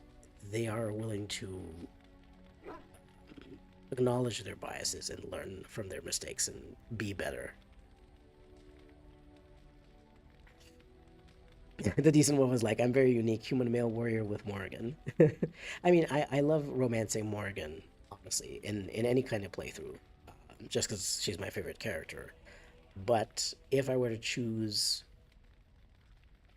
the kind of character that I think would be best to romance her, I think I would choose the mage. Um, I think I would choose the mage.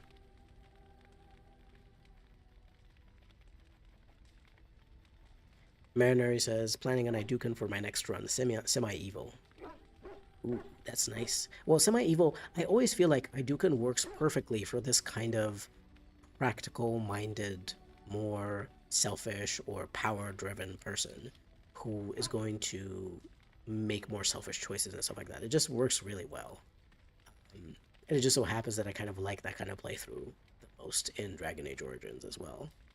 I'm, in the past as well, mostly, I think, even more so than now. I used to be like a goody two shoes and was like, I want to make everyone happy and I want to help them out and stuff. But I really appreciate the kind of morally great choices that you get in, especially in Dragon Age Origins. It just kind of feels really nice to be able to choose these kinds of things for once, and also kind of have the justification for choosing them, considering the fact that you're a Grey Warden in a really tough situation. Yeah, let's go with these characters for now to Dunram, and I'm probably gonna end the stream after I'm done with selling stuff to Gorham, because it is 5:36 a.m. and I am quite tired, to be fair. I was already tired before we started, but we went through the entire deep roads. Look at these dwarven soldiers. Look at how strong they are. I say as they're being battered by these everywhere. I'm gonna make them more durable. It will make them stronger. And that's why I kept all those shiny rocks to give them. I'll try to upgrade them a bit. Because I do think that does do something. I will admit, I'm not 100% sure of what that does. Like, I don't know how much... Wait, this over is weird. I'm just kind of sitting there.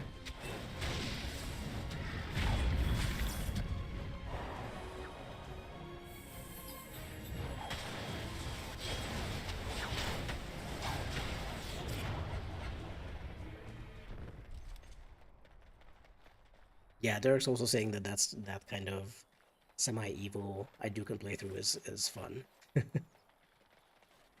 Mariner says, I don't know who to romance, though. Planning on a female Idukan, so not Morrigan. Well,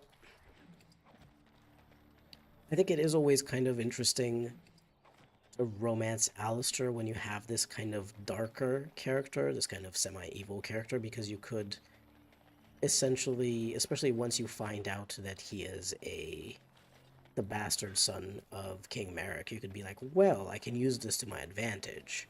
And, not like completely manipulate Alistair or something like that. Like, it can be, a relationship, but it also can be slightly practical in the sense that, like, your character would be like, well, I can ensure that Alistair is going to make choices that are good for the Grey Wardens, right? Even if you're just thinking as a Grey Warden, and not necessarily as you personally getting more stuff out of it.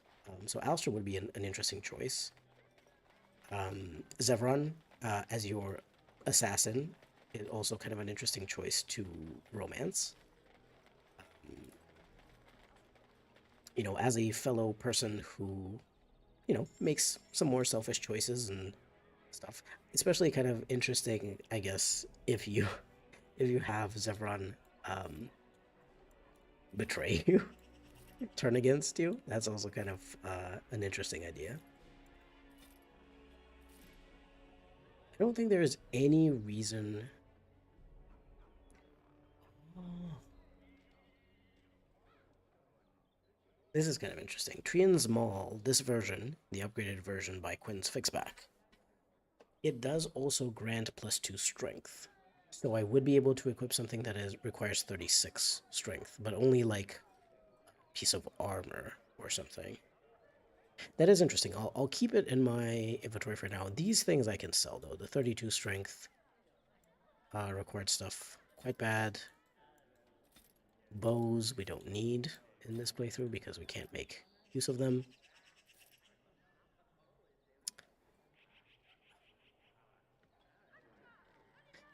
I don't know why I'm keeping these, because Alistair can't use any of these. He doesn't have the strength for them, so kind of useless. Just gonna sell them. I will keep these because these are low strength requirement stuff. The decent one says those dwarves just got to the surface and are immediately rushed by darkspawn. Can't get a break. Yeah, I mean, imagine just being like, oh my god, we're gonna go fight darkspawn, but maybe at least for a while we're gonna get a break from fighting darkspawn, which we've been fighting for centuries in the deep roads. Yeah, they just immediately get rushed by darkspawn. Vi says, I feel like Hadouken Wardens can have an interesting dynamic with Alistair. Two characters being in the midst of political power struggles and lines of succession and all. Yes, that's also something I didn't consider that aspect of it. Of like, you are both kind of coming from this kind of power struggles and lines of succession and stuff like that. That is also an interesting way to look at it. Marinari says dwarves blinded by the sunlight. Yeah, I was leaning towards Alistair and likely be his mistress. Marinari says a guy that my warden can manipulate and use, of noble birth, so worthy of her. Yeah, exactly. Like it's a bunch of these things, and it's just like it's a very good. It's a very interesting dynamic as well, and you can also kind of play it in the way that at first your character starts flirting with Alistair to try to manipulate him, but then maybe actually falls in love with him, because like that's also something that can happen, right? Because like there's a lot of potential there. There's a lot of possibilities. We don't need this. I can give this back to Ogren, I guess. Electricity resistance is not good. I have a lot of just trash in here. Venom is not good enough.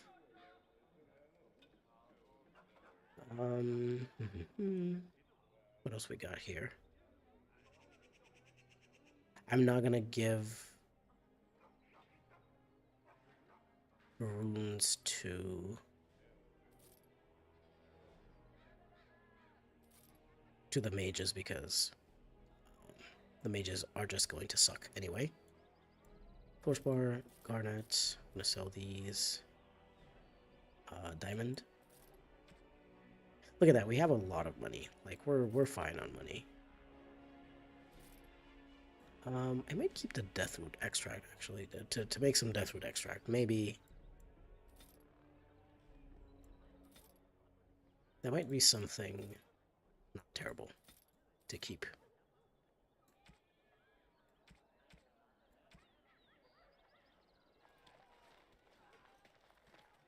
Derek said the only time I romanced Alistair was a Surana who put an unhardened Alistair on the throne, who broke up with her afterwards and then had him name her Chancellor, so she essentially ran the show and she was the puppeteer manipulating the puppet behind the throne.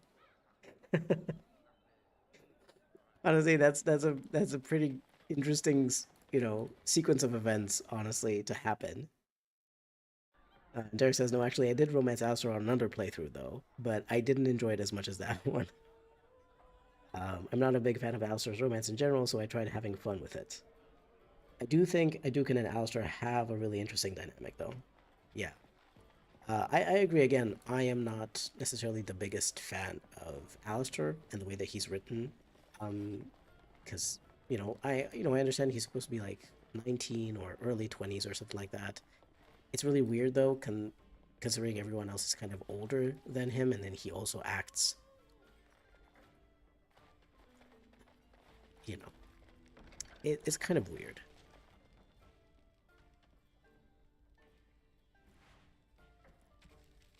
But I think that it's also very interesting to have this kind of naive and easily manipulated character like Alistair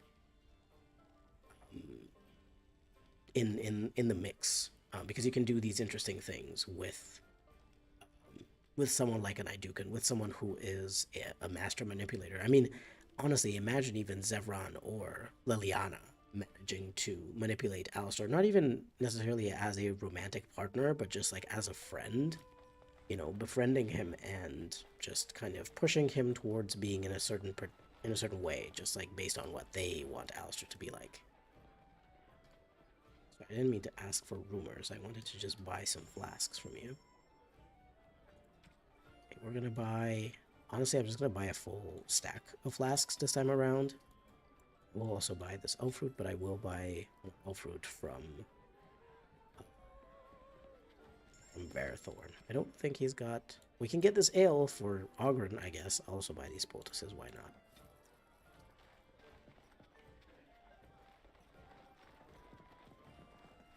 Mariner said Alistair was more appealing to me when I was a teenager. I also agree with that as well. When I was a teenager and I played the game for the first time, or for the first couple of times or so, I did like Alistair, and I was like, oh yeah, Alistair's a great friend, and he's my best friend, and stuff like that. But as I grew older, I realized more of the nuances and the gravity of the situation. Oh, I don't know why I went in here. There's nothing important here. I realized the gravity of the situation that was happening. Well, my game crashed, so so I guess I'm gonna stop the stream here. Um,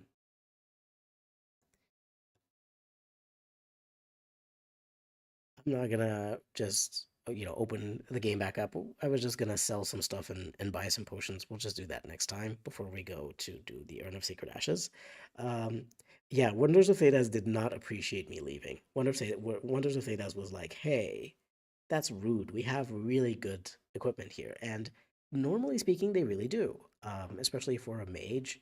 But considering the fact that Morgan had like I don't know 21 magic or something like that, she was not able to she was not able to have too much stuff from there, like especially in terms of mage staves.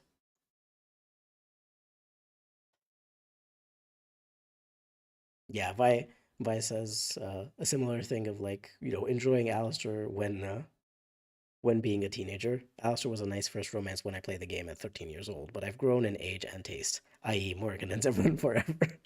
Absolutely agree. 100% agree. I also like Liliana, um, but just like if you lean into the conflicted nature of her, who is a like she is nice and she does want to do good things, but she is also someone who enjoys manipulating people sometimes, enjoys being a killer sometimes, and stuff like that. The decent one, hey, wait, you haven't bought Winter's Breath yet. Derek says also that Zevran and Morgan are my personal favorites. Absolutely. And Derek says, I thought I was the only one who felt like that about Alistair. His character quest I don't enjoy much either, as it's kind of underwhelming. I do like him more than Sebastian, though, I will say. Okay, Sebastian is. I don't know who wrote Sebastian, and like he works. Sebastian works as a villain. Sebastian works as a secondary character as part of a slightly longer quest line. Perfectly fine. Sebastian doesn't work as a companion. Like he's not companion material, not in the way that he's written in Dragon Age 2. So absolutely, Alistair is way better than Sebastian.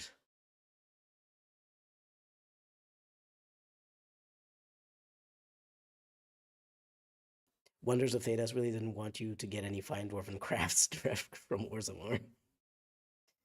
Oh boy.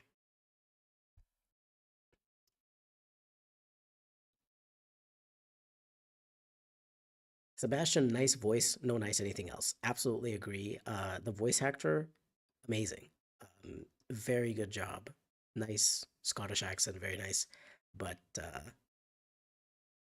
um, no nice anything else. Yeah. The decent one asks, how do we feel about Alistair's character arc after the warden drags him kicking and screaming to his responsibilities? Um, I do think that from what we see of Alistair, for example, as a warden or as a king in Dragon Age 2 and Dragon Age Inquisition, I do think he ends up finally growing up. So I do like that, but I kind of wish that we would have seen some of that character growth within Origins while he's actually still a companion.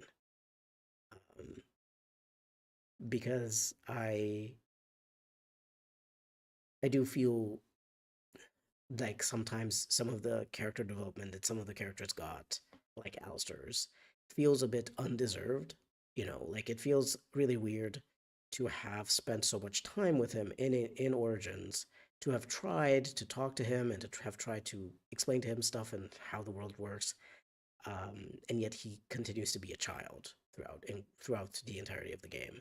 And then suddenly you see him in Dragon Age 2 as in a little cameo as a king, or an Inquisition in a little cameo as either a king or, well, in a slightly bigger role if he's a warden.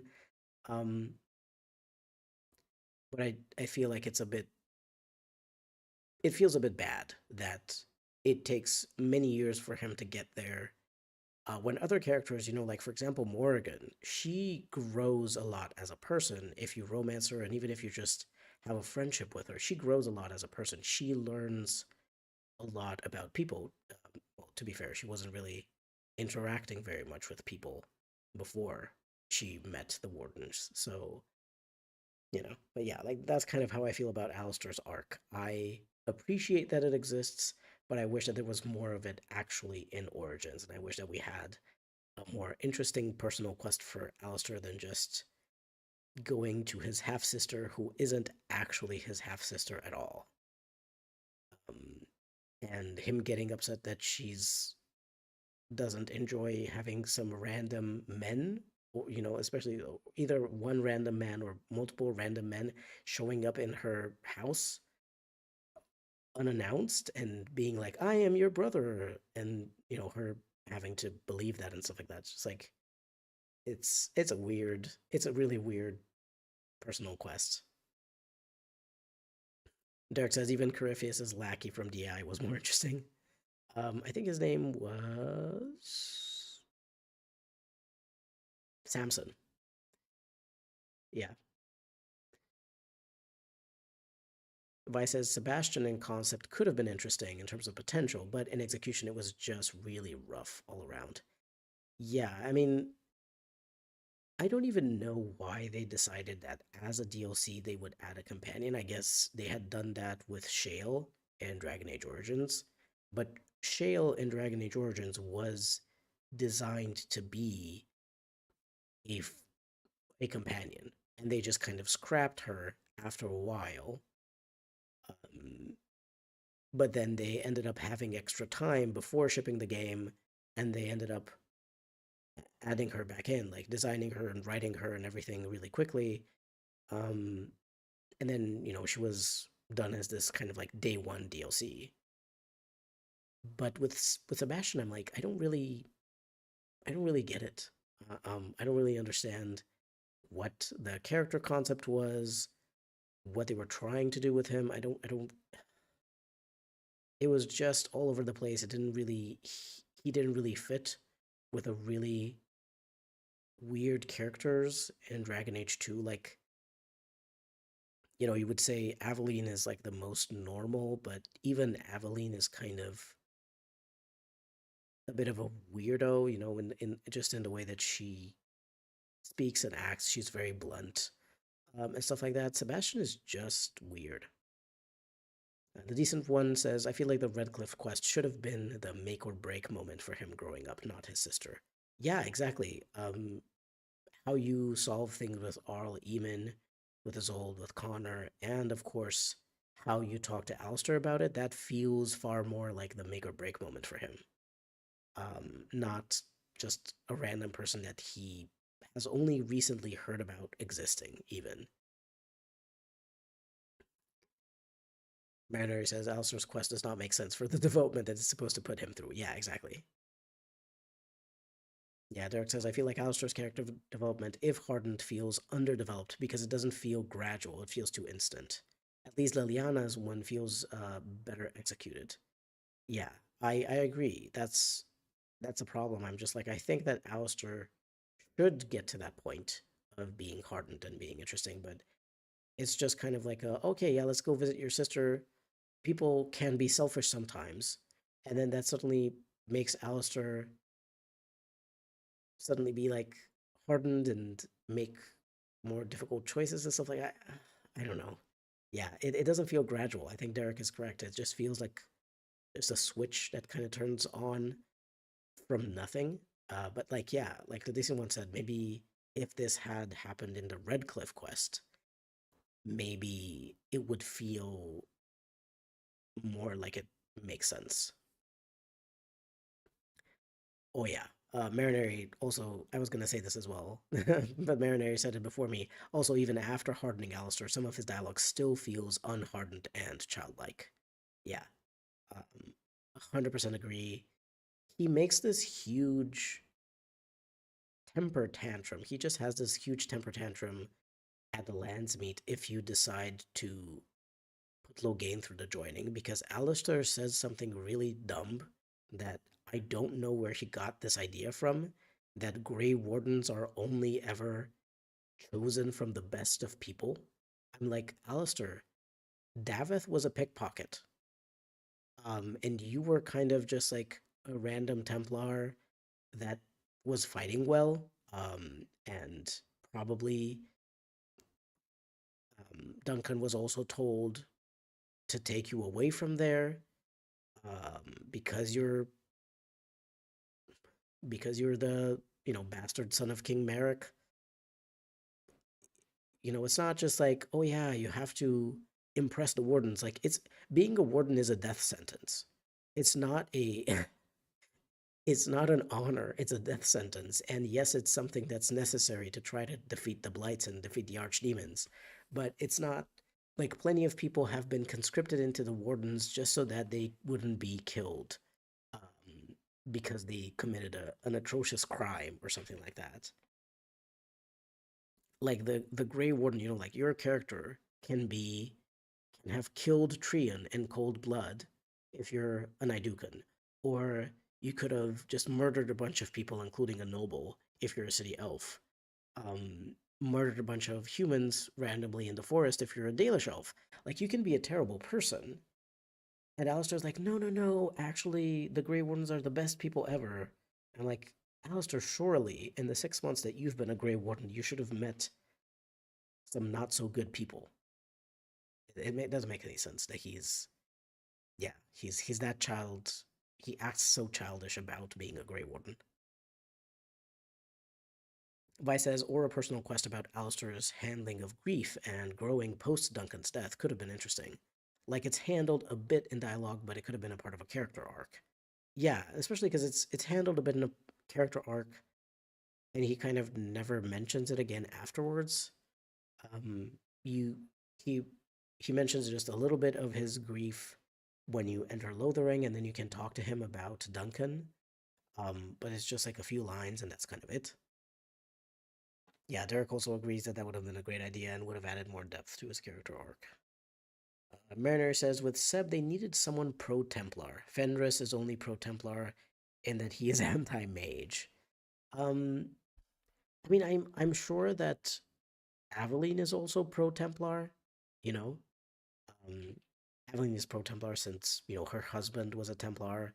Um, Now I don't remember though if Aveline is pro Templar in the end, like when Meredith goes crazy. I think Aveline is just like, well, she's a city guard. She's gonna protect the city from someone who's as crazy as Meredith. But even if it was like, oh, they needed someone pro Templar, but it's just like make someone more interesting who's pro Templar, not whatever Sebastian is.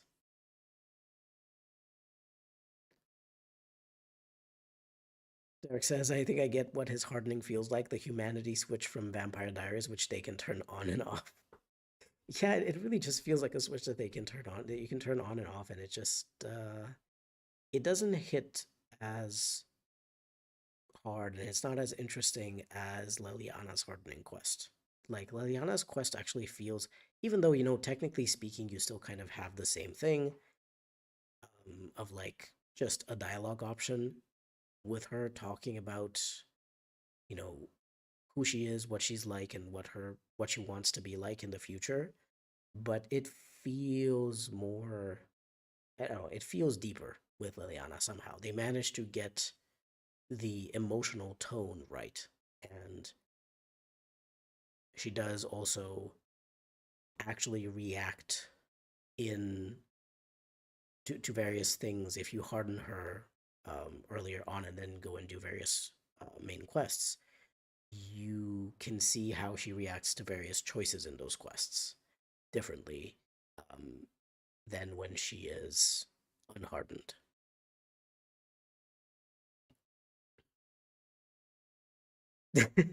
Marinary says, I've learned to be more selfish, which means I'm more okay with doing my duty to the kingdom somehow.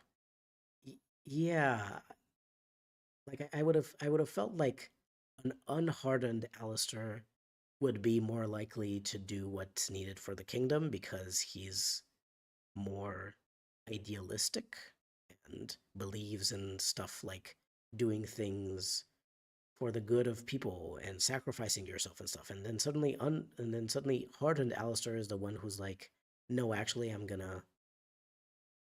um I'm gonna do this. I'm gonna marry Nora and I'm gonna do this stuff for the good of the kingdom. Even though I've learned that being selfish is good sometimes. I Yeah, I don't know. Yeah, the decent one says Duncan was a murderer and a thief. Yes, yes, he was. He murdered the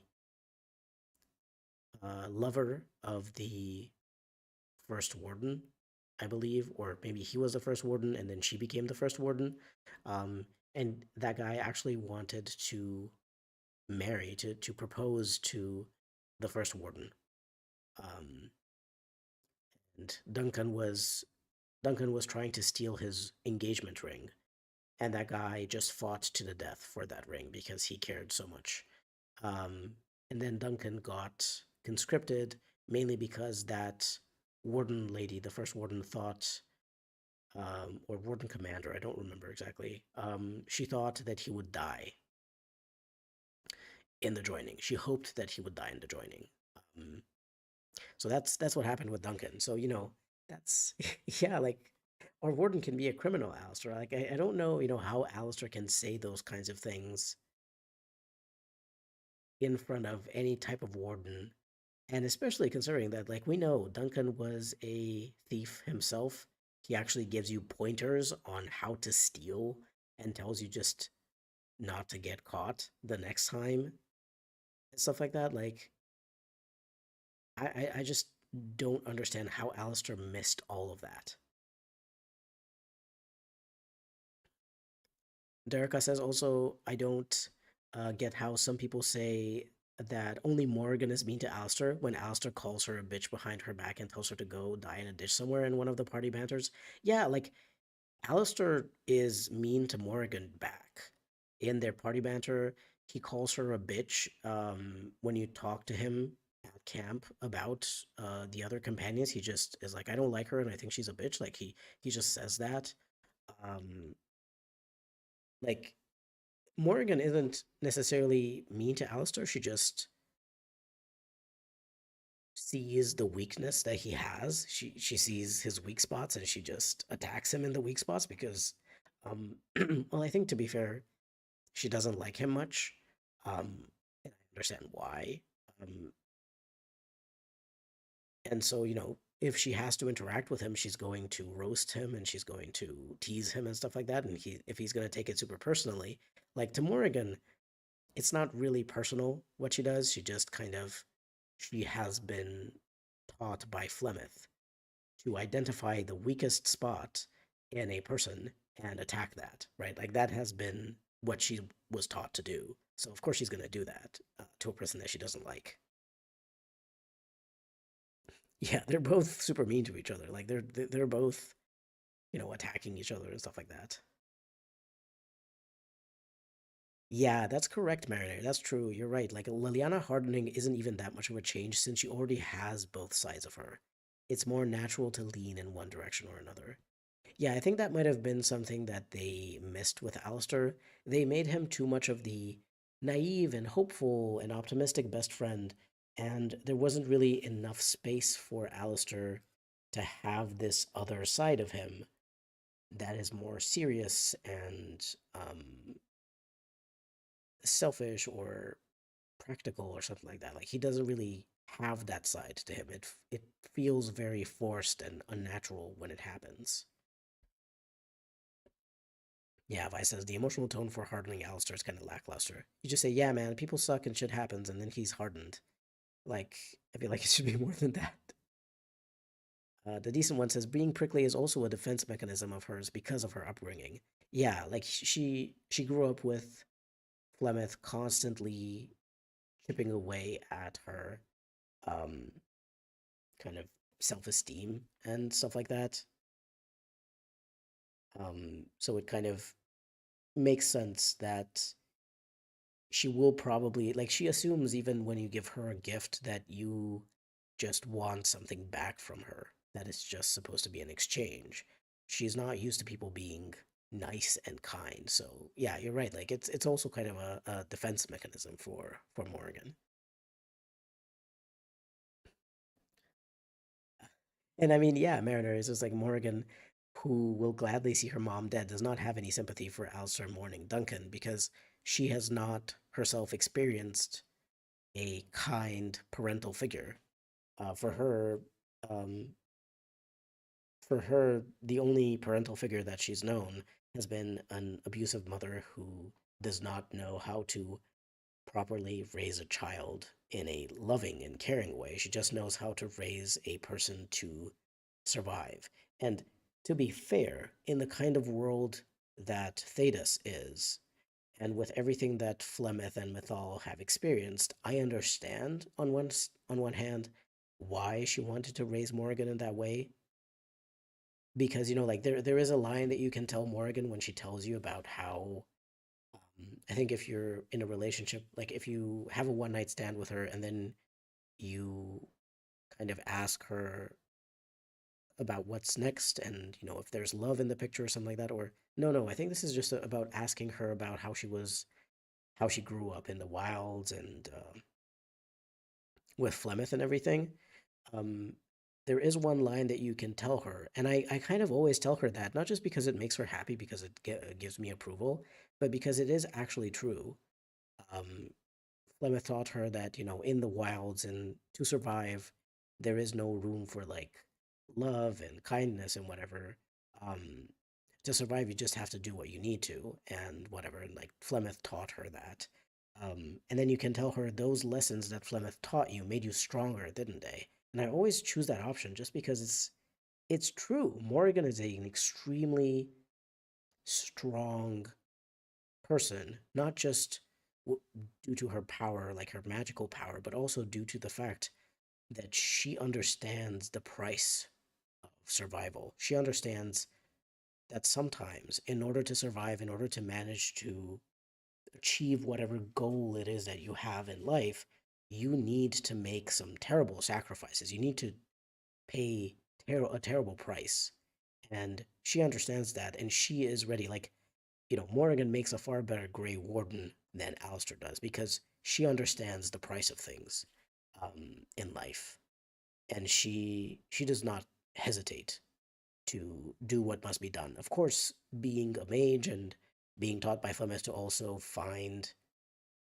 to be curious about finding out more and becoming more powerful and stuff like that. Um, of course, she also would try to find a better way that would preserve her, that would keep her alive and wouldn't be the worst option. But if it came to that, if it came to the worst option, I would see absolutely Morrigan, laying down her life in a situation like that where it is between her living for maybe a few more months and a terrible evil being unleashed upon the world if she doesn't sacrifice herself. I mean, she would sacrifice herself. And Mariner says, I don't know that I'd give Morgan that credit, at least not in Origins at the start. I mean, she's still in Origins at the start when she's just barely gotten away from Flemeth and is just starting to experience the world for herself. Of course, she's a bit like she's not that mature yet. She needs a bit of time away from her parent figure to be able to grow properly. And this is kind of something that applies to people in general and in real life as well. You kind of have to, in order to properly grow up as an adult, you kind of have to be a bit away from your parents to try and, like to finally figure out who you are on your own, not just like who you are in relation to other people, but who you are on your own, just by yourself, and figure out how that feels for you. But yeah, but not necessarily that I would give Morgan that much credit of like who she is at the start of Origins, but certainly who she can grow into by the end of Origins is absolutely someone who is kind of like that. And we can see that in Inquisition. We can see that in Inquisition how she grew up differently, especially if she has Kieran. But even if she doesn't have Kieran, she's far more mature. Um, and you can see she's found her own way in life. Kind of still in many ways similar to how she started with Flemeth, but she chose some of the things by herself as well. And like, yeah, Mariner is correct. Morrigan starts off naive in her own way. Her abrasiveness and survival of the fittest to the extreme is immature, just in a different way from Alistair.